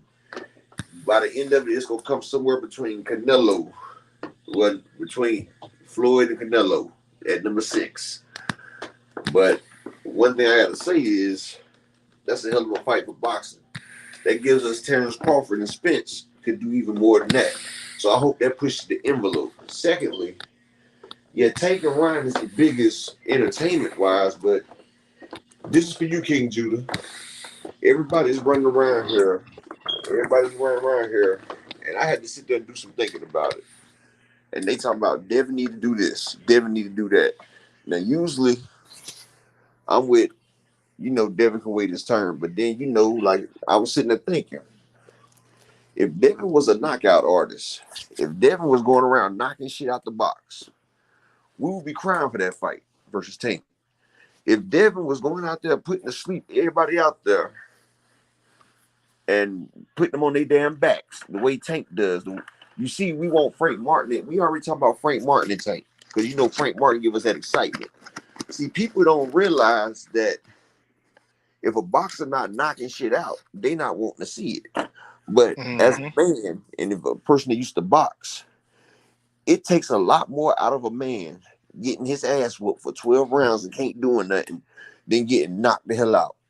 Because, you know, you got knocked out, you can make an excuse like, well, yeah, you know, if he didn't stop me, I could have did something. But when a man sits there and beats on you for 12 rounds, that takes your manhood. Look at Mikey Garcia. Look at Danny Garcia. The beating that they took at the hands of Spence, Mikey was not the same. Danny Garcia needed rehab. He was depressed. That takes a lot out of you. And yes, Devin might not got the power to knock a motherfucker out, but he got the power to keep him up off of him. Because if not, motherfuckers would bum rush him. And Devin sits there and beats on people for 12 rounds. And that's the difference between a casual and a real boxing fan. People scared that Tank won't be able to get in there and do what he normally does, and it'll be a class action suit. And don't get me wrong, I'm a Tank fan. I'm an advocate of supporter of Tank. But I'm also a supporter of boxing and the best fighting the best. And like I said, if Devin was a knockout artist, people would want to see that fight right there. The man is undisputed. If you a Tank's fan, that's Tank going in the history books for undisputed. That will make his legacy that much more, make him even a bigger draw. If Tank beats Ryan and beats Devin, he's the undisputed lightweight champion, and he's one of the biggest fighters. It don't get bigger than that. So we are doing the boxing community a disservice by not wanting to see a test of skills, a test of wheels. That's what it is, a test of fucking wheels. We got a man trying to beat this nigga for 12 fucking rounds. We got a nigga that's trying to knock his dick in the dirt. What's more exciting than that? And that's what the problem is, people. That's what the difference between casual and a real boxing fan, because casuals don't know what the fuck they looking at. They see a man boxing 12 rounds talking about his born. No, that's a nigga getting his ass whooped for 12 rounds and can't do a bitch ass thing about it. And that's what I had to tell you about that shit right there. And we got some great fights coming up. Look, you got the Ramon Villa, the one that is beat Rashid Ellis. Now everybody want to see him versus Boots. Nigga came up out of nowhere. That's the problem. People think it's called knockout. No, it's called prize fighting. It's called boxing. It's pugilism. It's the sweet science. And if a motherfucker don't know what they looking at, if they not seeing a knockout, that's the problem. Too many casuals. That's a fact, Up. And you know what? Like you said, bro, that fight, hopefully, you know, we get Ryan versus Tank, which to me ain't the best fight. It's not the worst fight either. It's far from the worst fight. Top 6. But you know what I'm saying? What I'm just saying is, like, it's not. It's far from the worst fight. Even for a diehard fan, just to have something good to look at, that's far from the worst fight that could have been made. So yeah, I want to see it. You got Devin versus Loma. Hopefully we can get Charlo when he heal up. Charlo versus Zoo, right? Hopefully that can happen this year. We still early. We still early in this year. Oh yeah, So Charlo's hopefully, going to get Zoo. I already talked to the coach. yeah. So hopefully we get that. And like you said, that Zerto versus Boots. I want to see that, bro. I want to see that for more than one reason. That I Villa. want to see it. Yeah, Villa. That's what I mean, Villa. I want to see that because I just want Boots to be able to turn around and fight somebody who's not going to. Because he got a lot of flack when that guy ran from him and he couldn't stop him. So I want to see him. Yeah. I want to see him fight somebody that's going to sit still. Guess what? What I say? If he didn't do that to Rashid, motherfuckers wouldn't be calling for that shit. Right. Now, if Devin would have knocked Kambosa dick in the dirt, knocked him slam the fuck out, both fights, I bet motherfuckers be like, man, Tank gotta fight him. Shit. But see, people are so afraid that the fight might end without a knockout. And see, that's what people want to see is that knockout. That's why motherfuckers like Ryan, because they know Ryan got the chance of being knocked out or giving you a knockout. See, bro, this thing, right? People like that adrenaline, that thrill, that tension when you go watch a fight. You got two knockout artists fighting one another, bro. That tension in the air. You feel me? Like Devin style, like we all know he's a distance fighter. He a point fighter. You know what I'm saying? So to us, hardcore fans, we want to see how Tank gonna adapt to that style. That's basically what it is. But everybody else, they want to see somebody engage. Cause it either going one or two ways. You feel me? And that tension, that sell. The tension sell, bro. It is what it is. Hey, one second, bro. Educated Jab, Cash Crypto, just do shalom, my brother. Shalom. Just make sure I speak to y'all. My bad, brother. Go ahead. It's called swimming and don't get wet, bro. That's the sweet science right there. But listen, Danny Garcia was crying, bro.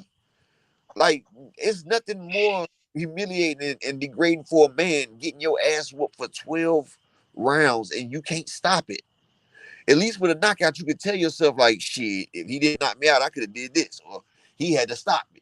But when a motherfucker is beating on you for 3 minutes, 12 times, just keep coming out beating, and no matter what you're trying to do, you still getting your ass whooped. That's demoralizing. That takes a man from being a man to being like Danny. You see, Danny had he had to go find himself again. Mikey never found himself. It wasn't the same. He saw something. He saw his manhood slipping. Lamont Peterson wasn't the same. People don't realize that's like you being stuck in a coffin or you stuck drowning. You trying to fight for air, you trying to fight to live, and you can't even do it, bro. Like, people that's in a burning building or that's suffocating or that's drowning, you got to know they got to be the worst fear in their life. They know they about to die, and it's not shit that you can do about it. That's what them boxers go through when they get beat on for 12 fucking rounds and a motherfucker can't do shit about it. Like, you as a man can't stop this man from imposing his will on you. And that's a beautiful thing. People not looking at it. That's more beautiful than a knockout. Earl Spence beating on Mikey for 12 rounds or Charlo knocking out Lubin in the first round. Yeah, it was a hell of a knockout. But boy, Mikey took a lot of punishment. Whose body was the worst for wear? Exactly. Yeah. But you gotta be thumping like that though. You know what I'm saying? Errol Spence thumping. Like Errol, I see what you're saying. Like Let me shout out Just Do Boxing, the winning team. Yeah, y'all subscribe to Just Do Boxing. What's going on? What's going on, bro? You know what I'm saying? Yeah, just trying to get back in, bro. You know what I'm saying? Getting it in. Go ahead, bro. I'm sorry. Go ahead. No, I was just saying, like Errol Spence, he thumping, bro.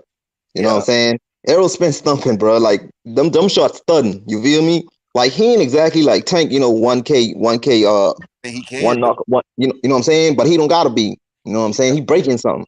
Yeah, he knows that fans like it when you beat on niggas, dog. Like Marvin Hagler. But you see, Spence style is just different. He ain't like Tank. He ain't like Tank, but he ain't either. You dig what I'm saying? He ain't either. Bro, he's like a black Mexican with damn black skills. But yeah, so he knows what people like. People love the fact that Spence the best of both worlds because he'll knock you out, but before he knock you out, he systematically chops you down. So we get to see that's why people gravitate to Spence because we systematically watch him beat the shit out of you. We watch him chop you down, break you up, and then he lays you down. And like he ain't on the back foot all the time neither. See, he ain't in Chicago. They on the back foot. Yeah, They that's move all. around. They on the back foot. But that's the You feel me? suicide. They on the back foot, and they ain't really looking to engage. They just not. And that's the thing. The fans that they don't like that. We And want to see how fighters fans don't gonna deal like. with that, but the fans they ain't. I You know bet. what I'm saying? I bet 90% of the fans of Floyd Mayweather wasn't fans of Floyd Mayweather while he fighting. You know why? Oh hell no! Because Floyd used to fight that defensive style. People used to say Floyd was boring, but what they don't realize, he was a defensive master, bro. That was a master class performance. And But now Floyd, that Floyd is gone, Floyd was knocking shit out at first though. yeah, he was Floyd was knocking it down knocking shit his out. weight class. Yeah, he was. That's because he was in a lower weight class, and he was way more athletically gifted and skilled. Roy Jones was knocking shit out at the lower weight class, but when he went to heavyweight, he couldn't really do it like that. I mean, because that's them testing themselves. Like they steamroll motherfuckers that's in their own division. So after they steamroll, they want to test their skills. Like, well, hell, motherfuckers my size can't beat me, so I'm gonna go up. And then that's what motherfuckers do. And as they go up, you handicapping yourself. Like your power might not carry all the way up. Like Roy power carried from 154 all the way up to now light heavyweight, and he took it up to 200 against John Ruiz. He was pinging his ass, but he didn't have that knockout power that he had at 160 and 154 and 168. It ain't the same because you're fighting a much bigger person. And that's what people don't see. Roy became a boxer then. You feel me? He had to work on it, but the power. When you have to rely on something more than the power, that makes you more cerebral. That makes it that much more interesting. That's pugilism. That's prize fighting, not Yeah, knockouts. But a knockout yeah. at the end is always great. It's always great to see a nigga beat a nigga down. Now if Haney would have knocked out Kambosos in the 10th or 11th, motherfuckers would be applauding him. I mean, he was hitting the nigga with everything, but he just didn't go to the body. See, he's not The used to thing, finishing people. He ain't used to finishing. And hopefully Blu-ray gets with him, like they said, when he goes up to 140, and he gets a killer instinct, and he knows how to set him up and put him down. If not, he gonna have a long road. but Well, with the fighters, that's the problem with Devin Haney. He got to stop headhunting, man. You got to go to the body more. He got to punch that body more, man. I think he was like putting it on Lenore's ass, man. I think like the kind of Haney I want to see is when he fought Lenore. Jorge Lenore's. He was putting it on Jorge Lenore, going to the body. He was doing a lot of shit in that fight, but he got caught. I want You the know what I'm saying? I want to ask y'all a question. This was pulling up because I know y'all probably been watching boxing longer than me because I don't know. What was that guy named back in the day? They called him the body snatcher, the black dude, dark skin. I know Marvin Hagler was a body. You talking about Michael what's his name? Mike McCallum? Yeah, I think that's it. The reason I asked y'all that because I don't know if he's still in Devin corner, but I watched some old Devin fights. He was in Devin corner, and I guess he was training with Devin on body work. Devin did go to the body a lot early in his career when that guy was in his corner. I don't know if that dude's still in his corner, but I want y'all to go watch a fight if y'all can remember. Devin Haney versus Abdullayev. I don't know the dude's first name, but Abdullayev. Go watch Devin Haney around that time. I watched Devin Haney in the fight. He was going after the body like Errol Spence, and I never seen him like that before recently. Oh yeah, Mike McCallum. That's the shit. I think he was talking about Akawande, wasn't he? Nah, it was Abdullayev. You talking about the opponent? I remember the opponent. The dude. That was helping Devin. I know he was messing with Henry Akawande as well too. Now, I think it's that dude that Poole said, because I think I remember hearing that name, bro. The dark skinned dude, and they showed him, and they were saying because even the announcer said, they said, yeah, he working with Devin Haney. This guy was called the body snatcher, and they were saying he been working with Devin Haney. And I'm watching Devin Haney ripping to the body, bro, over and over again. But that's what I was saying. Like if Devin would have went to the body on that Kambosos fight, he would have knocked Kambosos the fuck out. Period. But see, Devin, he's done fell in love with the jab. He done fell in love with the trying to be pretty and cute. Like you can't be pretty and cute. Like, well, that's his style. But if you want the fans to engage more, you're gonna have to start down working that body and take risks. And you realize when you take that body work, you're taking the power away from your opponent. See, yeah, headshots are wild, but body shots is what wins the fight. You know what I'm saying? Like a knockout artist is mostly set up with a body shot. Like Tank, if you notice, Tank will bust him up in the body, and then them hands drop. And when them hands drop, then you focus on that body. That's when you get hit with something you don't see. And see, with Tank being so small and swift, you know, and he's a devastating body shot. Like that's what happened to Sean Porter in the 11th round versus Spence. Remember, Spence hit him in them hips. Boom, boom. Mm-hmm. Sean dropped them arms and boom. That hook that was going to the hook, that was going to the hips, went straight to his chin. That That's nigga how about to pull that nigga neck off. that's how EJ did Kell Brook. That's how he did Ukas. You know what I'm saying? He be That's how he breaking their hit butt. Bundu. He hit Bundu with that Sure. left body, then he damn sent Bundu to the nether room. Mm. Bundu I went mean, out of the damn world. shit, he be tearing them damn hips up. That shit be tripping me out, bro. The way he aimed for them damn hips. Well, he be bombing them bitches. I Like, know God. about I was growing up, right? And I used to wonder, he used to box in our stable. His name was Jonathan what was his name? Jonathan Vasquez. He was a Spanish guy, right? Mm-hmm. And he used to come out there with flurries early. Motherfucker be blocking. Like I seen him throw his load in the first round, but he had hell of a stamina. But I've seen him throw about 80, 90 shots in one round, and like 3 of them got through to the person's body. You feel me? But as Mm-hmm. he was throwing them, he was throwing vicious stud shots. He was catching them in their arms, their forearms. Like the motherfucker was beating the nigga arms up. And he like in the 4th round, he dislocated the dude's shoulder right there at the ball joint. But Mm-hmm. he used to go out there. He got shot and killed, man. Like in '97. You know, he was with the damn people, the Mexican mafia. But he wasn't. He, you know, his dad was. So they came in there like it was a big thing. But that's neither here nor there. But that motherfucker right there, I watched him incapacitate 6 opponents where he would fuck their arms and shit up where they can't throw decent shots, like where their arms is fucked up. Like, you ever had a frog in your arm? Motherfucker ever put Mm-hmm. a frog in your arm when they punch you in your shit? Mm-hmm. Yeah, you remember We how call that shit a Canelo did? rat, bro. Get a Remember rat how in your arm. yeah, What you you remember call it, a how rat? Canelo did old boy's arm? Yeah. Remember how Canelo did old boy's arm? Mm-hmm. That's what I'm saying. All them punches mean something. Like, yeah, a motherfucker might be blocking it and taking it to the elbows and forearms, but even those shots, they accumulate. Like anytime you put in that damn work to a person's body, it pays dividends. Like you done fuck this man arm up, he can't bomb you with his right arm now. You done Yeah. said Roy Jones did that to Eric Harding. Remember yeah, Eric Harding?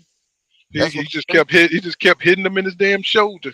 Fucked his arm up. He couldn't even continue to Exactly. fight. I watched Vasquez separate a nigga's shoulder just by hitting him. He kept catching him right there where the damn arm connects to the damn shoulder. He kept catching him right there. Solid shots too. That nigga shit was dislocated. It only takes 20 pounds of pressure to dislocate it. So if you hit it right, you knocking that shit out the way. But people don't realize the head is good. The head is the worst place to hit a nigga. The head is built with a skull to protect your brain. So it's built for impact. So when you hit a nigga in the skull, you less likely to stop him than you will into the body. See, the body is tender. And the body got a lot of weak points in it. So when people go to that body and they beat people's body up, they have a greatly increased chance of a knockout. That's the problem. Devin don't go to the body. And if he did, Camboso would have been done. Like that nigga he got knocked out of the year from. That dude dropped his hands because Devin was hitting him in the body. Right, right. Devin caught him with the overhand. After that, he faked to the body, just like Luke Campbell did Ryan. You got to go to the body. And people don't realize, like I said, an ass whooping for 12 rounds trumps a knockout in my book all day. Especially Hey, when you I just want to make a quick point. You know, I heard you say something that was real interesting about the casual fan. You know, I think you gotta, I think you guys, especially the ones who have channels and just fans in general, like we gotta learn to embrace the casual fans because you know those are the ones who put these fights over the top. Now, you know, the casual fan, which you know you can decide what at what level you're gonna call somebody a casual. I mean, I would say if you watch more than, I'll give somebody the benefit of the doubt. If you watch more than 5 fights per year, I'd say you're more than casual. You might not know the guys, but you know what you want to see. And with Devin Haney, you know, I don't think he's had a chance to really touch casuals yet because he fought early on Showbox. Then I think he spent a lot of time on DAZN, which is an app, doesn't really have a channel. And then now he just fought 2 fights against Cambosis, which is the same thing. In order to get undisputed, which is well worth it. But you talk about exposure. ESPN. Maybe people didn't get a chance to really see him yet. So, and when I think about my boxing experience coming up from, as a teenager, especially when I was really more able to think through these fights as opposed to being, much younger. I don't recall belts much. I recall the matchups. It wasn't nothing like so you gotta learn to embrace the casual, because I can recall talking to people on the night of Mayweather McGregor. Man, there was guys that were swearing up and down McGregor was going to beat Mayweather. I'm like, you guys are crazy. And these guys are like 20-year-old college guys swearing up and down McGregor was going to beat him. I watched that fight in the movie theater. How old are you, bro? Well, I don't want to give you my exact age. I'm in my 40s. So okay, yeah, I'm in my 40s. You came up the same time. So when we came up, it wasn't nothing but 2 belts when me and you came up. It was the WBC and the WBA. Yeah, but when I try to remember, it was the IBF too. The IBF was there as well. IBF in the 90s after Holmes won it. Holmes got the IBF in 88 or something like that, right? So, but anyway, like what I'm saying is like, don't shun a casual, because even though sometimes the questions get on your nerves, the comments get on your nerves, if you're able to attract that audience, whether you're a channel or a boxer, like that's huge, man. That's what makes you an attraction. And Mayweather wasn't, when he became most popular, he wasn't even knocking people out. I remember that Mayweather that crushed Angel Man Freddy. That's not the Mayweather that a lot of guys who talk about Mayweather now remember. They remember the Mayweather that beat Pacquiao or maybe fought Canelo, See, that's what I was saying. I'm not shunning the casual. What I'm saying is the casual, I'm trying to embrace the casual and show the casual the beauty of boxing, of what they're missing.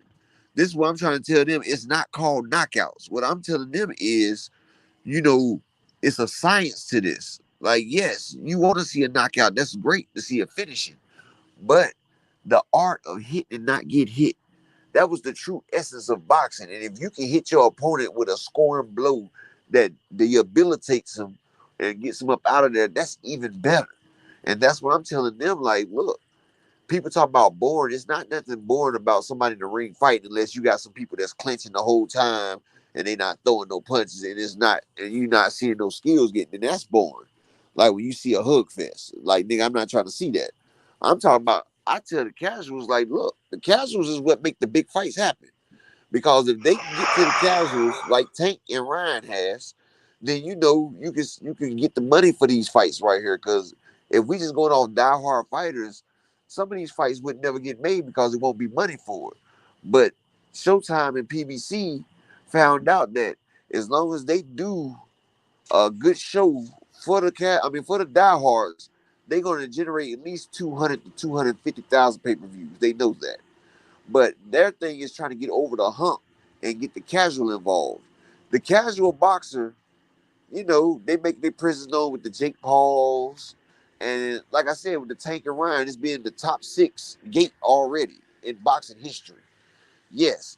But a lot of these people that talk about the Floyds, they go back and watch Floyd fights. They wasn't watching Floyd like that. Like, a lot of these people ain't even old enough to watch Floyd like that. And a lot of times, Floyd got so much views because his persona. People hated Floyd. Like, they used to pay to watch Floyd lose, and he knew that. He capitalized on it. He said, you can live off their hate, fuck their love, because they hated Floyd. That's why David tried to go that route and say, a white boy would never beat me, because he know that would generate that hate, and they will pay whatever to see them beat you. That's what it is. That's where the money comes in at, when they hate you. Adrian Broner was a sly, funny talking, and he talked his shit, and people hated him. But they also niggas loved him, and that's why people pay to see, because they like to see Adrian get his ass whooped. You see, they went crazy when Madonna beat Adrian. They was loving that shit. Just like Tony Harrison got his ass whooped. You see, motherfuckers was loving that shit. Not to mention that Tony Harrison ain't looked good since that damn Garcia fight that he had before, the Sergio fight.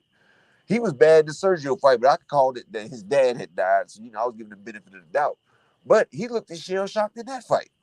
But once they got a win over him, you see the trolls come out. Everybody like they thinking Tim Tszyu the next coming. No, he's not.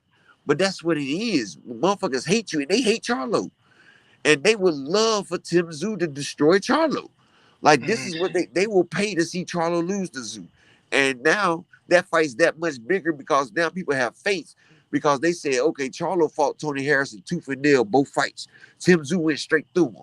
And see, the casual I don't realize, Tim Tszyu went through a shell of a Tony Harrison. He didn't go through the Tony Harrison that fought Charlo. He didn't go through that motherfucking Charlo Harrison 1, Charlo Harrison 2, Harrison. Harrison was a shell of himself after that knockout for Charlo in the second fight. But that's the eye don't see it. But one thing I gotta say, Paul, I gotta ask you a question real quick, right? Zerto Ramirez, you see him come in 12 pounds overweight. Yeah, I saw that. But I wasn't interested in him fighting that nigga anyway. He's trying to kill Rosario, man. Rosario coming up from 160 pounds. So you come in on the weight, 12 pounds overweight at the light heavyweight. So you 187. When you fought Bivol, you was 200 pounds in that ring. Like, how big are you gonna be in the ring versus small ass Gabe Rosario that coming up from down 160 pounds? They trying to murder that man, bro. Yeah, Zerto already should have been going up to goddamn cruiserweight shit. So he already big boy. Yeah, he trying to murder that bro. Bro, that nigga's 160 pounder. Yeah, I believe it, But I've been on for 4 hours. I'm tired. I'm out to cut it short. Well, I'll be back tomorrow though, because I'm stuck here for another day, and we'll be live streaming. I'll try to knock it out early and shit. You know what I'm saying? Thanks for coming through. Shit, I'm finna hit this. Yeah, man. I appreciate everybody. Everybody out there in the chat, man. I'm sorry I was late. I didn't see this shit till late. Good stuff, man. Good stuff. I liked it. All right, y'all. Salute, peace out, King. All right, salute. Hey, Salute everybody. Peace out, y'all. All right, have a good night.